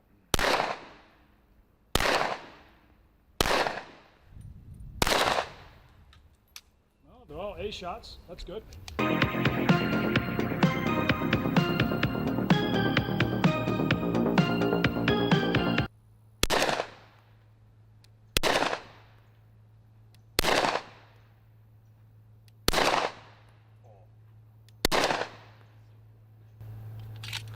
He just carved the Looney Tunes outline in that mannequin. I was going to say, imagine it was just going right through the helmet. That was so close. The whole time it was hitting them.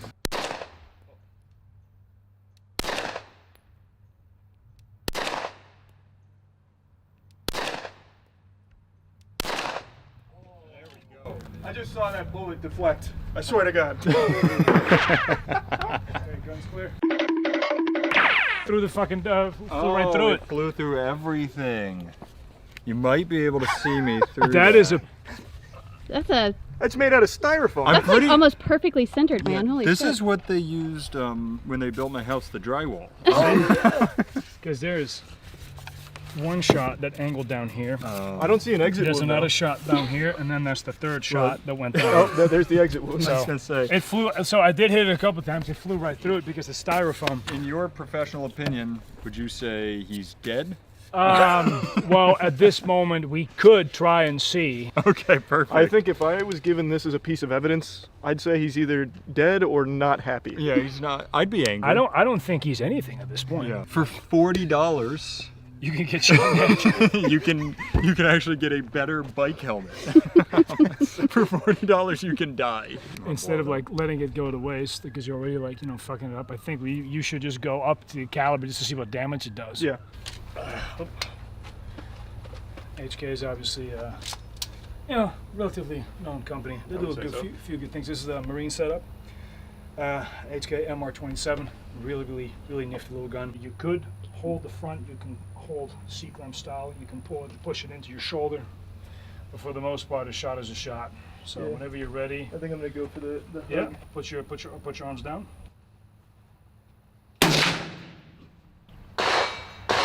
I think it might have deflected off of the helmet. It did. Sparks flew and everything. You said there was only one in the chamber? No, there's like 30 okay. in them. Good. Chamber in the back. A little lower. That's too low. Right in between those. I think the helmet's giving him some kind of camouflage. Oh, you hit something. Yep. There you go. All right.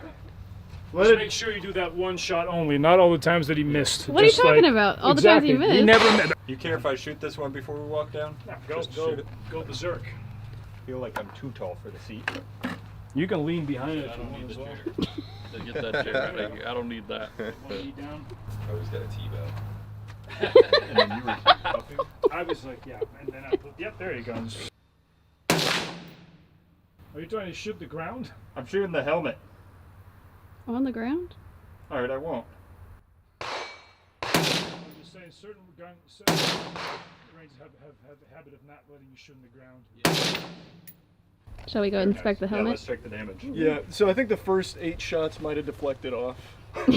But that let it be known. Ricochet? Charlie doesn't miss his target 9 way. times in a row.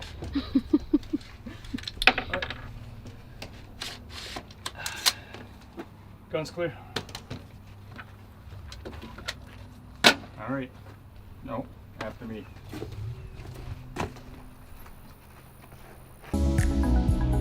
I see fluff everywhere. Yeah. Oh, you guys got see, I think it's that styrofoam. Like that round is so quick and so sharp. Yep. It just flies through it and it just doesn't buckle it. Damn. Something we're not taking into account though is he's fine. Yeah, he's good. Human heads are hard, so they're probably expecting a skull to be behind the helmet, which would add extra stopping. Absolutely, power. yes, because the human skull is known to be very bouncy when it comes Against to bullets. Yeah. I will say we haven't hit it in the bullseye yet. I've been trying to avoid it so we can still put a GoPro on it. Death cam. I was gonna say at the end, let's just like fucking blast. Yeah, them we'll with do the that biggest to rounds. all of them at the end. Cool. Because who knows? Maybe the Wish helmet that TikTok swears by can stop it. That dummy did not. Can't believe that. The dummy got Can't believe unboxed. it It's didn't like, what work. the fuck did I get myself into? I'm as shocked as you are that it didn't stop any. Yeah. Well, we don't know it didn't stop. We'll have to check the footage. The slow-mo might show. Yeah. Fucking Well, blasting it could have off of- JFK'd like gone over the head and back out the can. Like it could have rode along the top or something like that. Yeah, we could have had a shooter from there somewhere. Yeah, from the it tape could have been We don't anywhere. know that. We don't actually know what happened. We had a stunt shooter up in a helicopter up there, and he just took it out.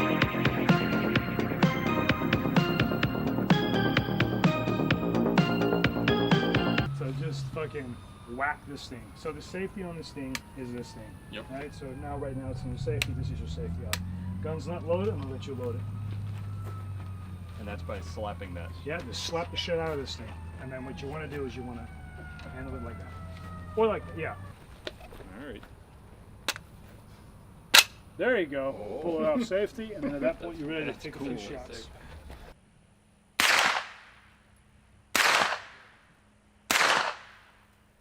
I haven't hit it, have I? No. You got it. Close, very close. Not close. Oh, I think you got it, dude. That deflected. I think you got it. Yeah, that went. Yeah, not even Joe. I think you got it. All right. Matt, that actually deflected off of it. I'm That fucking would be shocked. So sick. I hope one actually stopped the bullet. I'm telling you right now, it did. All right, so this is the Wish one that once again all our TikTok shooters tell us is great. Wish I his love- face the other way. I did. He didn't want to see it. Okay. Um, So here, right here. You clipped his ear. But even still, so if even if this was a short sight and it's already kind of ripping through it, that's especially with a 9. Well, I mean that kind of counts as a deflection, right? It's like even when you look at it. Yeah, I would say. Yeah, we're gonna. Do you want to do 9 again or just go? I would say 9. Yeah, I would say one of you put a round of 9 through. You wanna try it? So. Yeah, I'll give it a whirl. So Monique says that this is like rated to stop 9mm, so it makes sense that it deflected 1. Yeah. Ready? Ready. Oh, that's close. A little higher, Charles. Oh. Yeah, there we go. I'll try and get it off the table. Atta boy, one more. So close. Empty it.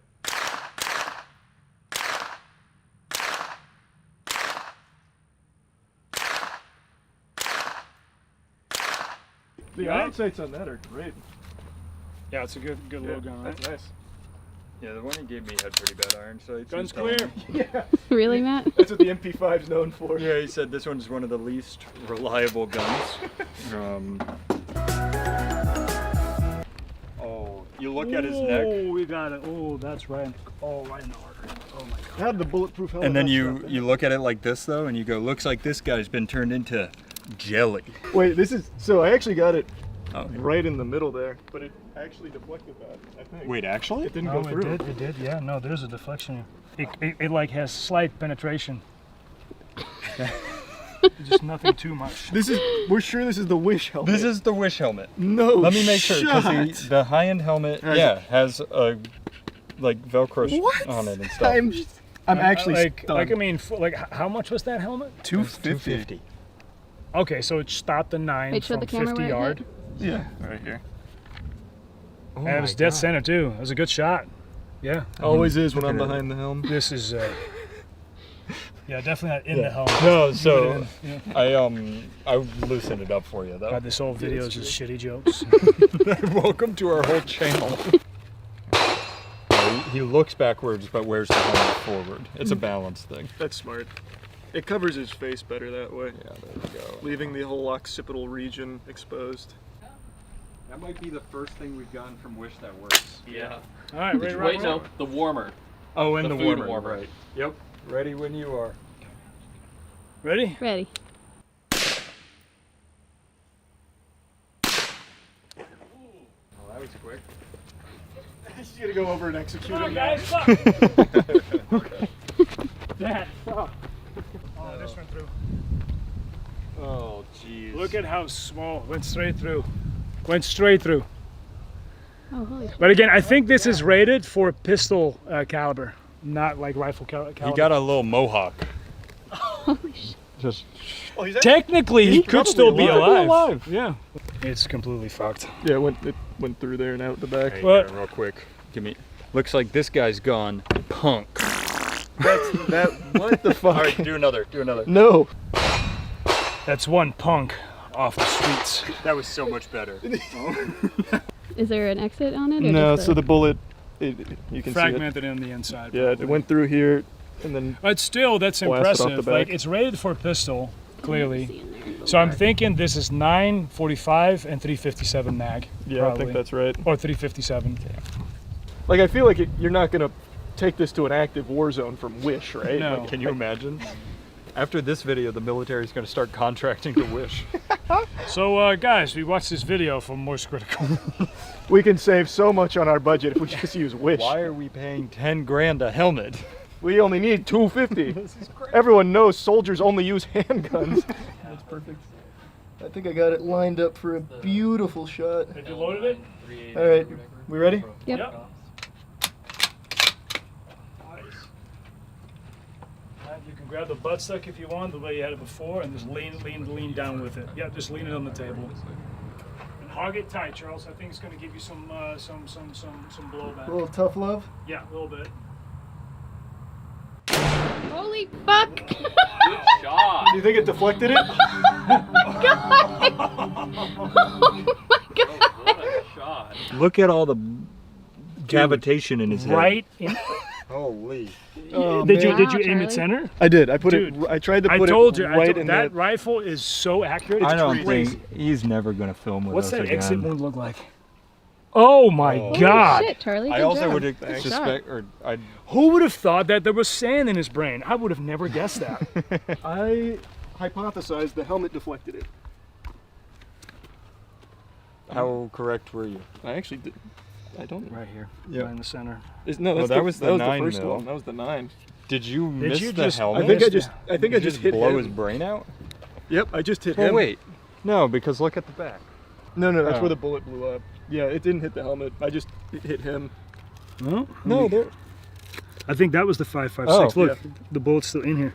So that's That was the 5.56. 5.56 bullet. Oh, wait, actually, Matt, you're right because you put it back. Yeah. You put it backward, or you put his head backwards Yeah. with this forward. So I think I went through the back of his head and out the back. Okay, wait. So actually, Yeah, because basically this what was the we can 5.56. say You now hit it is right that there. the inside of the helmet is more bulletproof than the outside of the helmet. So I think it was like I that. think it's that one right I think there. it. Yeah. I think it Yeah. missed the front. I think he hit the Oh. head and then came out the back of the But helmet. nothing shot No, that nothing front came out part. the back. That was Well, the then 9 the mil. only solution Oh, is the to do 9 it mil. again. Yep, just hit it again. Okay, I guess I'll have to shoot it. So Matt, this is the gun that I used to hunt squirrels. Okay. So, you know. Now I know to before back they up. go really big, yeah. Pick it up. You want to pivot into it a little bit more. All right, gun's hot. Go.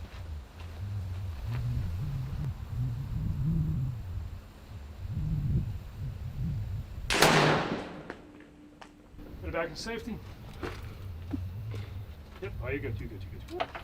You're good. This is your first time out at a range, right, Chase? Yeah. Gun's clear. Range is cold. Let's go check that out. Steve, let's take a look at you. Looks like it was here. Yeah. Don't tell me that it fucking stopped it. There's no shot. I mean, there's like destruction in there. There's no way, right? But where's the entry point? Here, I let me. think it went Yeah. through. Let me in see there. the back of his head. No, nothing. Okay, so no, dude, it didn't go in.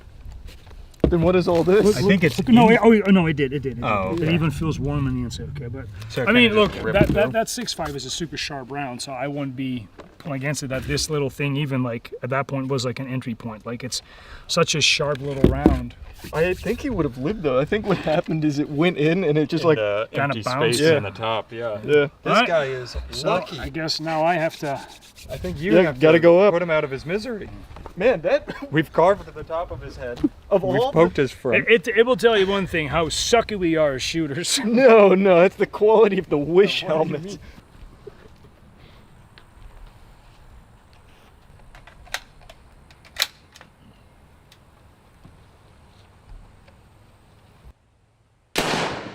Holy shit. Should have shot it out of the air again. Imagine he racks another one. I didn't know if I was allowed to.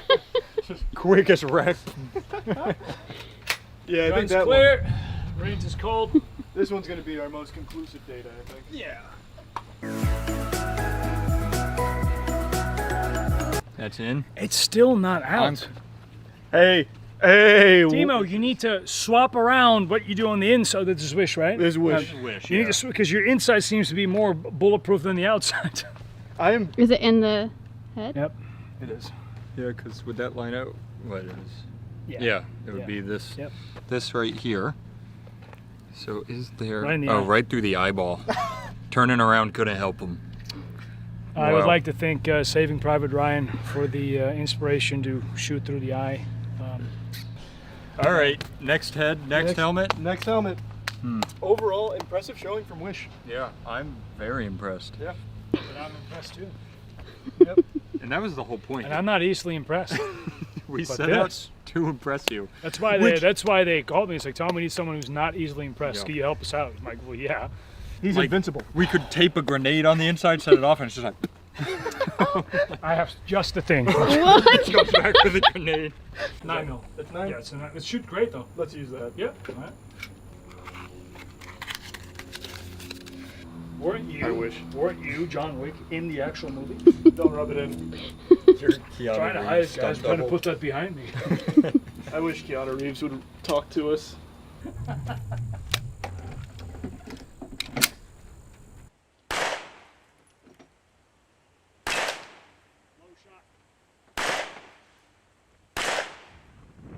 that might actually been a deflection. Yeah, I was about to say, I heard it deflected. Where's the safety on it? Right here. Oh, Damn wait. Cue the music. He's fine. He's just got. You must have. Yeah, no, you must have hit. Did you hit 'cause the table? No, because I saw it. There's nothing. I mean, it's like a scuff mark. Yeah. Just hit it again, I guess. All right, fine. All right, Matt. Now you can show me up with a better shot. Who's somebody else in John Wick that shoots guns? Actually, every single human being on screen. All right, gun's hot. Too high. Lower. To the right. Lower.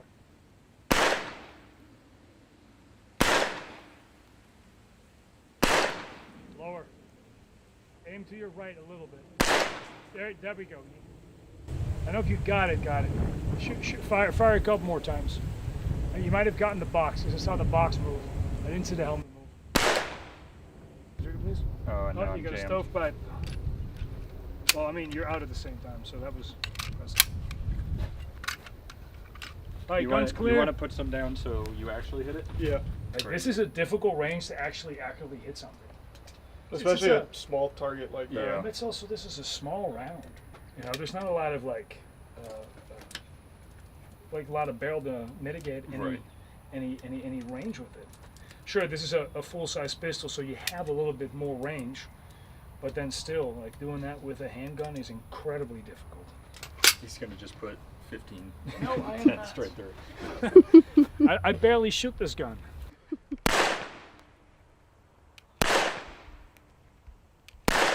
There it is.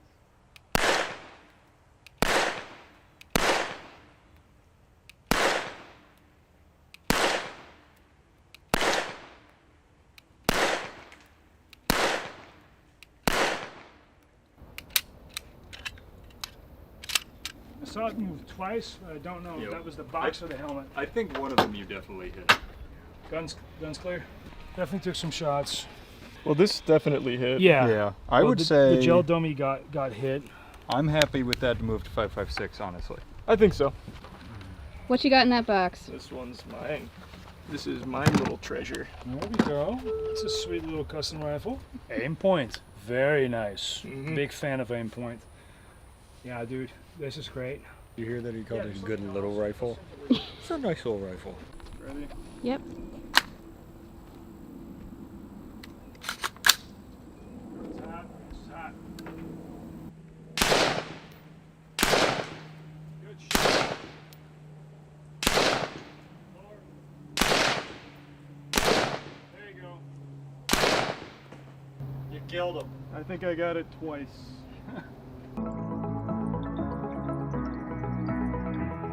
You went through. Enter, exit, you went through. There we go, that's the exit. There's no way Wish was better at blocking it, right? That probably just had to do with the shot. What type the of best ammo? is when he fell, look, you got right here, you split him wide open. No, he was like that. What type? There's no shot. Yeah, there's just no way, right? I guess Wish didn't really block this the is your 5.56, entry point right here. This is your exit.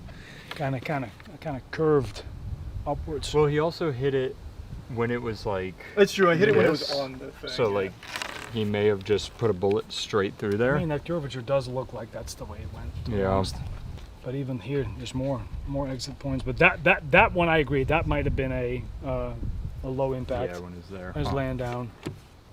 Did we get them mixed up? Is this the Wish one? No, this is definitely the good one. Maybe you're just a really good shot. But it's not about the shot. Like, there's no way the Wish should have been better. Though, I don't think on Wish we got a true direct shot with a 5.56. I think that's got to be it, right?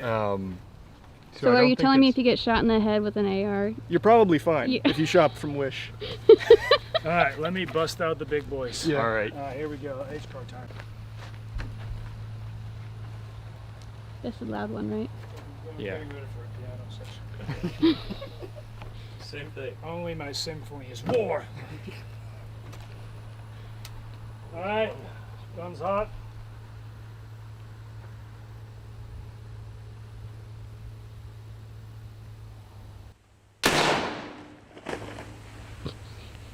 You want to hit it again?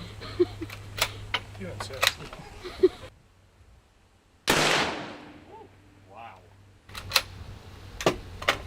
Okay. Honestly, the structural integrity of it to not explode instantly is crazy. That is true. The fact that it even stays together. All of these have been, except for Timu, much better than I would have expected. Honestly, Timu's better than I expected for $40. That's true. It didn't blow up. Oh. It's got pigtails. I mean, it. He's fine. It just looks cooler. Don't understand. It went. Yeah, it went through. He's got that sick ass movie scar. Oh, like Yeah. that guy from the Avatar movie. Yeah. So the Wish helmet took that better. Yeah, man, that's crazy. That is. Are you really sure you guys didn't swap them out? Because I am not willing to believe that a actual helmet that is supposed to stop rounds. But there's a lot of variables. Let me Because like the other thing is like I don't know, $700 helmet, but what was it rated for? That's true. We could have got that's extremely good at handguns and nothing else. Yeah. Well, but this name. But try taking it off. It's Oh, so that's- hard. Nobody switched that just casually. But when we got here, it was off. So I think there's a chance. All right, let's check. That it goes like that. I'm finding the picture right now. No, that's definitely the good one. Oh, God damn it! It's on sale right now. That's their lowest. See, that's why it model, went too. through. They send you the shitty ones because they knew they were going to go on Yep. sale. So let me tell you what this one's rated for. This is their best seller. Like you could still wear this, and no one would know you even got shot in the head. It This. says it's level 3A, so 9 mil Yeah. FMJ and 44 mag. We did put stuff it's not rated for through it. But we did the same for Wish. But are we sure these weren't So one glancing second. blows? Look. Let's do this one. Let's place this one right here. Yep. And just rip from the foul core through Do it. we have another one? Kind of. We're professionals. Yeah. Yes, perfect. And then that one can just sit there. God, the anticipation's killing me.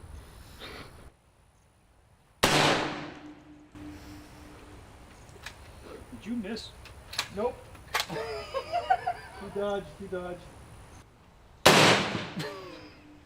Man, bro, these helmets are crazy. They're deflecting, I think. Yeah. So you see that crosshair? Yeah, he's jumping up and down. There it is. All right, that's one. All right, Matt, you can take the next. All right. That's a big asshole. Oh, dude, that was a great shot. Holy shit. All right, that'll determine once and for all. All right, final check. This was the Wish one? Yes. There's no way that's It's the for Wish sure. one. I checked. The nice helmet has these little triangle Velcro straps. This is the nice one, I'm positive. And I know we shot it with what we weren't supposed to. Okay, so here's what I think. Obviously, I think in conclusion, we can say that we might not have mitigated the right testing in that regard because we weren't For sure. completely sure what they were rated for. I take no responsibility, by the way. I think we're also equating cleanliness to safety. Sure, absolutely. Is this better because you're seeing the armor plating actually working, where this is just a clean in and out? Well, it's not going out. I mean, look at the damage on the inside. Like the thing is, like in this case, to be honest, it doesn't really matter that much. That's Other fair. than You're like dead the both only ways. thing you got to realize is that this has penetration. Let's say there's a squad of guys going, and one bullet flies fragmented through the other place. The other guys also can get hit. Because clearly it didn't stop the bullet on the inside. This stopped the bullets on the inside. Which is pretty crazy to me. Of course, it's ridiculous because you probably should do 380, 22, 9, 45, 357, or 38, 357, and so forth before you even get to a rifle round. But in those three stages, this stopped rounds on the inside. This does not, and that is to me is crazy because there's just exit. Yeah, there's exit right here. There's holes in this thing. And we haven't even touched on Timu. Yeah, I mean, nobody wants to. Nobody wants I to. mean, look how good. Oh, that's just fiberglass. I was gonna say it's just plaster. Oh wow. I will say this is something you would see like with ceramic armors and stuff like that as well, where Gotcha. you know the catch will go through the layers and then like will kind of like flour, but for the most part this has exit wounds. That's the thing that I find so interesting. There's like holes in this thing going in and out. This does not have that. Yeah, why don't we just give this a big ol' in conclusion? We can't admit that wish was good. So the retesting, we're gonna have to get new helmets. Yes. Damn it. They're on sale. That's true. Knowing that, I will bring all the calibers. Yep. And we'll just go from A to Z versus A, G, All right, X. so we'll say the judges voted wish on this one, but they've yelled in the ring for a rematch. That is definitely at this the way this is concluded. Absolutely. Well, in conclusions, we're terrible at this. No, oh jeez. Oh my God. That was my God. Last shot blew his brains out. That felt good. All right, good tests. Yeah, great job. And you're guys. welcome, by the way. Wish and somebody HHB. Somebody had to do it. Oh, they're kicking us off now. Yep. All right, let's ride. I got bit by a bug.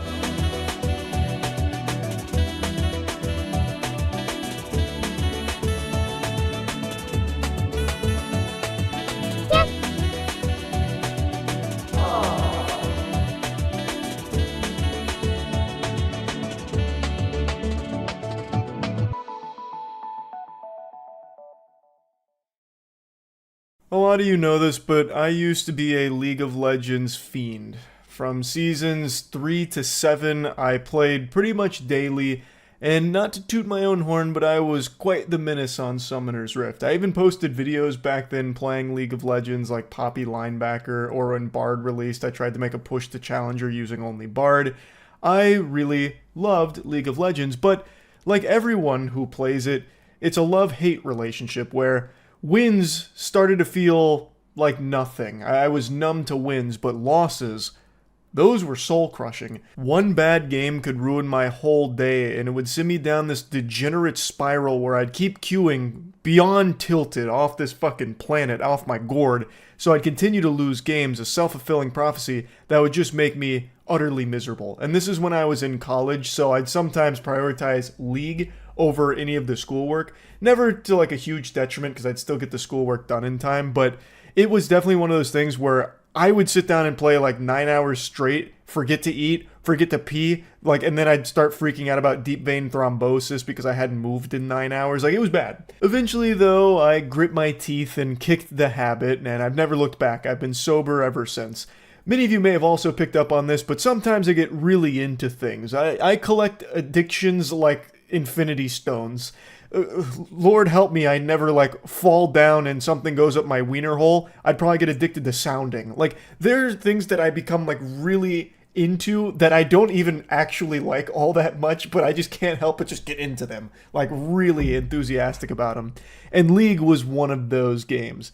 But like I said, I kicked the habit and I hadn't really touched the substance in years. Until 2 days ago. I love Arcane, I really liked Season 1, but even liking Season 1 as much as I did, I was able to maintain strong willpower and I avoided League with gusto. Season 2 of Arcane just wrapped up. Unfortunately, I wasn't that strong this time around because it drew me back in. Oh, Arcane got ya, huh? It wasn't even Arcane. Arcane was like a nudge.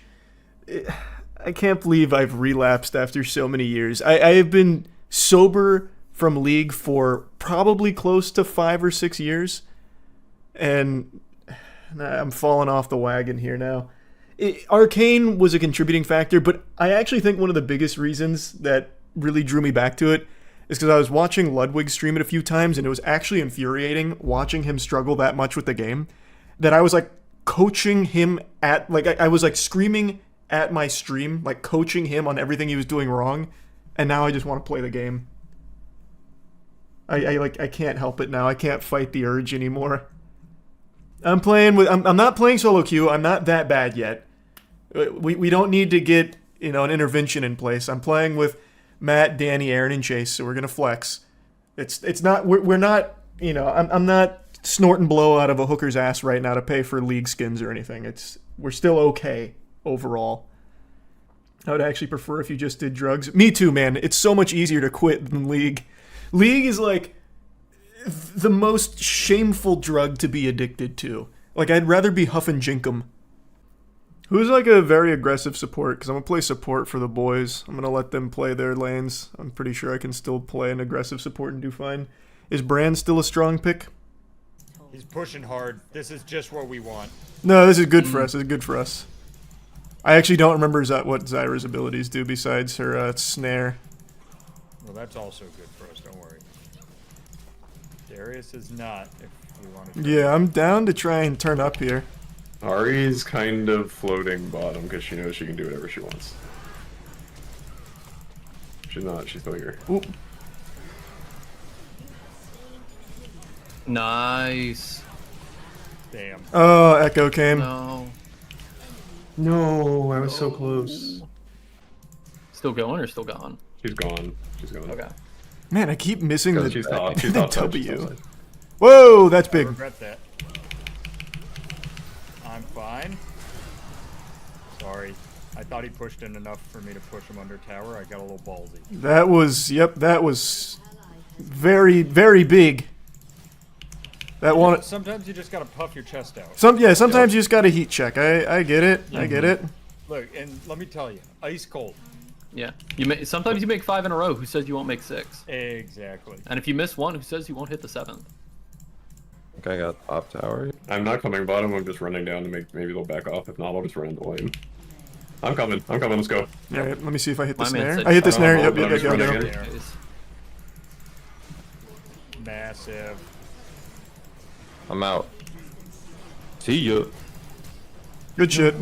Okay. Taking my tower and leaving. Cover my tower, Aaron. Good shit, Danny. Good play, Danny. That's the boy. I'm clearing this out real quick. It's just free. Oh. That's That's okay. It's alright. First game. Yeah. First game.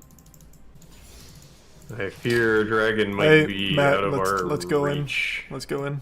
Recon's still 5. I'm doing blue. Hopefully I hit 6 after Can this. you initiate with an ult? You think you can hit it? Let's find out. Wait, hold on. All Alright, yep. Oh my god. No, I still got him. Sejuani's bot side jungle. Yep, hold on. Back out. Matt. Out, Sejuani. I also keep forgetting that my flash is D. I'm 6 and I'm floating around. Okay. Hey. Oh, fuck, a trap. Oh. Run to me, Matt. Oh. I'm fine. Way to tank it. Scratch. Way to be a man. Yep. I was running away from you there. Windows Your up. gain is frying the fuck out of your voice. Try and keep wards around here, Aaron. Okay.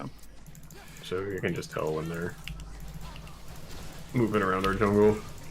Oh, whoa, the charm. Oh, huge.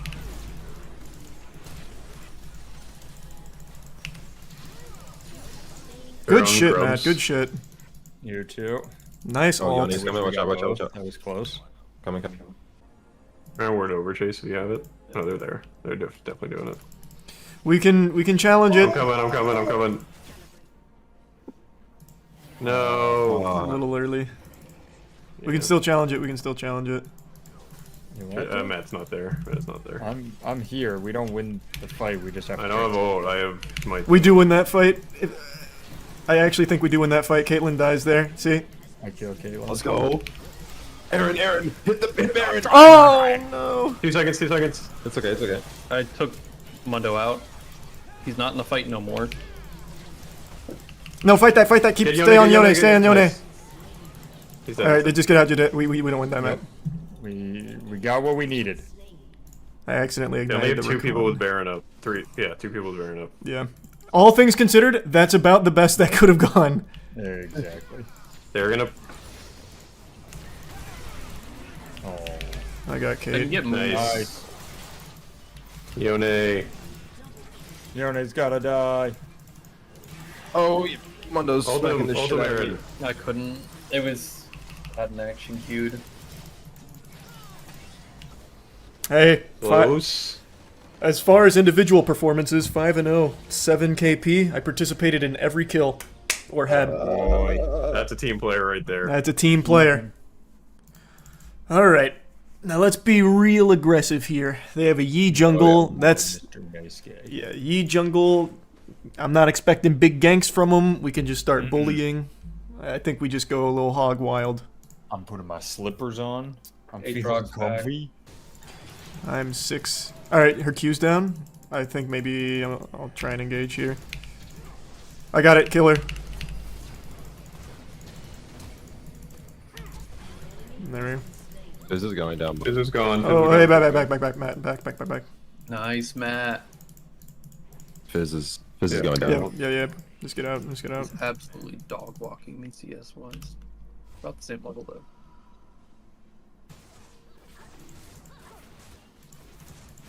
Good shit. Let's go. Dang. That's an objective, boys. Yep.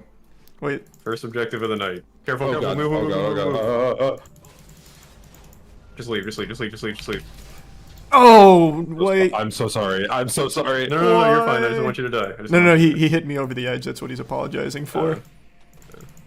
Oh, that's big dick, Matt. That's big. Yep. Just teach him a lesson. Oh, no, I didn't get the bounce. I got a heal on you. You got the kill. That's fine.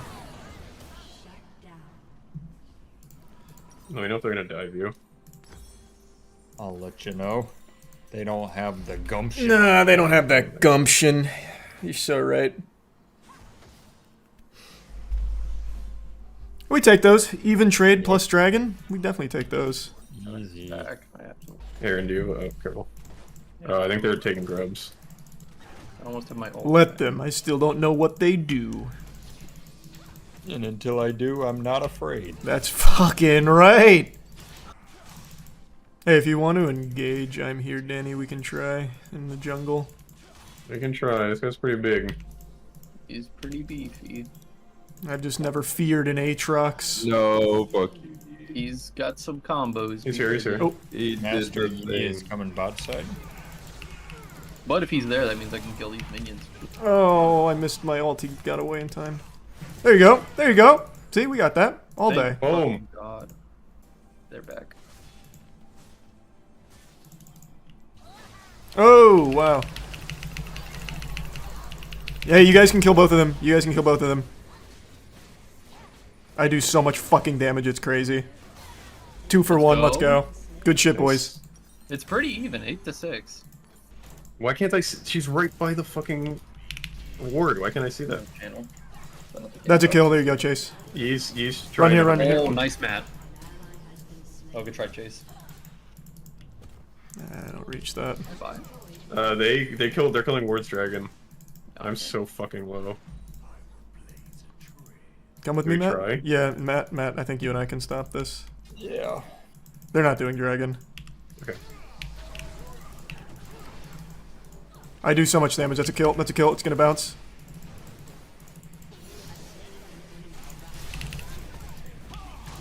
Nice. We get Take dragon. take Yep. dragon, take We get dragon. dragon. Sweeping. Aatrox. Oh. Just posture and then turn. Do we just take it? Yeah, just take it. Just pull it out and take it. I think we get this. With Chase here, I think we get this. They're all here. Yeah, maybe I not. have 10 seconds on ult. You have smite up. Nice. That was a freebie. Is it worth it to build 2 items at the same time, or should I build stride breakers and then go to my next? What the fuck? I should have flashed. I'll let him distract. Okay, let's go. I accidentally ulted instead of E'd, but that's okay. Just focus Fizz. What the fuck was that? Alright, there you go. They were just. He was just focusing me so hard. Alright, that's a win. Yep. That's an objective win. Let's go. Is that Guys, do you 2 in feel one it? match? Is Guys, that momentum? We're gaming. Oh yeah. You guys feel it? The winds have Astro. shifted. I The can wind feel it. changed. I can fucking feel it. Taste it. It's The, good. like, air pressure changed. Aaron, anything you can do to get wards like in this area? Where? Yeah. I can go by. They're definitely posturing down Aaron. here. We can grab tower, Matt. There's 3. You guys should absolutely focus on getting towers while they take Baron, because I don't think we ever contest. Oh Baron. my god, did you see that fucking They're read, here, Matt? They're here. They're all here. They're all here. Yeah, we They're got all here. towers. Take tower. Careful, man. Holy shit, I was in her fucking head. That was actually Don't push in too far, insane. Chase. They're all here. Okay. I'll go. They're just getting Baron for free, so get as much bottom as you can. Aatrox and Yi are top. I can't put down the wards. God, that fucking flash prediction. Charles is back. Disgusting, Charles. Yeah, that was gross. That was actually so gross. Are you letting it go to your head? You took my cannon. Sorry, yeah, sorry. Hey, sorry. they're all still You're right, here. you're They're right. all still here. Yeah, we're still going. We're Aatrox still going. might be backing, but you have a couple seconds. Oh, they're here for sure. I think we can. I actually think we can fight this. To be honest with you, This is a 3v5. This is just how we lose the game. I'm not kidding. I do think we can fight this. They're all pretty swishy, and I do a ton of damage. But I don't have any wards. Do you have a ward for the wall? I have sweeper. Same. I only have a, Guys, I pink, can't but lie. they're gonna kill Feels him pretty instantly. bad. Take and drag, yeah. We got posture up. They're swapping on me just to get CS. That feels bad. Oh, that's terrible. Hey, it's fine. Donna's up It's here fine. now. Oh. That's a big. It's Oh, fine, it's fine, it's no. fine, it's fine, it's Yeah. fine, it's fine. I actually Oh, might they're kill one walking with together, that. Charles. That's huge. Yeah. If you have ult, you should really just pop that. Uh-oh. Hey, Aaron, fall back, fall back. Believe in the me that believes in you. Nice, Fall that's back, a kill. Fall back, fall back, fall back, fall back, fall back. Dragon, dragon, dragon. Dragon. No, come here, come here, come here, come here, come here.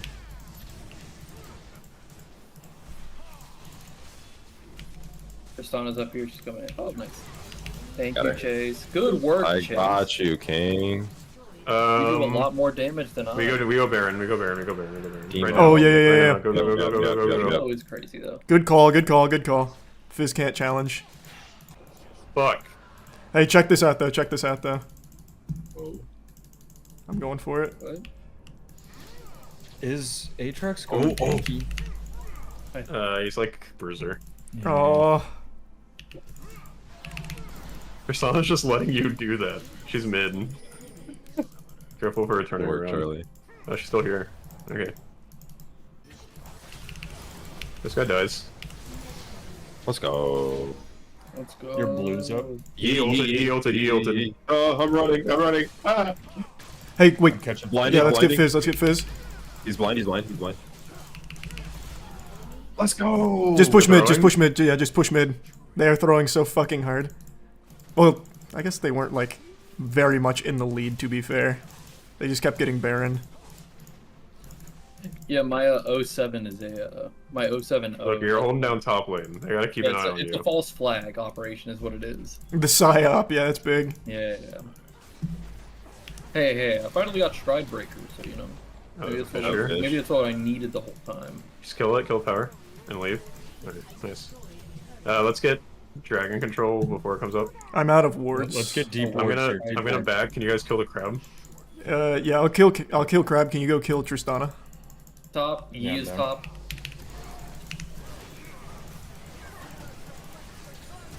Man, these guys are actual dog shit. It's crazy. Let's go. Nice work. Keep going. They just keep coming up top to kill me, which allows you guys to kill them other ways. They just surrendered. They surrendered. Did they actually? Yeah. Let's go. Let's go. Hey, boys, It's a that dub. feels good. Big Easy dub. Easy dub. Big dub. Easy. The 080 dub. Yes, sir. It was that. You were the rock. Yeah, it was the You were the split rock. push, Aaron. You were the split push threat. Oh, 20 kill participation? Your boy's a support god. No. Oh? I'm dead. Oh, Dan. Oh. No, Oh, the boy. minions. Oh, That's boy. fucking- Oh god. That's fucking game over. That is actually probably game. I'm sorry. I'm so sorry, boys. Wait. I'm down to try and contest. We got She's everyone coming here. We top might for as her. well. Matt, come She's on. probably gonna. No, she came back top. Wait. Push with it, yeah. I thought we were closing on Caitlyn. No, Dragon. I know she was between you and me. Oh, I wasn't even paying attention to her. What the fuck? She's so much stronger. This is. Oh, so I fucked up. funny. I got it. God. Oh my god. I'm sorry. Oh, I almost stepped Oh, on that up, up, trap. up, up, up, up. I've got nothing up. Oh, boy. Yeah, Kinch left. So you ready?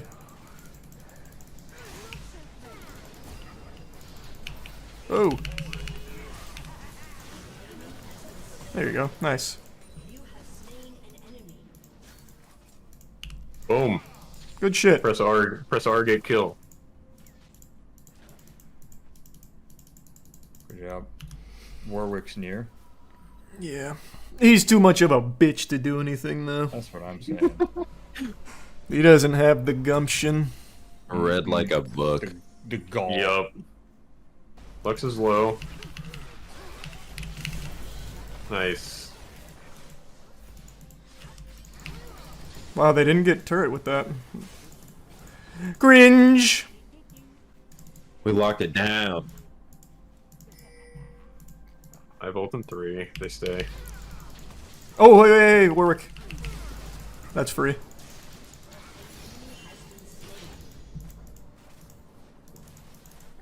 Alright, now let's just back out. There we go. There we go. They're gonna keep pushing. No, and everybody can't leave.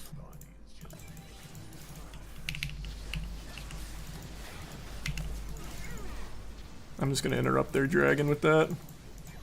Man, you can easily, yeah.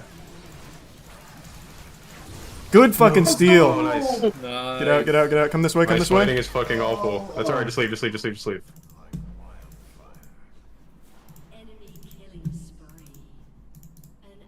Oh, I like it, Matt. Oh, never mind. It's Riven. I thought that was Kate. Careful, careful, careful, careful, careful. Yeah, don't do it, don't do it, don't do it. Just hold tower, just hold mid, hold mid. The Teemo steal. Anybody have a ward they can start warding on this side of the river? I think they're taking this. Oh, maybe not. Hey, Tom Kinch is just killing himself here. Riven's there. Holy, he's tanky. Got the stun off, she's dead. Man, I outplayed her ass so hard. Yikes. Let's go.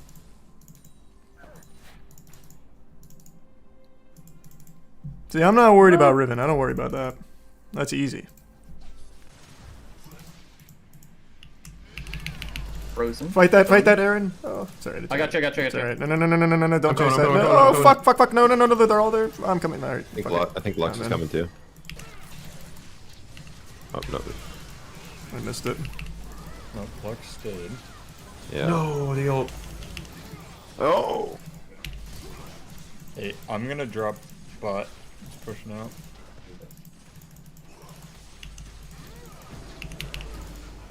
Oh, Charles, if that bounced. Yeah. Charlie, if you were going in, I'm fucking all in, just so you know. Well, no, I they were... have no option. Okay. If I press my button, it's fucking go time. Alright. You can let me die. Just know that when you call we're going, I'm fucking. That's so These sad. fucking idiots. So sad. Oh. So sad. No. Get him, Charlie. Kinch has got me. I'm out of mana. Unlucky. Careful. Careful. Lux is going bot. Lux. Damn, that shield saved her. Since they're split, do we want to try to fight this mid? I'm always down. I can try to engage. behind. Yeah, Danny, just go ahead and engage. Fuck it. I got my R. I can retract to them.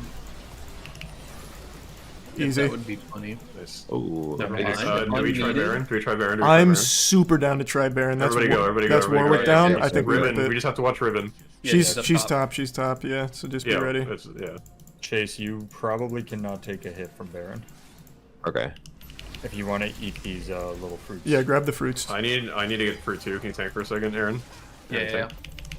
I got you. Oh, what is this? Just tank the whole time, Aaron. Just be the closest to it. I got you. Oh, Tom. Oh, yikes. Oh my goodness. Oh, we can still get this. We can still get this. Hey, finish it. Finish it. Finish it. Finish it. Finish it. Finish Tom's on me. it. Tom's on me. Tom's on me. Just finish it. Finish it. Finish it. Oh, nice. Get him. Get him. Get him. Get him. Get Tom. Get Tom. Get Tom. Why did I ignite? Fuck this guy.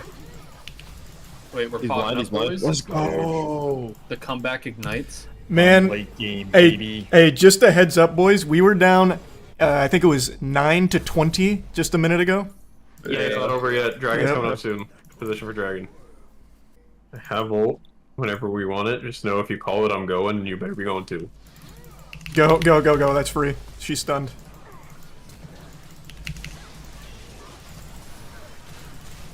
Oh, Warwick dead. Warwick dead. Tom dead. Nice. Boys, we've almost eaten Riven. the kills. Riven top. Yeah. Just someone come help. Someone has to come I help. got you. I'm coming. No. We go. You're good, Aaron. You're good. Aaron, you keep going. And then Aaron, we you go keep Baron. going. I got you. We go Baron when it's up. I need vision if anyone has a Yeah, word. get vision on it. Get vision. We're all dead. Oh my god. Kate's dead, or Kate should die. I might die He's here. full health. We're good. I'm dead. I'm dead. No, you're not. No, you're not. I stunned him. What? Wait, why wasn't he stunned? Careful over here. Careful over here. Riven. Riven. Riven. Oh fuck! I missed. Oh, No, Matt, just live. Just live. Just live. Just live. Damn. I missed the stun. I would have survived. He saw you. He saw you. Aaron, TP here. No, the miss. Oh. Aaron, TP to this minion. I'm coming. No, whoa, what? Wait, no, he TP'd mid. Oh. Oh, that's where I saw a marker. No, I was hitting this. Okay. No, we still got it. It's fine. That's big. It distracted them. Stop her. Try to poke her away from and hit him up and along. Matt, I think Matt can kill her. Yeah. Lux is low. Oh, Lux is dead. Oh, yeah. She burned flash, heal, and shield. I don't know why she flashed your mushroom chase, but you scared the fuck out of her. All according to plan. Yeah. We can Tom start Kinch is up going here. in. Hey, we can. There's no Kinch. I'm going. Yeah, I'm here. Go. Oh, I'm fucking up Tom Kinch. Oh, this feels good. Getting Warwick. Warwick's blind. Nice. Oh, Tom Kinch. I'm open 5. Yeah, they're pushing apart. I could probably kill We could also just Tom. turn on this world. We're coming up. Yeah, just turn it. Just be careful there, Chase. But yeah, we can absolutely turn this. Get Riven. Get Riven. Focus Riven. Focus So low. Riven. She's so low. I want my revenge. That's GA. GA. She's resurrecting. She's stunned. Let's go. Nice. That was for top lane. Wait, what are these little feathers? I don't know. Flash on Warwick. Dragons. We do have to take Elder. Do we take Elder? I think we just win. I think we just win. We just push. Okay. Yeah. All right. Go. Because we have all inhibs down. Oh, Jesus. I got 20 seconds on my ult. 40 seconds on Riven. Yeah, they started. Let's go! I cannot. Not even What try. a big. That was a crazy comeback. I was gonna say I No, cannot believe that we brought that back from the brink so fucking That hard. was something. You guys fucking pulled it back.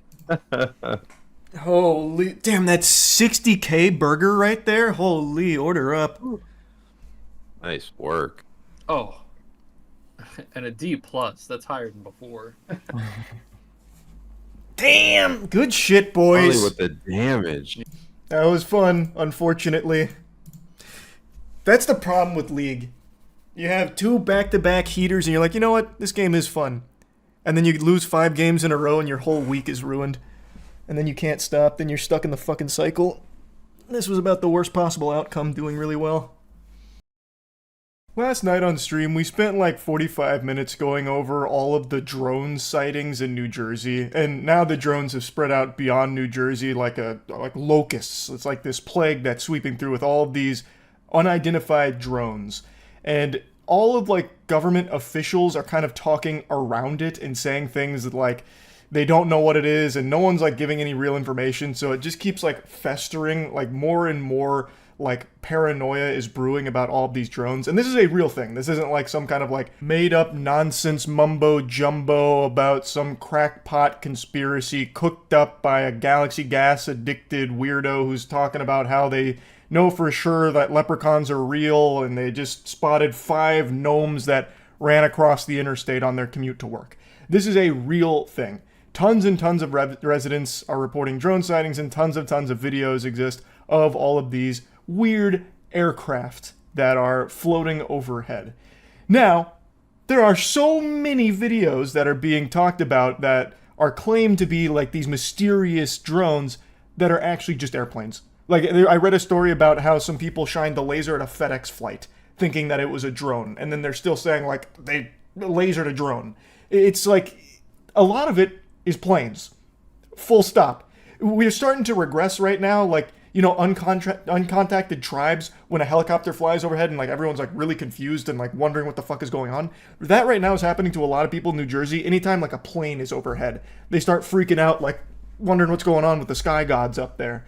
But it stemmed from a real thing and is still a real thing with all of these fucking drone sightings. So I'll play some clips from the stream, and I also contacted some experts about it that have like real understanding of this kind of subject. So I got them on the horn to kind of get their perspective on it too, but I'll start with the stream clips.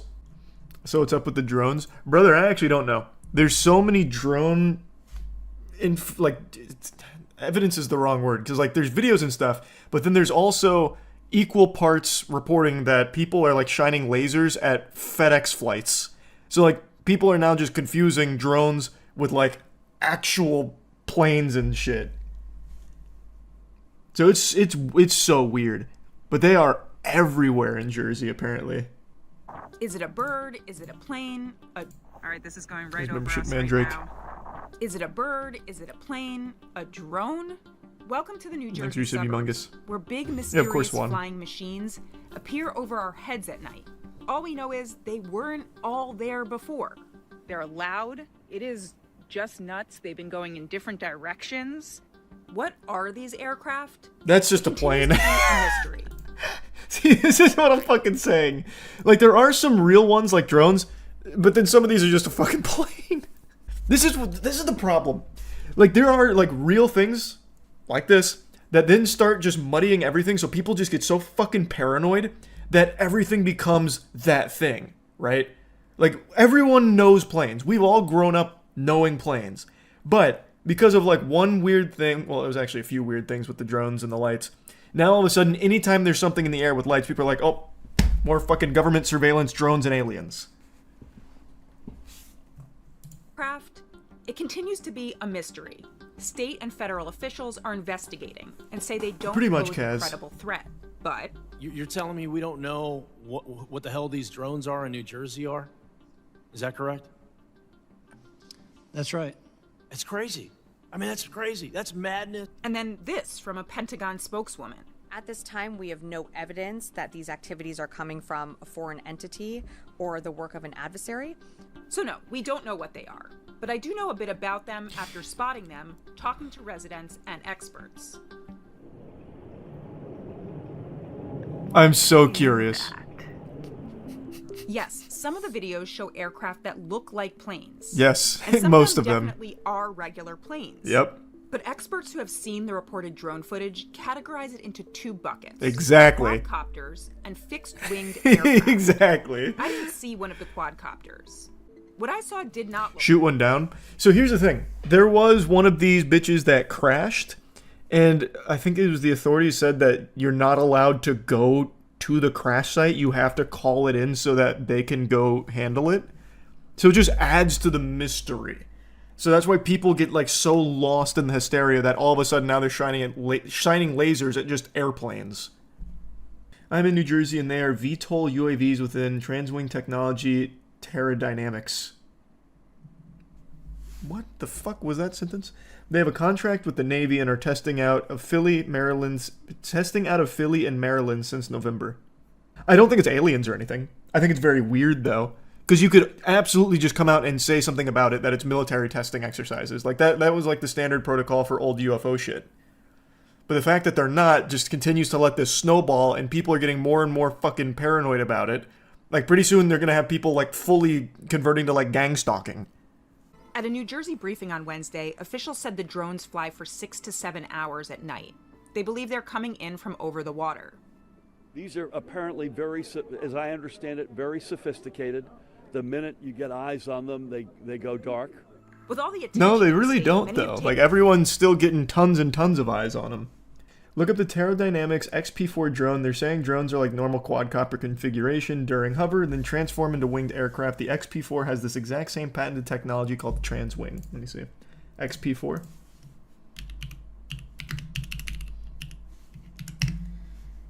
The XP4 from Terradynamics.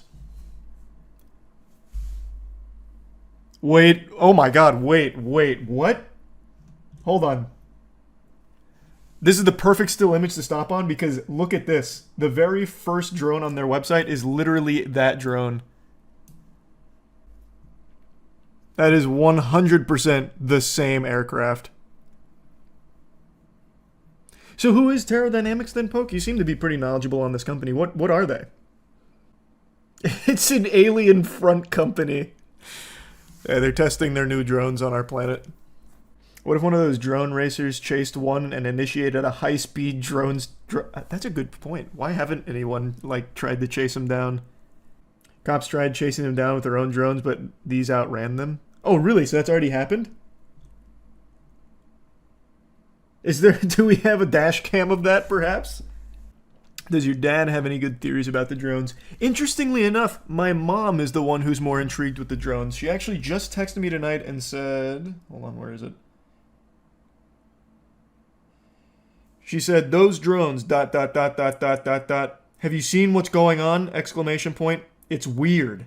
There are so many different theories for the true nature of the drones and all kinds of conflicting information sometimes about the drones, so it is messy right now trying to get like an actual real explanation for what's going on here. And that's because none of the government officials are talking about it, and the ones that do address it are saying they don't know. So you can't really pin the tail on this donkey here, so all you can do is really speculate, which is why I decided to call up the experts here like I'm fucking Rick from Pawn Stars. I got the most knowledgeable people I know about this subject on the horn in order to kind of weigh in on the New Jersey drones.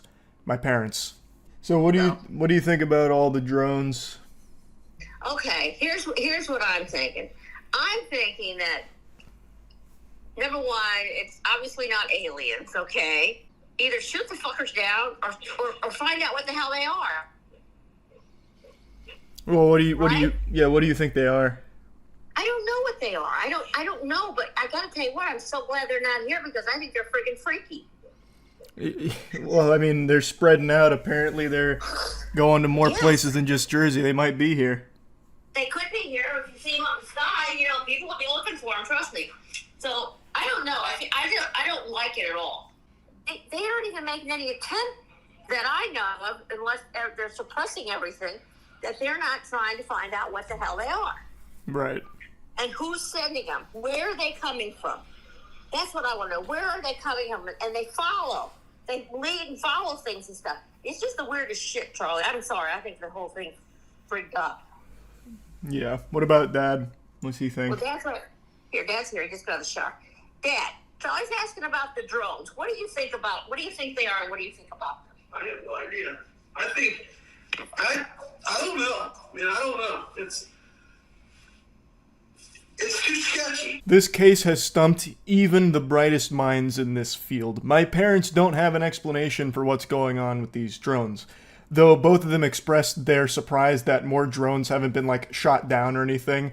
In Florida, we just recently had a guy shoot down a Walmart delivery drone, so I guess that's fresh in all of our noggins up here.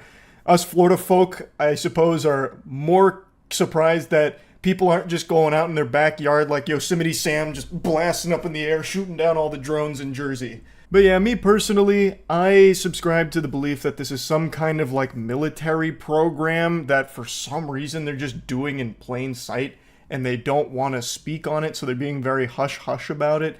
That's my guess. But I have no like evidence to back it up or anything. There's really so many different explanations that are being offered by tons and tons of people that there's just no way to know exactly what it is right now, but it is very fucking weird. So yeah, I just want to talk about it a bit. That's it. See ya.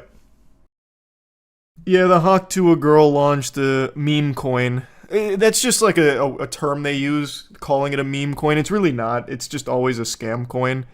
It's made for the sake of rugging her viewers within the first hour of its launch. And I feel like everyone in the world should have seen this coming, but somehow still they were able to make tens of thousands of dollars rugging idiots. My Hawk meme coin is live! And so, as you can see in the community note, 90% of the token supply has been sniped and being sold on the community. Buying this highly speculative Hawk coin could result in loss. Just giving people a fair warning, which wasn't heeded. So what ended up happening is what everyone knew would happen. It got rugged. Instantly, pretty much, within the first 2 hours. So then Haley Welch's PR team made this post talking about the Hawkonomics, saying the team hasn't sold one token. Baloney. I'll call horseradish on that. We tried to stop snipers as best we could. Also, huge dirty barnacles on that claim too. And then once again a community note. The team and insiders have actually been selling their tokens since launch. Majority have never purchased anything and have only sold the token they were given. Haley is lying and will likely have to talk to a judge about this. Community note, just dropping a fucking pun on it. Cold turkey like that. Might as well. But yep. We live in a world where CoffeeZilla will now make a Hawk Tuah video. That's why this tab's open here. I'm just waiting for him to drop the, the Hawk Tuah video. I'm very excited for it. The idea behind goobers putting money into things like the Hawk Tuah coin is they know it's going to rug, but they really think that they'll be the ones to capitalize off the rug. They'll pull out at the perfect time. Completely oblivious to the fact that insiders are the ones that actually make the money, not the idiots that buy in thinking that somehow they're smarter than the scammer. Like, you're not in on the scam, you are just another one of the pawns on the board. You are just another little dime into the piggy bank. You'll never beat the rug. Imagine getting rugged by Hawk Tuah girl in the year of our Lord 2024. Again, you absolutely fucking deserve it. Like, this is a scam where the only victims are the ones that actually deserve it. This is a lesson that you needed to learn. And Haley Welch took you over her knee and disciplined you. And I know they're still not going to learn their lesson. They will once again just dump into the next fucking shitcoin from Pump.fun. Why can't I find the graph again? Because it's like a beautiful rug graph. Like the most... Oh yeah, here. Someone even put it in as a Christmas tree. It's just like the quintessential Solana rug graph. I know, man. People are actually begging to just be scammed over and over and over and over and over again. I guarantee if Jack Doherty went live on Twitter right now saying that he's doing another meme coin, people would buy in and he'd make another 20 grand off him. Easy. You see that the Rizzler got disrespected by Hawk Tuah girl. I know you're making like a meme off of the absurdity of like the names and the shit, like just the full culture around it. But you know what's crazy? Is if Hawk Tuah girl did disrespect the Rizzler, it's the worst thing she could do for her career. She can blatantly scam these idiots on her Twitter. They're not going to care. They'll still tune in to talk Tuah for whatever reason. Ironically, I guess. But if there was the story about how she disrespected the Rizzler, they'd all just leave her. A Rizzler level event would be the worst thing that could happen to her. But she can run these pump and dump scams till the fucking cows come home. It won't affect her. The Hawk Tuah fall off is crazy. No, what's crazy is that there isn't a Hawk Tuah fall off. She just had Mark Cuban on her podcast. Yep. It's disgusting. Actual industry plant that is thriving in the biggest possible way, and now just full goatsy scamming her fans. Actually dropping trouser, shitting on him, and it's not gonna matter. CoffeeZilla is live with a Hawk Tuah girl in a Twitter space. Oh, he's already on the case? Let's go. I had his channel up earlier, waiting for when he'd hop in. There's no rug pull, and it's not done by us. Yes, snipers sniped it up to an insane market cap. No, it's and not dumped just it. snipers. That was not us. That was listen. You know that. Listen, no. I'm telling you the truth. And y'all made millions on fees from this little. Coffee, listen to him. It wasn't them. I'm sure that's not you getting those fees, right? Who's making the money on the fees? Who's making millions of dollars on fees from this rug pull? That's not a scheme. That's the project. So we can keep this thing going for years. Right? That's how do you think the Hawk Tuah coin for years. Who makes the money on I the love fees? that. Someone just made over $1 million on fees. Who made it? First of all, the fees were there with Meteora pools, and that goes to the creator, right? Which is who? Who does that who does that belong to? That belongs God. to the project, right? No. God owns it. The project? This is a. Well, the project is over here. Who? Haley Welch, right? And how much does Haley Welch own? This is Haley Welch's project. So she owns all of it. CoffeeZilla. Did she just make $1 million on fees on a rug? Do you know how much it costs for lawyer fees to create a foundation in the Cayman Islands, to hire directors? You think this stuff pays for itself, right? So y'all wanted to make the money on day one? I don't understand. I'm just asking. We're here every single day. Millions of dollars in fees from the rug. Day 2, day 3. This guy's really bad at avoiding questions. Run a project forever. He's not even slipping out of it super effectively. And time and people that are on this project. Over here has around 18 people working on this right now as we speak. This is not a small time type of nothing. It is literally a nothing. And not just do it for one. It is actually a nothing. It's a Hawk Tuah coin. The money. You haven't answered the question. Who made the money? How much did Haley Welsh make of that million? 1.8 million? It's a foundation that is running. Oh. How much does she own of it? It's a foundation. She owns 0 of the foundation. So y'all made the money? No, I don't own the foundation either. A foundation in the Cayman Islands. Who profited? Over $1 million was just made. I'm telling you, a foundation that pays people out. And by the way, CoffeeZilla, I'm not. It's just is it a force of nature? Who owns it? It's so simple. Because we didn't pull a rug. I don't know what you're trying to say. No rug pull. Defamation. Doc, do the math. Do the math. It's like taking a shit and telling me there's no poop. 3%. You're defaming our character. You're not going to talk. You just talk over me. You talk over me. I'm hearing bullshit. So why? No, you're not. He just denied it. Hold on, I'll pull this up again real quick. You guys released 3% to the Meteora pool, while you have 17% of the token allocation unlocked day 1 from your strategic allocation. Are you guys insane? What do you guys think exactly is going to happen when your insiders get sent their tokens? And by the way, who made the money from your 17% pre-sale while you're giving a tiny piece of the pie to the public? Like, what the hell? This is the worst tokenomics I've ever seen, and it is a scam. It's not a scam. It is literally a scam. Actually a scam. You can say whatever you want about it. You can cry defamation. That's my opinion. It's a scam. Well, and I only do this for a living. I've only seen 1 million of these projects.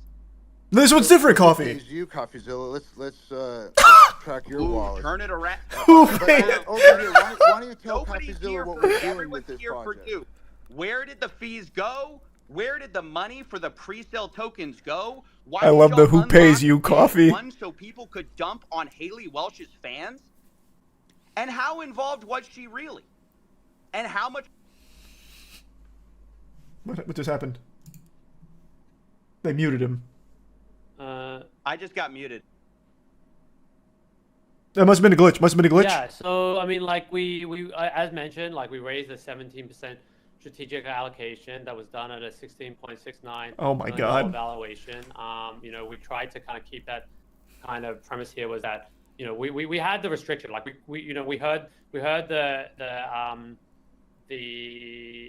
request for us to do this in a public manner, and I think that we, having consulted with like... You were saying fucking nothing right now, and you're saying it with a big lisp. I guess like the legal... He's about to just start talking about dedicated wham. And, kind of mitigate any kind of consideration. This is nothing. Just answer the simple questions Coffee is posing. Who owns it? Who made the money? Americans, that 200 people participate, a lot of people within the industry that were very supportive of the vision. Because I think that they why even listen to this bullshit if you muted Coffee? Because he's got to unmute him at some point. I think that Coffee and Connor Eats Pants are in here spamming thumbs downs. This could be like a little bit of a paradigm shift. I mean, like I said, nothing that we've seen thus far with it's a Hawk Tuah rug pull shitcoin, man. In a sustainable manner. He's yapping about nothing. Of longevity of an extended time frame, and we're just trying to try something different, right? Like I said, we went back to first principles and kind of tried. Did they answer any questions yet? No. The way that we think no. Makes sense, but we kind of felt ultimately that was probably the best representation of who were her true fans. These are actual just filler words of nothing. That, actual nothing. Running this initiative that he's speaking just into the hands of the that's people all. that are be most supportive of her and kind of really engage with her. Holy. I just want everyone to, be respectful. Yeah. But yeah, listen, this is you guys hear me? that means a lot. Go ahead, FaZe Banks. Appreciate it. I just heard this guy blab about pretty much nothing. And repeat the same shit that he said the first time around. You said something about Web 2 in layman's terms that just basically means 90%, 97% of all the tokens owned were by related wallets, friends of friends of friends of friends. They were no, that's not true. It's not true. Yeah, yes, it is true. You can see it. You can see it. Brother. Yeah. You're talking about some fucking, what did you say, in the Cayman Islands? It's how you legally launch these types of things. It's a foundation. But listen, this isn't a bundled scam. This is and prove that they were not sold by us. So the bubble map stuff was totally false. It's not what happened. Oh, so this is all a lie. Over here, maybe you can. They're the trustworthy ones at the Hawkonomics. To these different wallets, and clear up a lot of this, these allegations that are just false. Yeah, I mean, like in terms of like. Oh God, not this guy. The different wallets and stuff like. Whoever guided you in this, or whoever directed you to do this, or gave you the advice to do this, you should fire them immediately. And yeah. Yeah, I just want to jump in here. Yeah, I'm doing the best I can. Thank you, FaZe. Was that a Looney Tunes sound clip? What was that? Ugly launch, cool. There's day 2. There's day 3. There's day Bulletproof 4. response. Bulletproof. That's how you handle it. Single day memeing. The key is to actually onboarding her real, true fans. This might not be for Sounded everybody. like Sandy Cheeks. It's not a big deal to us. We ain't going anywhere. Haley's not going anywhere. And the Tuah meme is definitely not going anywhere. Yes, they were from the deployer wallet, but they're put into wallets for her true fans to claim. They were not sold. None of You have to unlock sold. the true I fan just want to make that prestige very, level. very clear. But listen, it's all love. I understand everybody around here is kind of used to the same thing. There's only one way to prove that this is not just like everything else, which is just not give up, right? And keep going and keep doing everything, that you possibly can. Inspirational, right? inspirational. To keep it pushing. And the He's only right. way that it's a rug or the only way that it's a scam is if you give up on it. And that's the one thing that we can say is no one's given up on this. Mm-hmm. So over here, or if you want to ask Haley some questions, let's Haley is somebody who's an incredible person, and she's had a lot of fun memeing. She really enjoys X. I think we have to really stick with the facts. What the fuck? And we can show all the transactions, right? And we've had them analyzed now. We can show all the transactions. That's the thing, is like the blockchain doesn't lie. And we will publish those transactions. You just said you were literally just saying that it does. Sometimes when it makes you look bad. Yes, it got 90. Blockchain doesn't lie. It was 3% unless 97. It's doing something bad for us. That was held back. No, I mean, I just wanted to be like, obviously Haley's been through a journey, and this launch has obviously gone the way it's gone. But yeah, I think that maybe it'd be helpful for the community to kind of hear. Haley's story, because ultimately, they're trying so hard to push it onto Haley right now. The coin and stuff like that. Guys, we need to think about Haley's feelings. We only told her that she was going to make a ton of money from this. She didn't know it was going to be a rug pull. Haley, take it from here. We're going to leave. Everybody resonates with Tuah as a meme. It's like one of the most viral memes of all time. And I think people have been making a lot of money off derivative works, and people have launched a bunch of fake tokens, which is, maybe the launch didn't go the smoothest. But that's one way of putting it. It didn't go the smoothest, huh? Showing up every day, trying to run the project. I think Haley's here for the long term. Ultimately, her career is just kind of starting, and she's accomplished a lot of amazing things in this short period of time. And obviously resonating. Nice membership, Jack. Really strongly with the global audience. And I think I think it'd just be useful for color if Haley was able to kind of share a little bit about that original story, because I think it helps kind of paint the picture here a little bit of how she's constantly tried to build community and use what she's built to kind of engage the broader community and be very inclusive, and she's done a lot of cool stuff around charity, and I think she really cares about dogs and stuff like that, and I think it's really cool to see. What are you saying? What are you saying, man? What in the world? I guess cool with what she's been able to get. I went over to Haley's house one time, and she let me in. She let me in the door, invited me into her abode. Me. This woman is an angel. Yeah, I don't know if Haley, that's something you're comfortable sharing with the community, or if you feel like it's a little bit too sensitive, or how you feel about that. But I definitely think that it's helpful for the community to have that color. Yeah, guys, I'm just here to have fun. I don't really have a full head wrapped around this whole thing, but I'm figuring it out every day, and I'm here for the long term. My skin's getting thicker every day, and the hate's not gonna stop me. I'm here every day trying to work on this and get better at it. But I'm not going anywhere. Hey, thanks for summing that up. I'm glad I lost all my money. And now it's all good. Hey, you're having fun?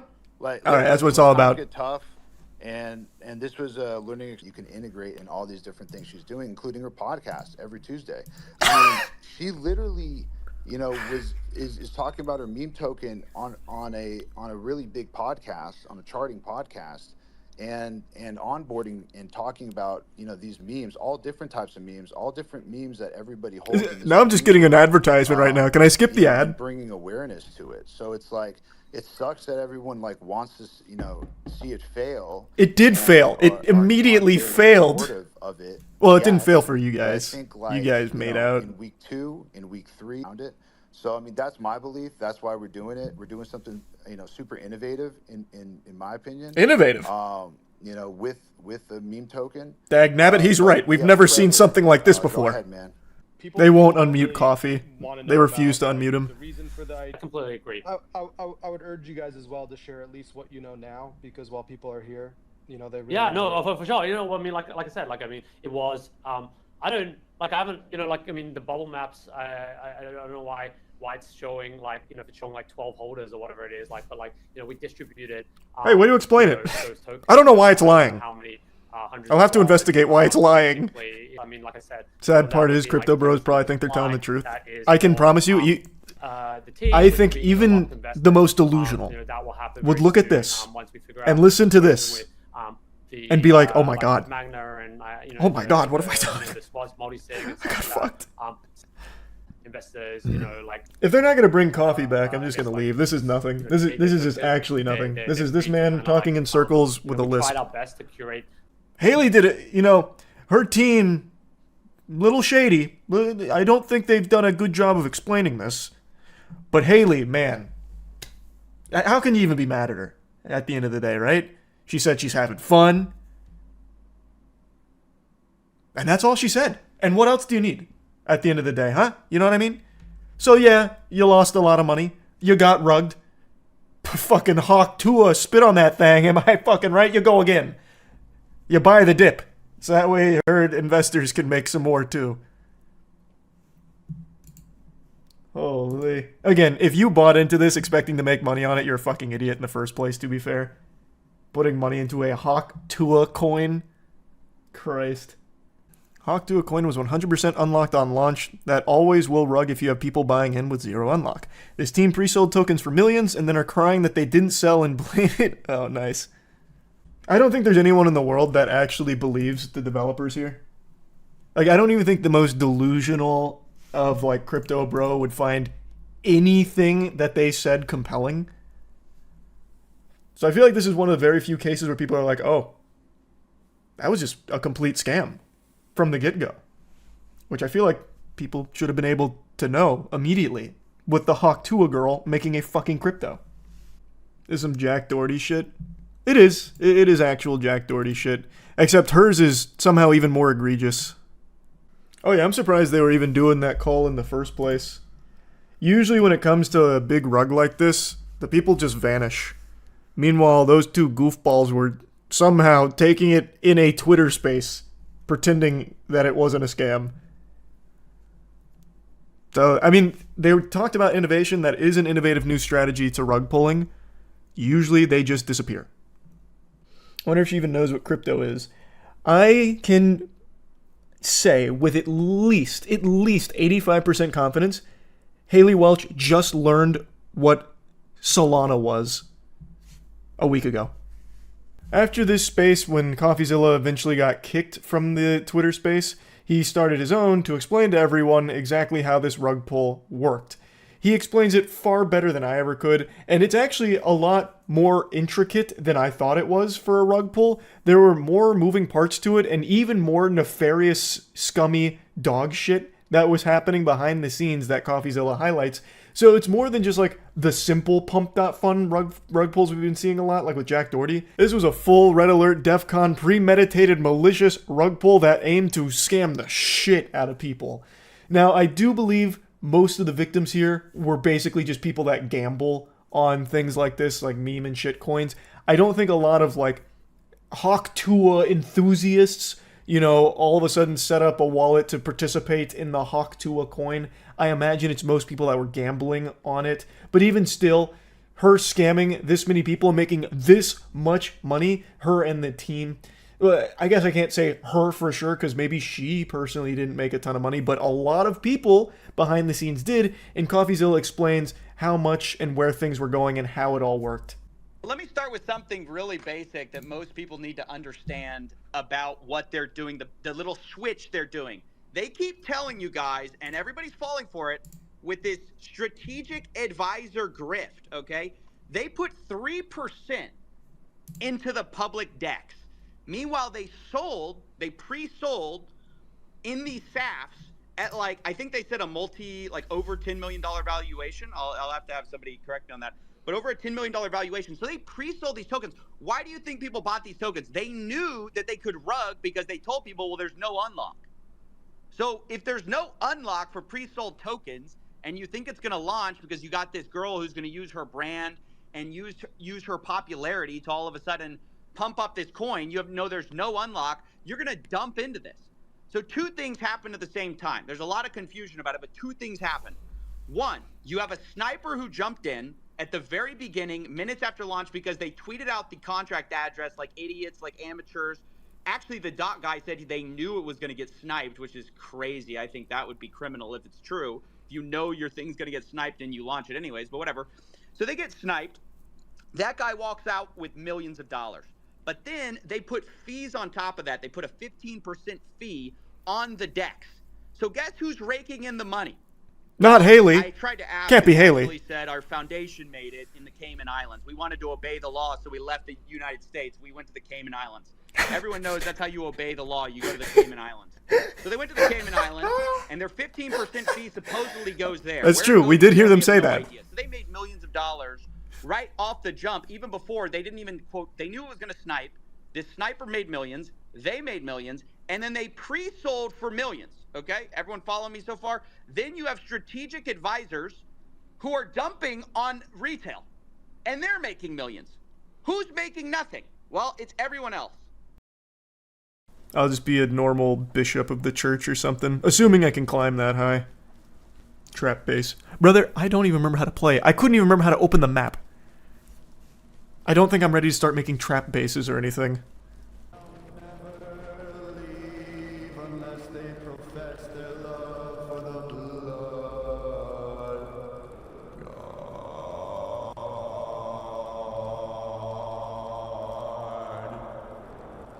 I love the blood god. It says it in the book, man. For the skull troll. All right.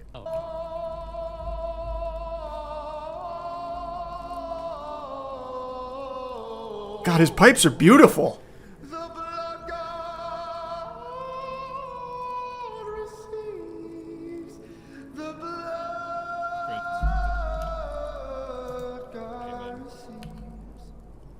Hey man, thank you for that, man. See, when you give to the blood god, you get a little him. You get a little himmy wimmy. You know, a little himmy simmy dimmy. I already forgot how I emoted. You get a little himmy wimmy. Do you have I'm just anything stuck. to give to the blood god? Oh, there we go. Ready? I wanted to change my name, but I thought you could do it in-game, and I was wrong, so now I'm stuck as Monster. What's the story? The blood god takes... My god, it's the brown note. Holy! Alright, I need to be able to contribute. I'll make a spear. I really wanted to change my name, though, because it's stupid to be going around as Monster. I was going to make a name for the character until I realized it was too late. I was gonna go with Jericamo Whole Wheat or something, because that sounds kind of holy. That sounds great. I hope it goes well. Here, maybe cover up your tits. Oh! You got those out, dude. God bless, thanks so much. Hell yeah. Yeah, good luck.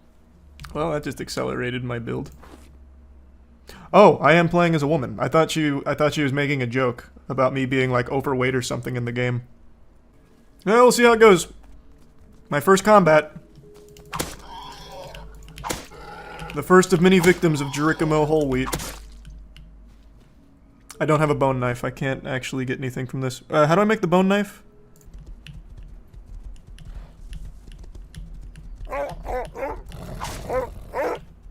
Oh god. I might not win this.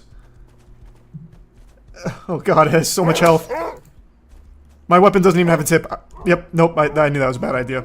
I knew that. I felt that immediately. Fucking Sif annihilated me. Yep, I had a feeling. That was the wrong fight to pick.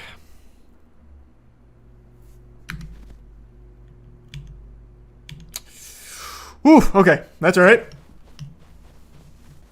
What happened here? I turned off for sex. I love that. Hey, what's going on? I was busy having sex. I missed it. What? How'd Charlie die? No, it was a threesome. I got distracted. Flesh. Sounds of flesh. Oh, yes, I killed an animal. Congratulations. Oh, you're that hunter I saw earlier riding past me. There's a bear nearby. I'm not sure what kind of animals you're after. Any kind of animals to appease the blood god, to be honest. Oh, you are also an acolyte of the blood god. Yeah. This is great news. I'm a big fan. Follow his ways. Oh, I love to hear that. Oh, yes, he visits me in dreams. He saved my life. Together. Oh, well, he is. He's great and greatly to be praised. Praise God. Well, are you harvesting for the church? Yes, yes. Or is this a personal adventure? Oh, a little column A, little column B. Oh goodness. Hello? I can't see. I actually can't see. We're just having a chit-chatting over a nice dead animal. I gotta turn this up. What's happening? He's spitting on me. Oh. He's spitting on me. Oh. Hey, hey. Keep it in your mouth. Oh, sick. What? I can't see what's happening. It's so dark. How do I light this? Oh, there we go. Yeah, take this. Can I extinguish that? Imagine. Oh! Be the flippers. I don't want to. I know we just met and all, but. Yeah. Yeah, I had a. There you go. Look at you. Much more regal, demure. Oh, Your whole vibe has changed. You're just saying that. A sense of power. No, you're just saying that. No, stop. The flippers. Oh! Got it in my mouth. Oh, I'm sorry. That pistol. I was aiming at your chest. I'm so sorry. Oh my god. There is a very unsettling taste to that water. All right. Well, there was a bear over here. If you're still looking for animals, I heard it stomping around. Real proud like. Oh, I can't have that. Yeah, I'll give him the what for. You have a bow? You need a bow? If you have an extra, yeah, I've trained with it. I did. I looted an extra little bow there. Let me get you some of these. This is gonna be a fucking disaster. Oh. Thank you. Well. Oh, I feel like I know it. Well. Oh, okay. Don't do it. Put your hands up. Whoa, wait. What am I dropping? Please. Put your fucking hands up. I'll comply. All right. Listen, I have a family. I have grandparents. They'll be. The blood god won't forget this. I promise. Oh, interesting. This guy's pockets right here, Dima. Check this guy's pockets. He said he was with the blood god. Yes. He has a little scrap too. We are servants. Oh. We are mere servants. Guys, of this let's Whoa! Oh. They're blinded. Run for it. Yes! That was calm. Dima, get in the bike. Dima, get in the bike. He just shot come at us. Where are they?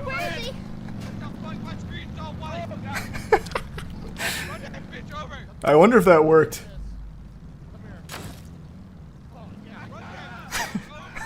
I think I'm safe, I'm not gonna lie. That was big brain.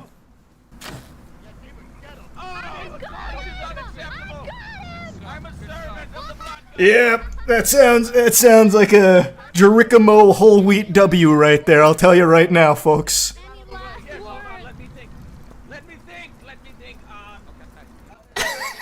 I think I got my fellow blood god acolyte killed, but at the very least, they didn't loot me.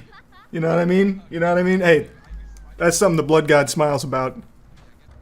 It's a long trek, my friend. God, why won't they leave? Why won't they leave? A new cycle. Just fucking leave. Can't even forget it, You know what? Hey, just remember when we pull up next time. Oh my god, are they building here? Oh god, I can't stay till the sun comes out. What's that light? That better not be the fucking sun. Not now! Not now! I can't grab anything. Nope, it's somebody else's light.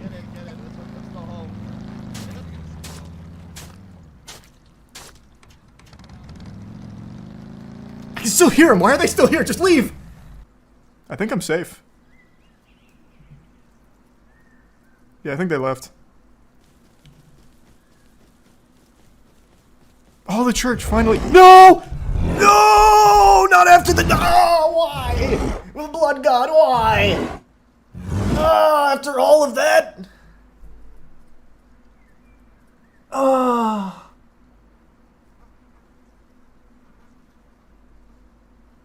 There's that bear that my blood god acolyte was speaking on.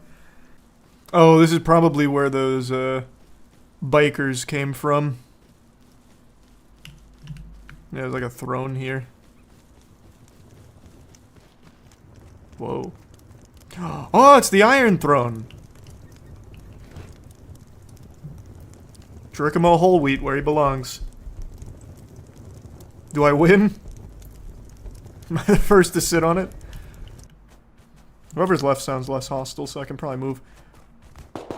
Okay, immediate gunshots.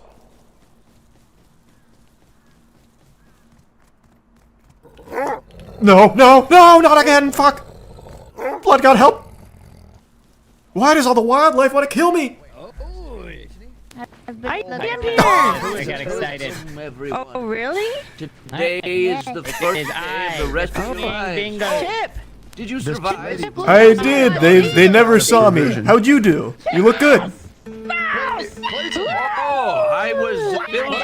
Every orifice was filled with arrows, and they dragged my corpse up to the back of a motorcycle and dragged me through the mountains. But it's good to hear that you made it out. You've never looked better, though.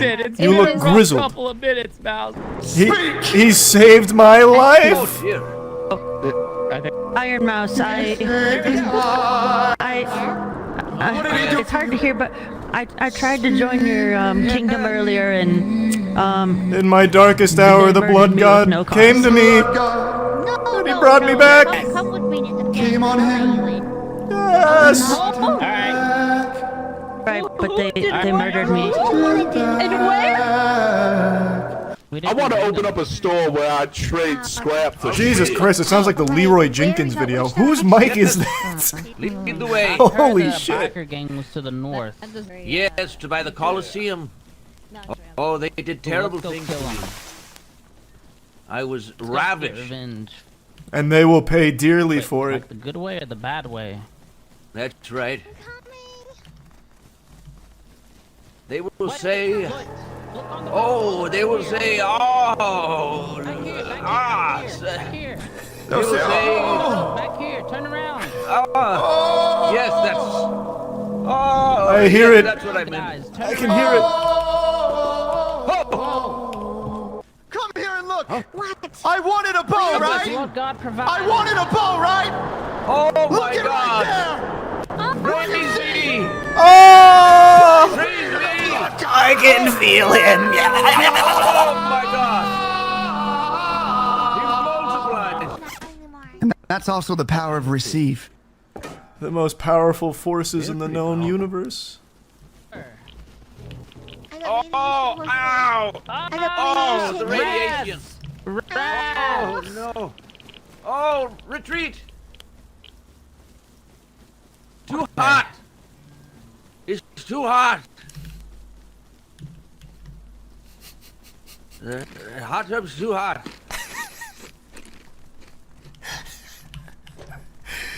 Who is that? I fucking love that guy. Who is Gimmick? Ooh, that was scary. I do want to fight. Oh, look! A sign! Oh, that's a strong sign. It's fresh.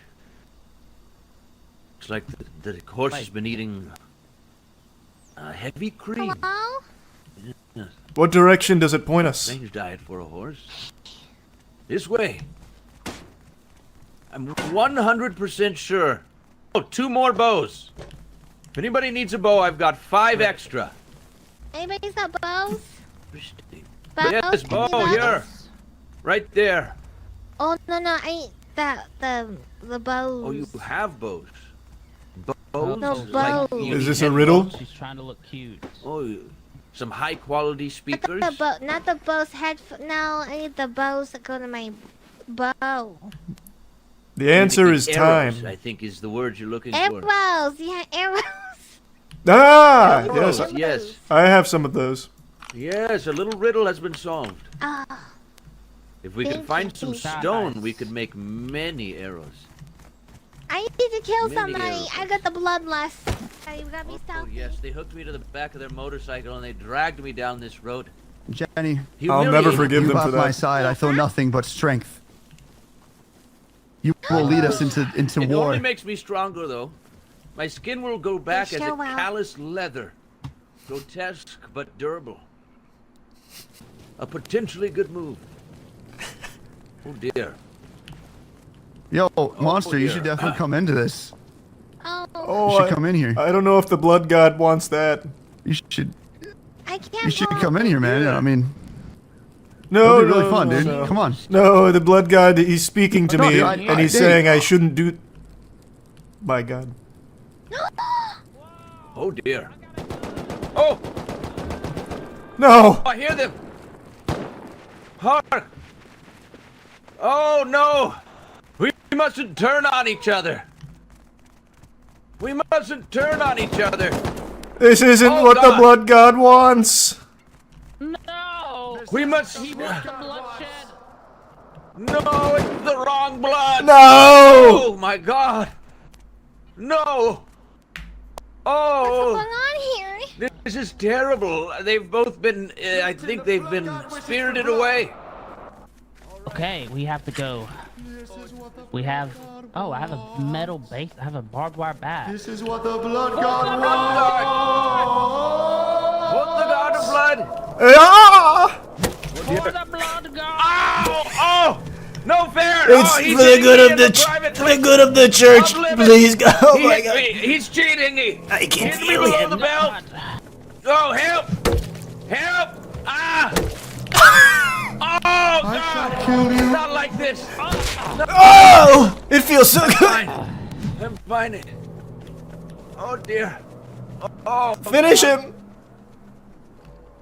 Oh dear. He got me right in the buns. I thought we'd agreed buns were off limits.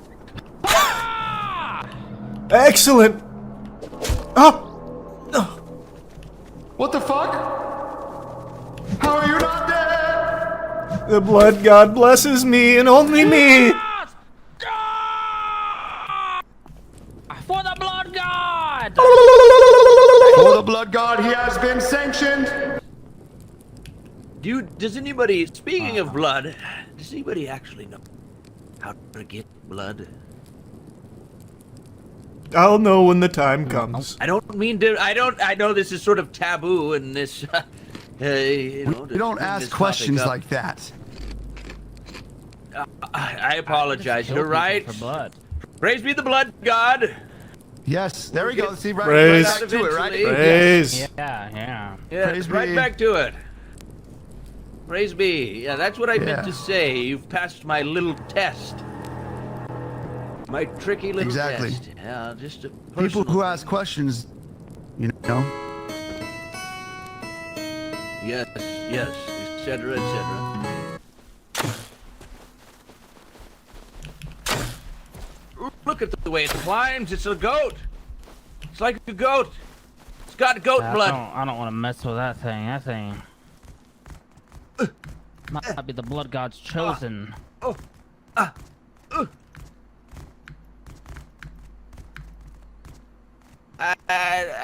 think the bear's gone. I think we need to come to terms with the fact that the bear is gone. I'm willing to accept that. I think I see something by the bridge. Let's go get it. To the bridge! I didn't see anything, but I think it's good to give them some kind of goal. To the bridge! Stop that train! Hello! Oh dear. Oh yes. Oh my god, this thing's full. Hello? Do we have fuel? Well, isn't it in there? Oh, it's I not in the... Oh, I put some fuel in there. Oh, good. How do Now we operate this start it. machine? Oh yes, here we go. Now we're moving. Now we're cooking with oil. Well, maybe I was supposed to turn. Dick's hopping, my girlfriend fucked my friend. Hello, hi, I'm on 2019. I think I was supposed to turn. This was one of my favorite hymns. Drugs to get high. I have soylent and wine. I respect girls by getting friends zoned and denied. Seem to have hit something. I'm a 2019 guy. I think science is a lie. I am offended online. 2019. Down with science. Down with science, up with blood.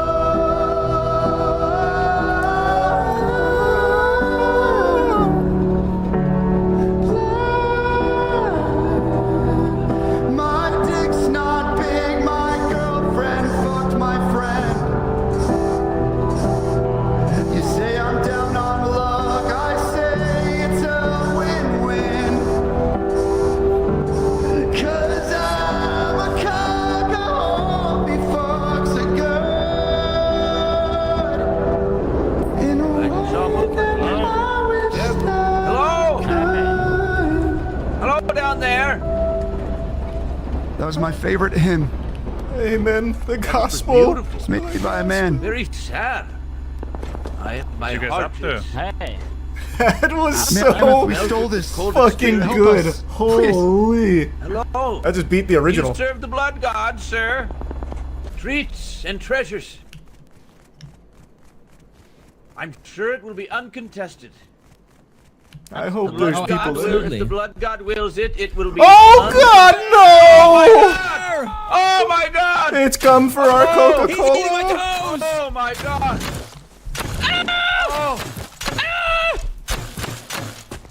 Oh Lord! Silence What a terrifying creature. A terrifying creature indeed. We must not be distracted. We must continue to the box. Genuine, I can use this to craft fuel. I will catch up with the train. Gather the crates. Watch out! Another Don't bear! run into the bear. Oh dear. Oh fuck! It please the blood god. Let it run. It's a coward. It's a cowardly bear. I've never missed a shot in my life. Never trust a cowardly bear. That's what I always say. Oh, did that hit? Always saying that. Whoa. Let me see what's in it. True blessing. Is there any food in there? Took You've got some metal arrows. scraps. I have food for you.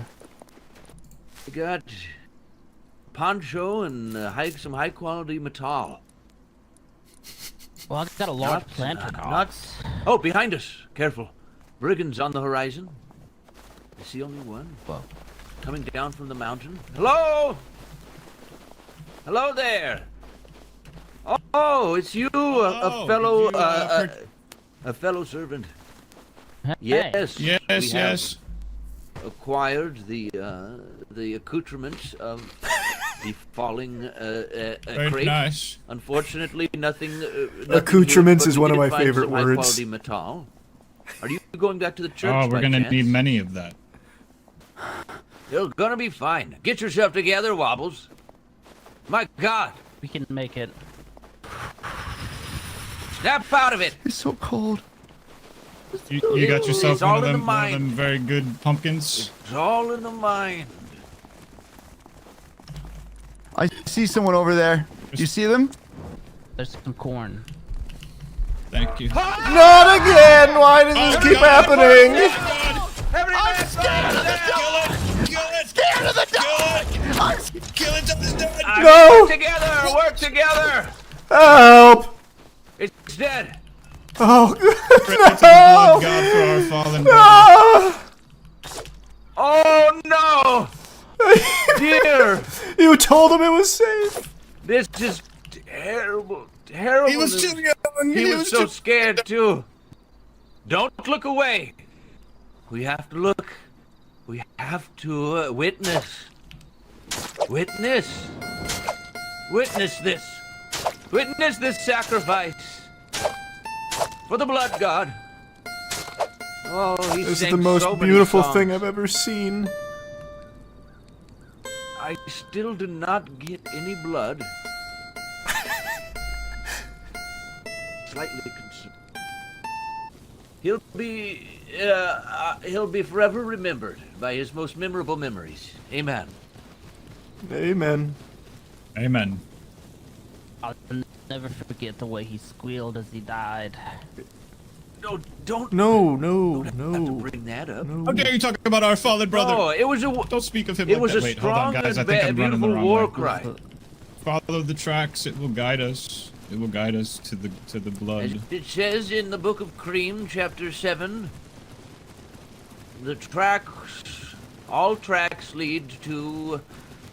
I was never good at memorization. The tracks. Follow the tracks and you'll never look back or something. Yes, indeed. Oh, that's the Indeed, one. brother. That's the one.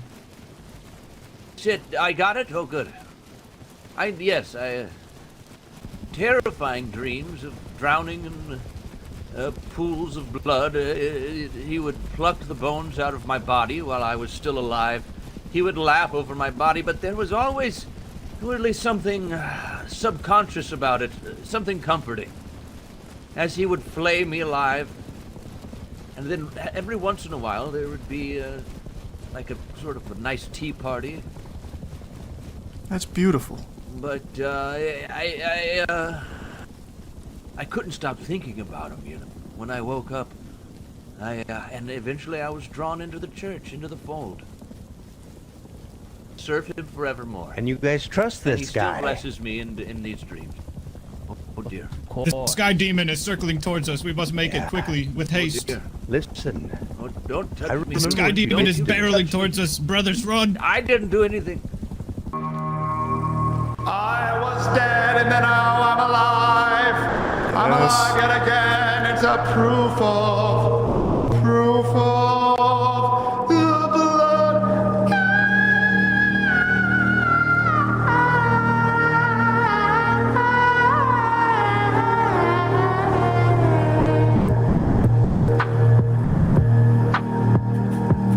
I was already a believer, but I believe more now after seeing it. I am a small D. Do you have a small D? We're under attack! We are under attack in the bus gate! They will run from us! They will run from us! This will be the last mistake they ever make. Give me a bow! Blasphemers! Give me a bow! Be gone, blasphemers! I need a bow! Hunt them down! I dropped a bow. Brother Wobbles, I dropped a bow. Fuck! Onward, brothers, Okay. for the blood! Where are our enemies? I will light the way for the blood. I can't see a fucking thing. Oh, Blood no, God we've- improve Are the my enemies eyesight. done enough? Side of us? This way, brothers! We've defended enough. Okay. May there be We've light. We've breached our borders. It's Ooh. fine. Rise, son. Rise. It's very brave. Very good, very good. We've shown them who's Where have they boss. gone? It's not long to farm cloth, right? It's just boars. I think I can do that real quick. Woo-wee! My God, I feel stronger than ever. Like a colloidal silver running through my veins.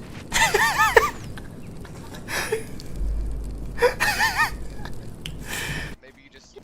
I didn't do anything. Praise be to the blood god. Praise, brothers. yes, oh yes, oh. Wait a sec. Did you come on me earlier? Nope. Don't know whose this is, but it's mine now. Need cloth. Oh, there's a boar.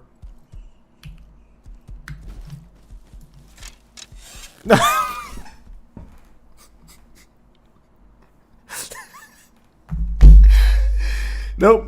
It's a pile of logs. You're losing it? Yeah, no, without blood, I'm going loopy. Is that a right there. It's a beautiful house. Hello. Oh, hello. I see you've made it through the tribulations. I've once again been ravaged. Yeah, some guys have They all the rolled luck. me up. World out there. They bound me. They rolled me up in twine, rolled me down a hill. Who did that? Left me in a pile of mud, a coconut. Oh, that Tell them dirty about how bastard. I protected you, though. The things I did to keep you safe. You should have seen He it. watched Wow, me go people are down gonna and he talk about ravaged my body. He ravaged me. it. This loot is all my loot. I found this on the body. Yeah, you're lucky I have a forgiving heart.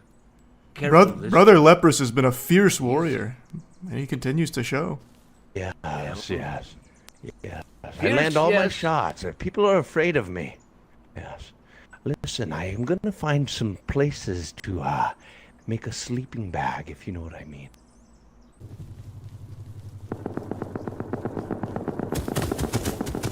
No, fuck, help, oh, fuck, Blood God, why, help, Brother Leprous, help, oh, Jesus Christ, help,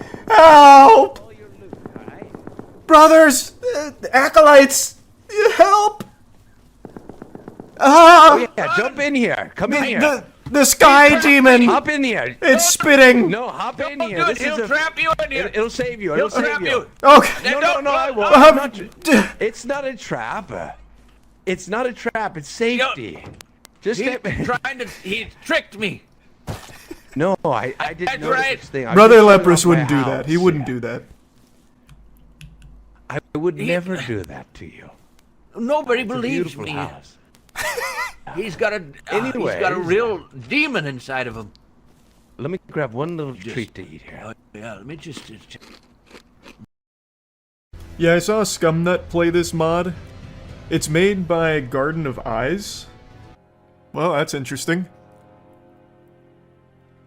Alright, so you can play Harry Potter in the Mega Mix here. That's the only change. That's the whole mod, yeah. It just changes that one character class to Harry Potter and nothing else. Alright. Let's put our name in the Goblet of Fire. I'm not gonna skip cutscenes. What if this is someone's first time seeing Elden Ring? I'll convince them that it's actually a first-person shooter. Here, the deathbed companion. Boo! Show me Dung Eater! Yeah! Loathsome dung eater. Loathsome Dung Eater! The lands between have never seen this type of gaming. Oh, hey, look, we even got flame carpet bombing off rip. A nuke, too. Some of these sound a little too... Oh my god. They sound a little too strong off rip. I can summon a tank and a jet. I've gone all the way up with the tech tree. I thought I'd start with like a 9mm, and I'd have to work my way up, but I started with a nuke. Honestly, this feels pretty good in first person, I'm not gonna lie. I thought this would be much more disorienting.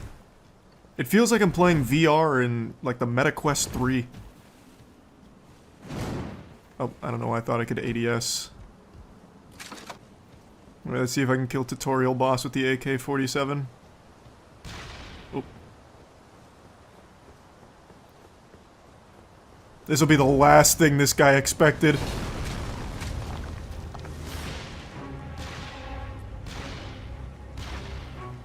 Alright, this is a little harder than I thought it would be.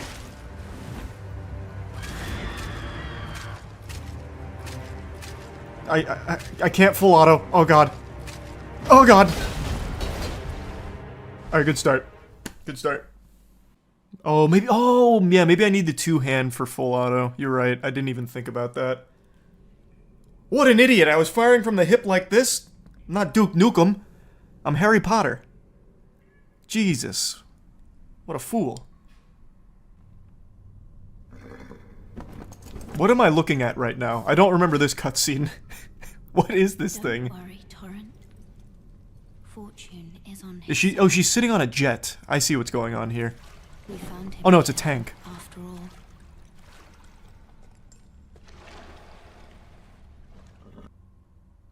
The Erd tree has been diffused. I got a special surprise for the tree sentinel. Oh! Alright, here we go. How do I gain altitude? I'm new to flying this jet. Take this, bitch! Oh god, that's not a lot of damage. Help! Help! Help! Climb! There's no way you can hit me up here, right?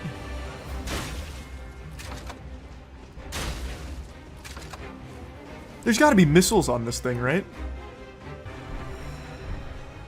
Maybe my little joystick. No! Fuck! Oh, he thought of everything! Now my weapon control. So why can't I fire this RPG, though? Oh, there we are. Hold on, sorry, just testing, calm down. I just can't fire it on my jet.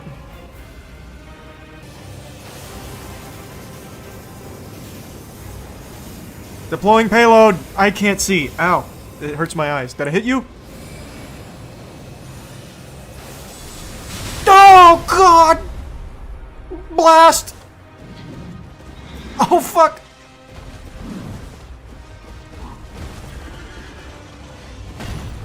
We'll do it the old-fashioned way.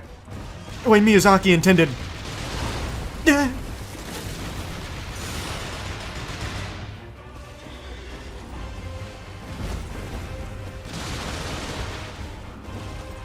I don't need newfangled technology. I got the classics. Whew.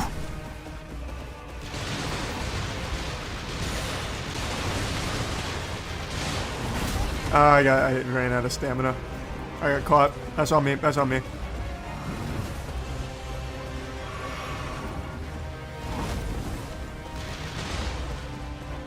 Oh boy, I'm out of bullets. Oh god.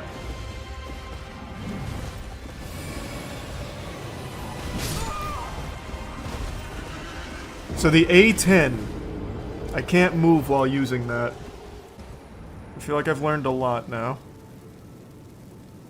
Carpet bomb. There we go. This is how wars are won, son. I lost him. Good fight, Tree Sentinel. The great enemy's got nothing on the U.S. military complex. Pardon? I've got places to be, pussies. I'm currently maidenless, and I'm looking to fix that. Excuse me. Okay, hold on, I'm taking a lot of damage from myself. That's on me. That's entirely on me. Okay, what's happening?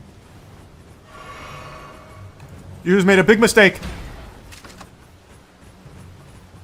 Oh my god, I'm stuck.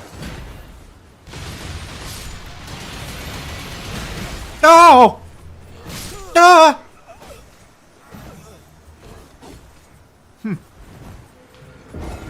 What do you know? Can I only... I can't aim this? Oh, there we go. Now I can.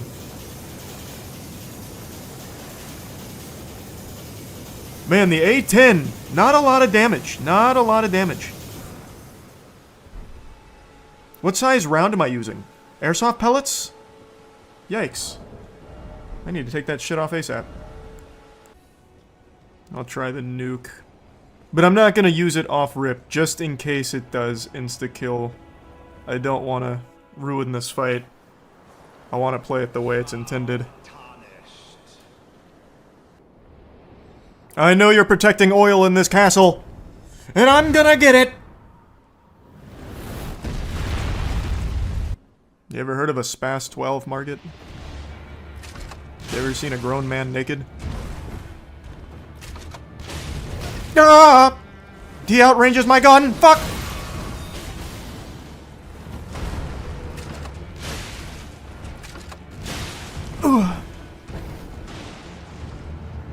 Swap. I'm nuking! Oh, excellent fight. I had to whip out the big guns for you, Margit. Very impressive work. We'll teach you in the history books. Right next to some of America's greatest patriots. Get war crimed, nerd. Speaking of, do we have white phosphorus yet? Godric, I'm on my way.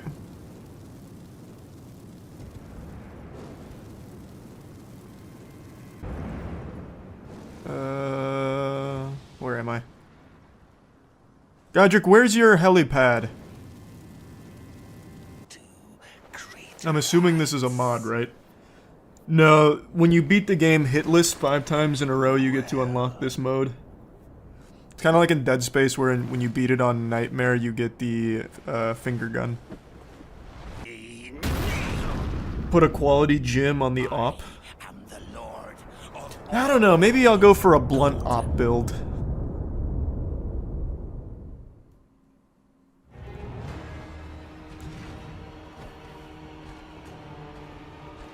How do I, hold on.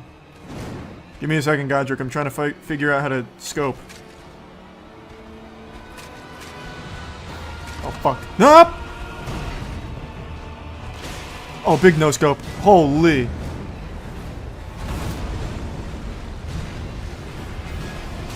Shit, that last one clipped me.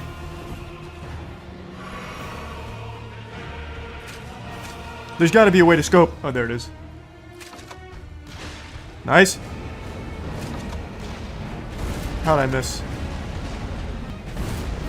Oh, I'm stuck. What a fucking dodge. I'm nasty. I'm hitting him with some crazy fucking moves. Uh-oh. Too early. Ah!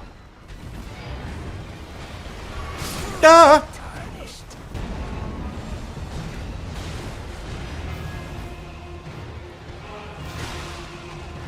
Alright, back to first person. Oh, come on. Damn. You dirty rat. I'm gonna try and finish him with a 360. That's the plan. Shoot! Scary. Shoot! Ah, nice. Alright, one more, then we focus on the no-scopes. Stun? Oh my god. I forgot that box. Ah! Nice.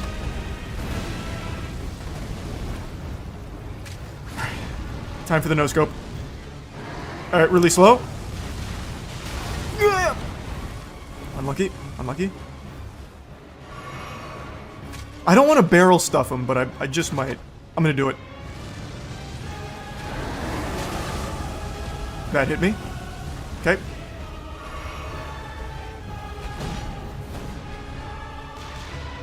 Fuck. I think my goose is cooked, sports fans. It's gonna take a miracle.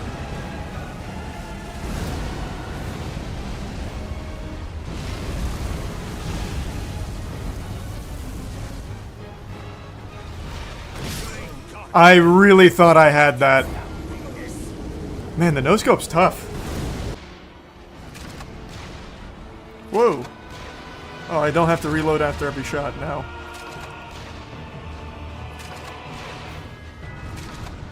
He's so confused. He's just rolling around.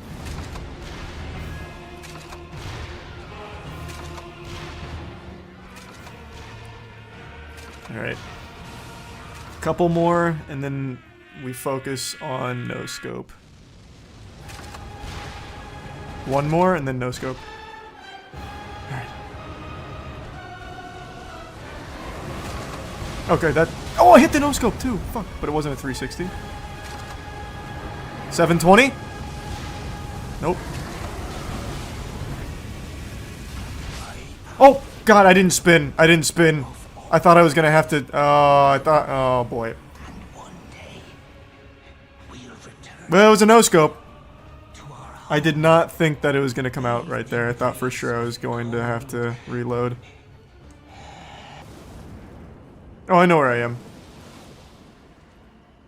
Here, I'll go backwards to the wolf.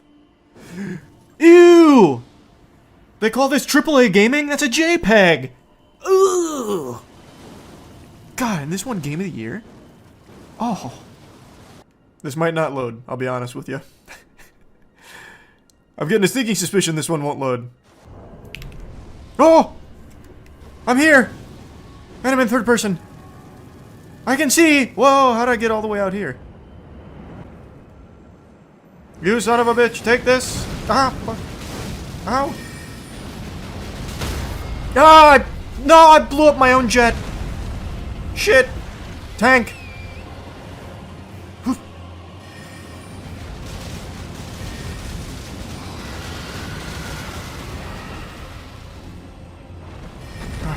We're doing it!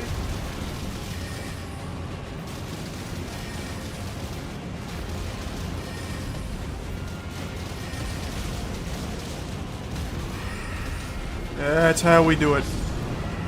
That's how humanity left the caves all those years ago. We went from troglodytes to what we are today at the top of the food chain. That's all thanks to the good old-fashioned Abrams. God bless. Getting a little confused here. Please don't do that again. Excellent shot, but no more of that, please. I gotta find my way around. Any minute now? That guy said, holy shit, he's got an RPG. I'm just gonna back away slowly. Maybe he didn't see me. You got some fucking nerve, pal. You got some goddamn nerve. Oh, God.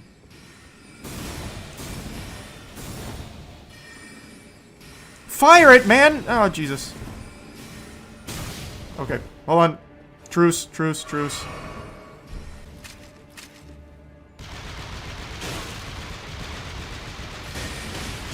Come on! I need to go back to first person. God, there's so much downtime on that.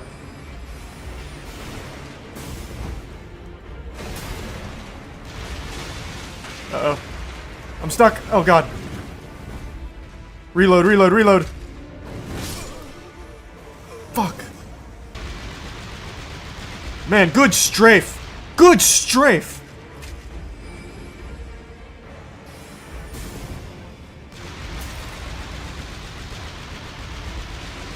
Oh, he's good. He's good. This is not his first FPS. I've got him really scared, though. I still couldn't dodge in time. Oh, this time I actually spawned normally, and the camera's on my feet. Oh, this is an interesting perspective. I see what my feet see. I'll just run.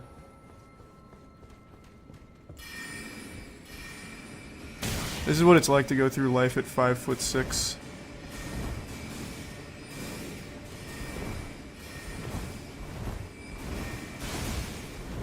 Almost there.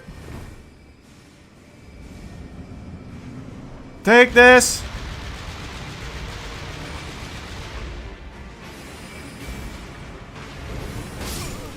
I don't know what even...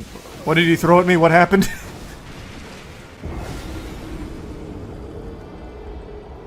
Yeah, I was taking the crawl challenge there. That was tough.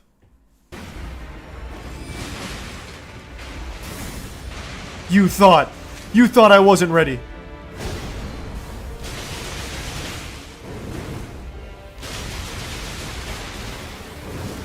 I couldn't dodge, I was out of stamina. I can't see. Damn it! For my entire bar of stamina, this AK hits worse than like a normal weapon in the game.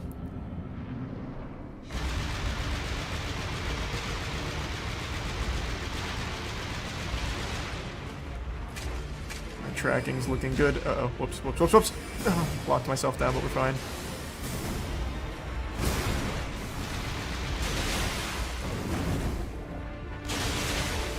No stamina, I blew it. That was a dumb idea. I can't see.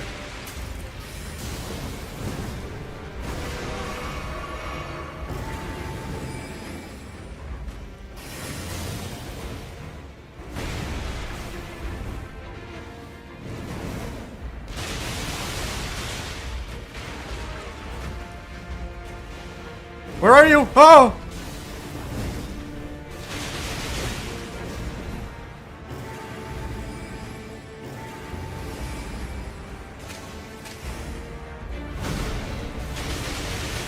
Fucking spray!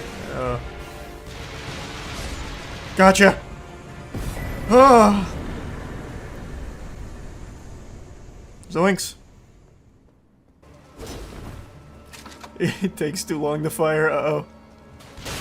Oh! Out of midair, idiot!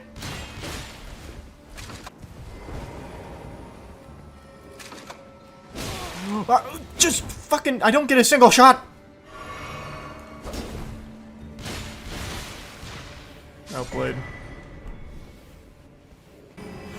I thought for sure one shell would make it there, but I guess not. There we go. Come down. Take this.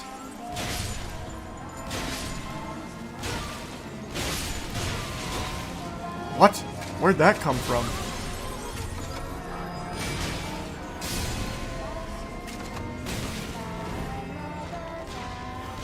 I don't know how I did that, but I need to figure it out, because that was like actually useful. This is probably the only fight where I might be able to use this.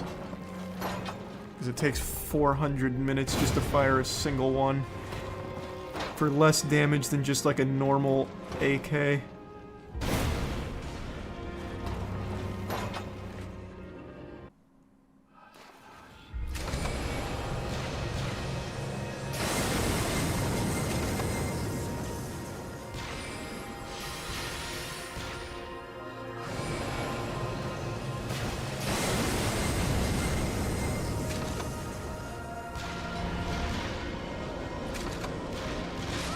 Nice. Outplayed. That's how we fucking do it. I don't understand what makes it shoot so many though. See, like what? That was like 3 shots. What is causing it? Thanks, Jacobus. I must know. The Mariner. You sick motherfucker! Take this. Oh, you got so lucky I missed somehow. I keep hitting my jet. You think that can work on me? Oh, God. That guy's good. Alright, the Mariner might just be the counter play. Too far. Hold on, hold on.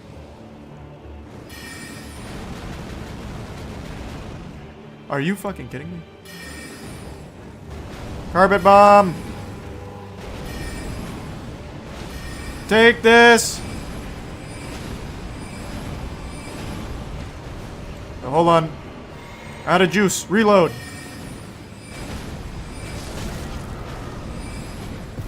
Gotcha.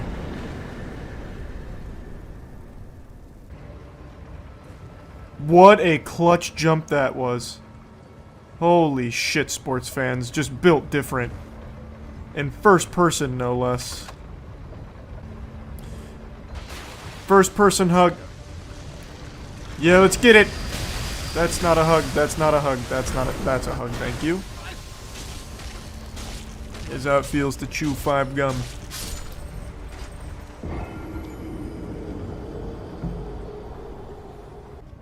I remember you can drop down there without dying. I don't remember the strat for it though, and I don't feel like doing it a million times.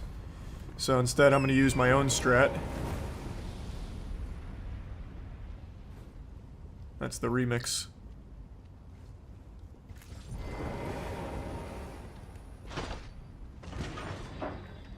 Bye-bye!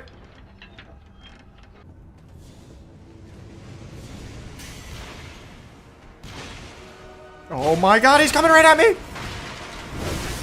That's... I'm never gonna dodge a single fucking...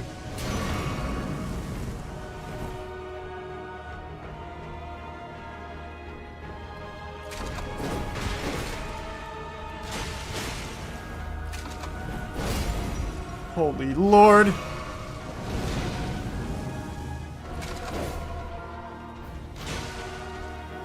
He doesn't take a lot of damage.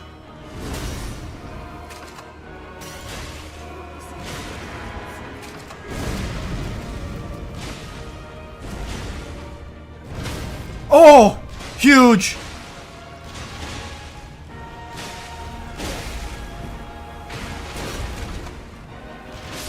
Clutch. Actually, just the best.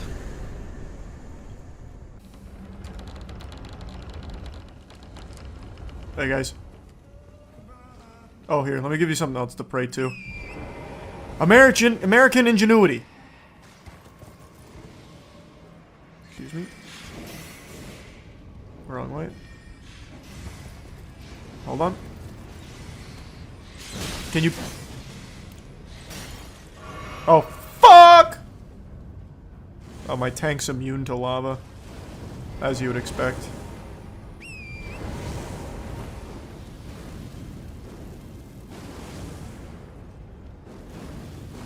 Not so tough now, huh? Idiots.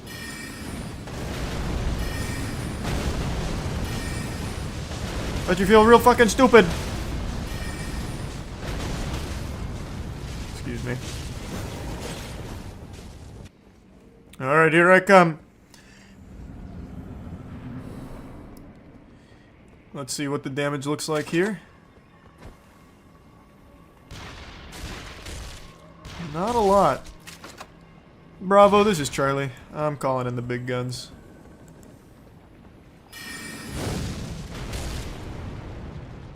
Gonna need to adjust that targeting computer.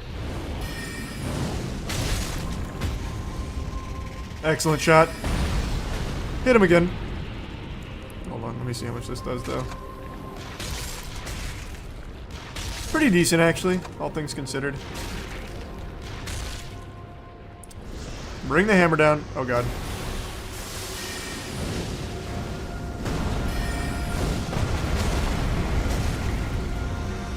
Is that you or me? I know that one was me.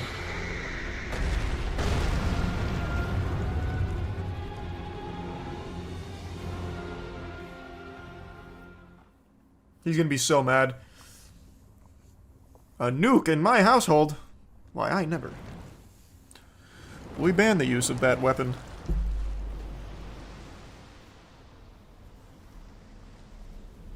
After this, I should be able to hit 34 int so I can try that other weapon.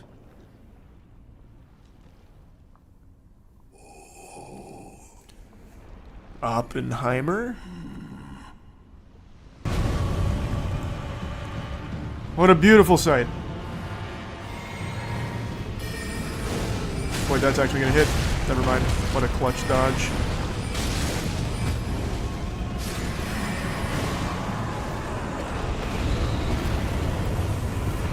Alright, back to using weapons.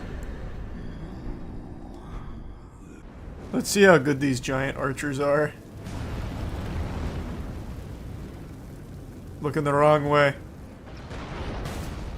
That one guy at least had the right idea. Dropping payload.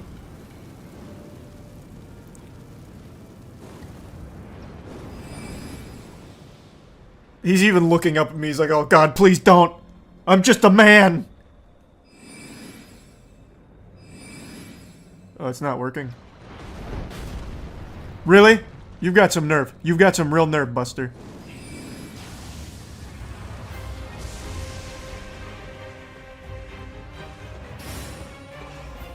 I see. I see how this works now.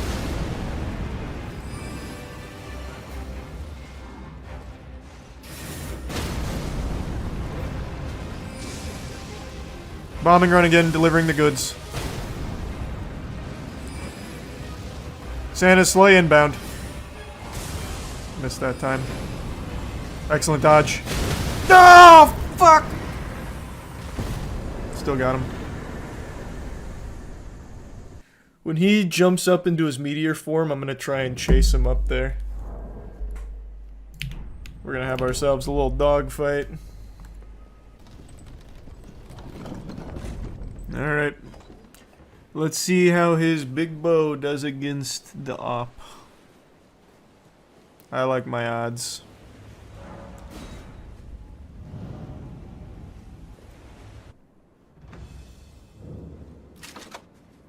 Can he hit me from here? I don't remember. That's a yes.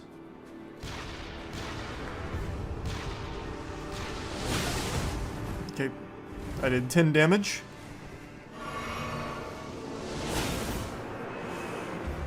Alright, I'm coming at you. Oof.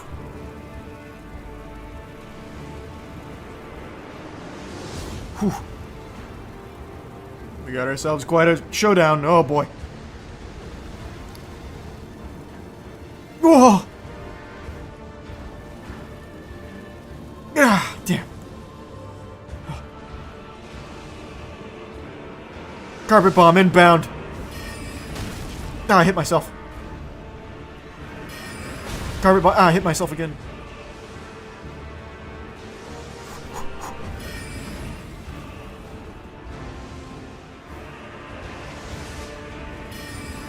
Yeah. I'm gonna shoot myself out of this guy before he does. Oh, he's good. He's good. Yeah. Alright, coming in for landing. Oh.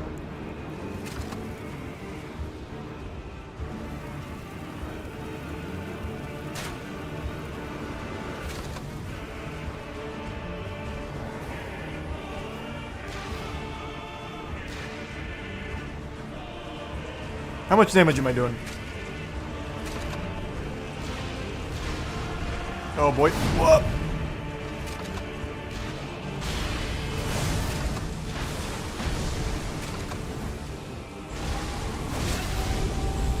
Uh-oh. Ah! Fuck! I'm disoriented.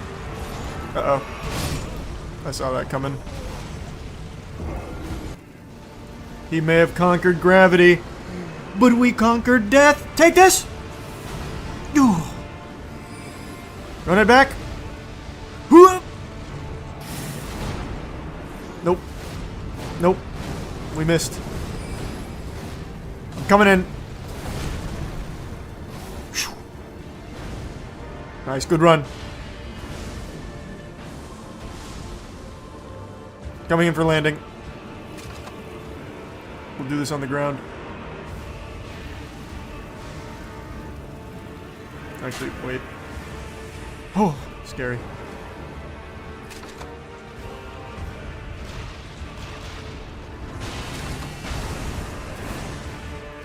You think you can escape? Where are you? Where are you, you sack of shit? I see you! High up! Oh, imagine.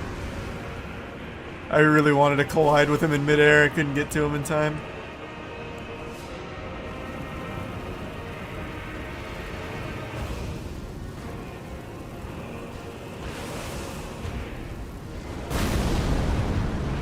Uh-oh, no, don't kill him with this.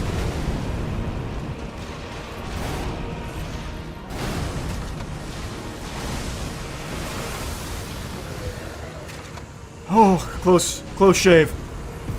I was just gonna stand my ground and risk it there. Perfect. Let's load. Hello? Godfrey? Godfrey? I'll come in the back. He must just be waiting for me in the... Oh God! It was a trap! Oh fuck. I actually can't see half of those moves. Oh.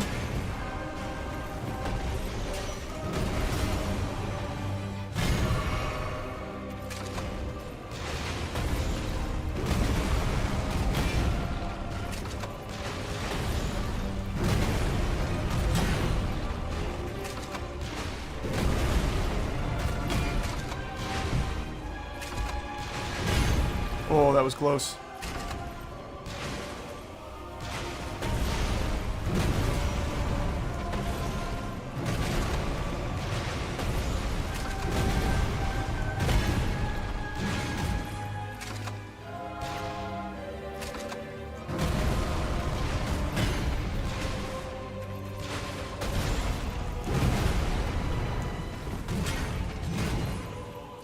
We're looking pretty good. I'm in a good rhythm here.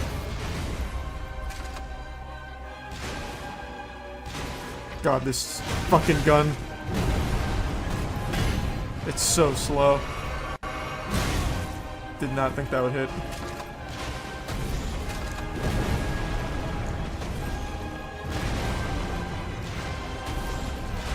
I thought that would kill. Oh, and it did.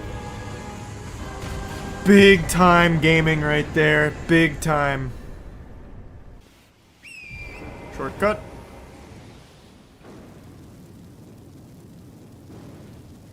Morgoth, I'm here. Uh-oh. Forgot to reload. God, the AK's bad. Uh-oh. Bad time to reload. I'm out of stamina.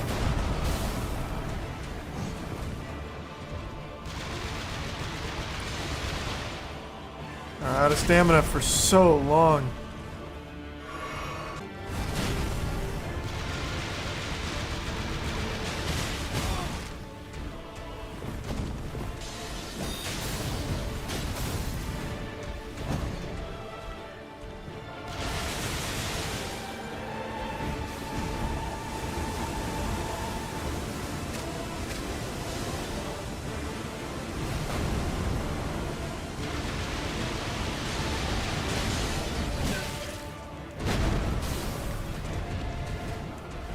Whoa, scary.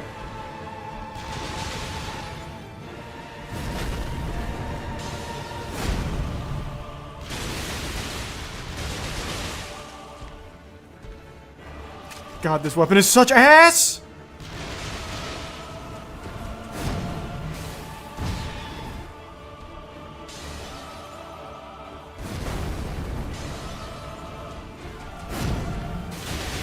Oh, didn't expect that. Alright, let's use a real weapon.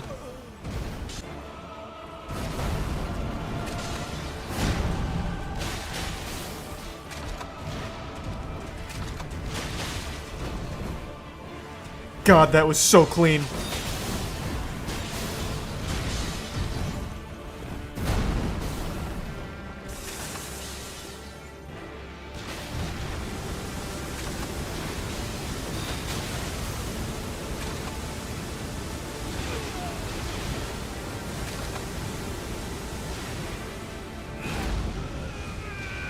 Come on, baby. Keep popping them, keep popping them.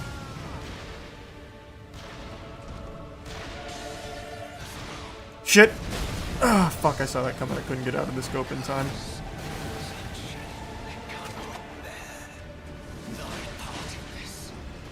No! Fuck, he's behind me.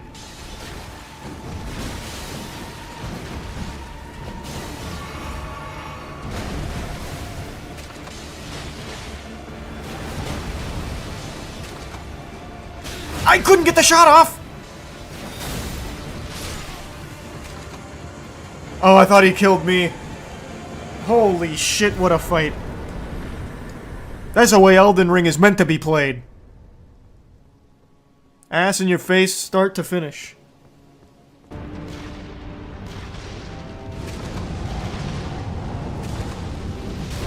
What? Fucking baloney. Help! I can't see. Where am I? What am I looking at? Oh, shit!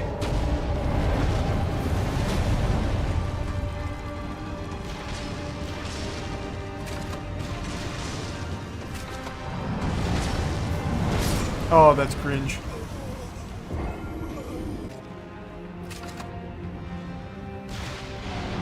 There we go. Clean.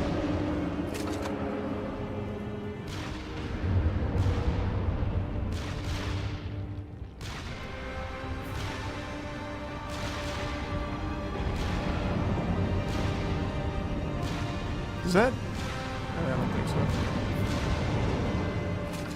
Still better to just hit leg.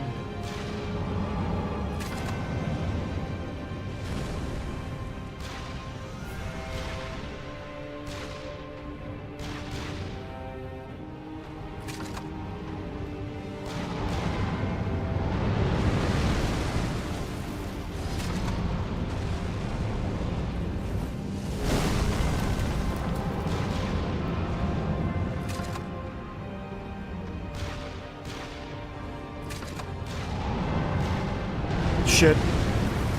Scary. How'd that hit? Oh fuck, I'm gonna get all disoriented now.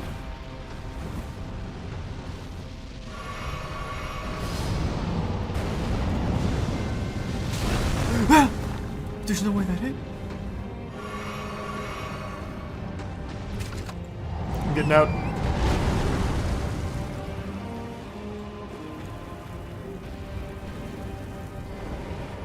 Had to reposition on his ass.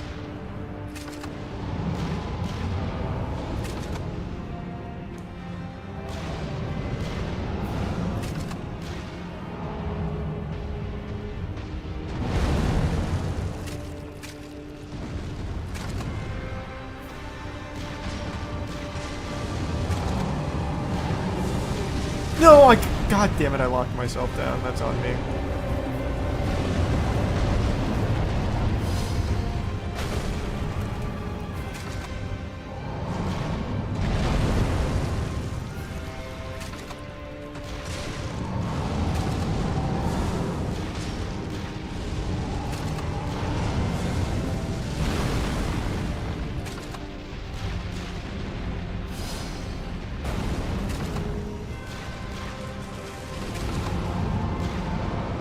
There we go, there we go. Jeepers, creepers. The op is not doing as much as I'd like it to do to that foot. I'll tell you that much.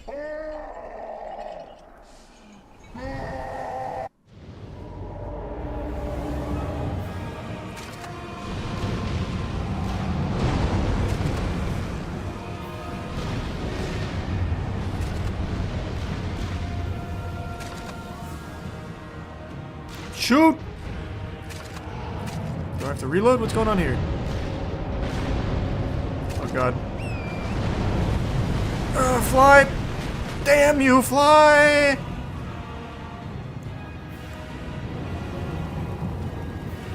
I'll show you some real fireballs.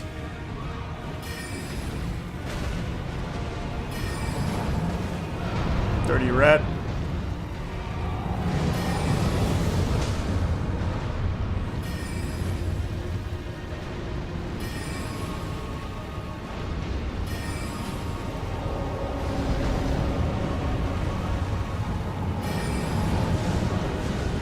Oh, fuck.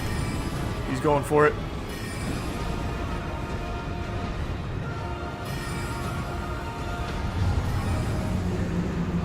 That's how we do it.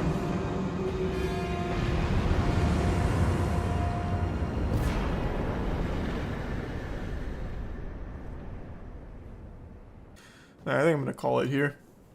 I'm getting tired. That was a fun mod, though. Now I'm sure I could fly straight to Radagon and then do Elden Beast if I wanted. But I think we experienced all the mod has. It was fun.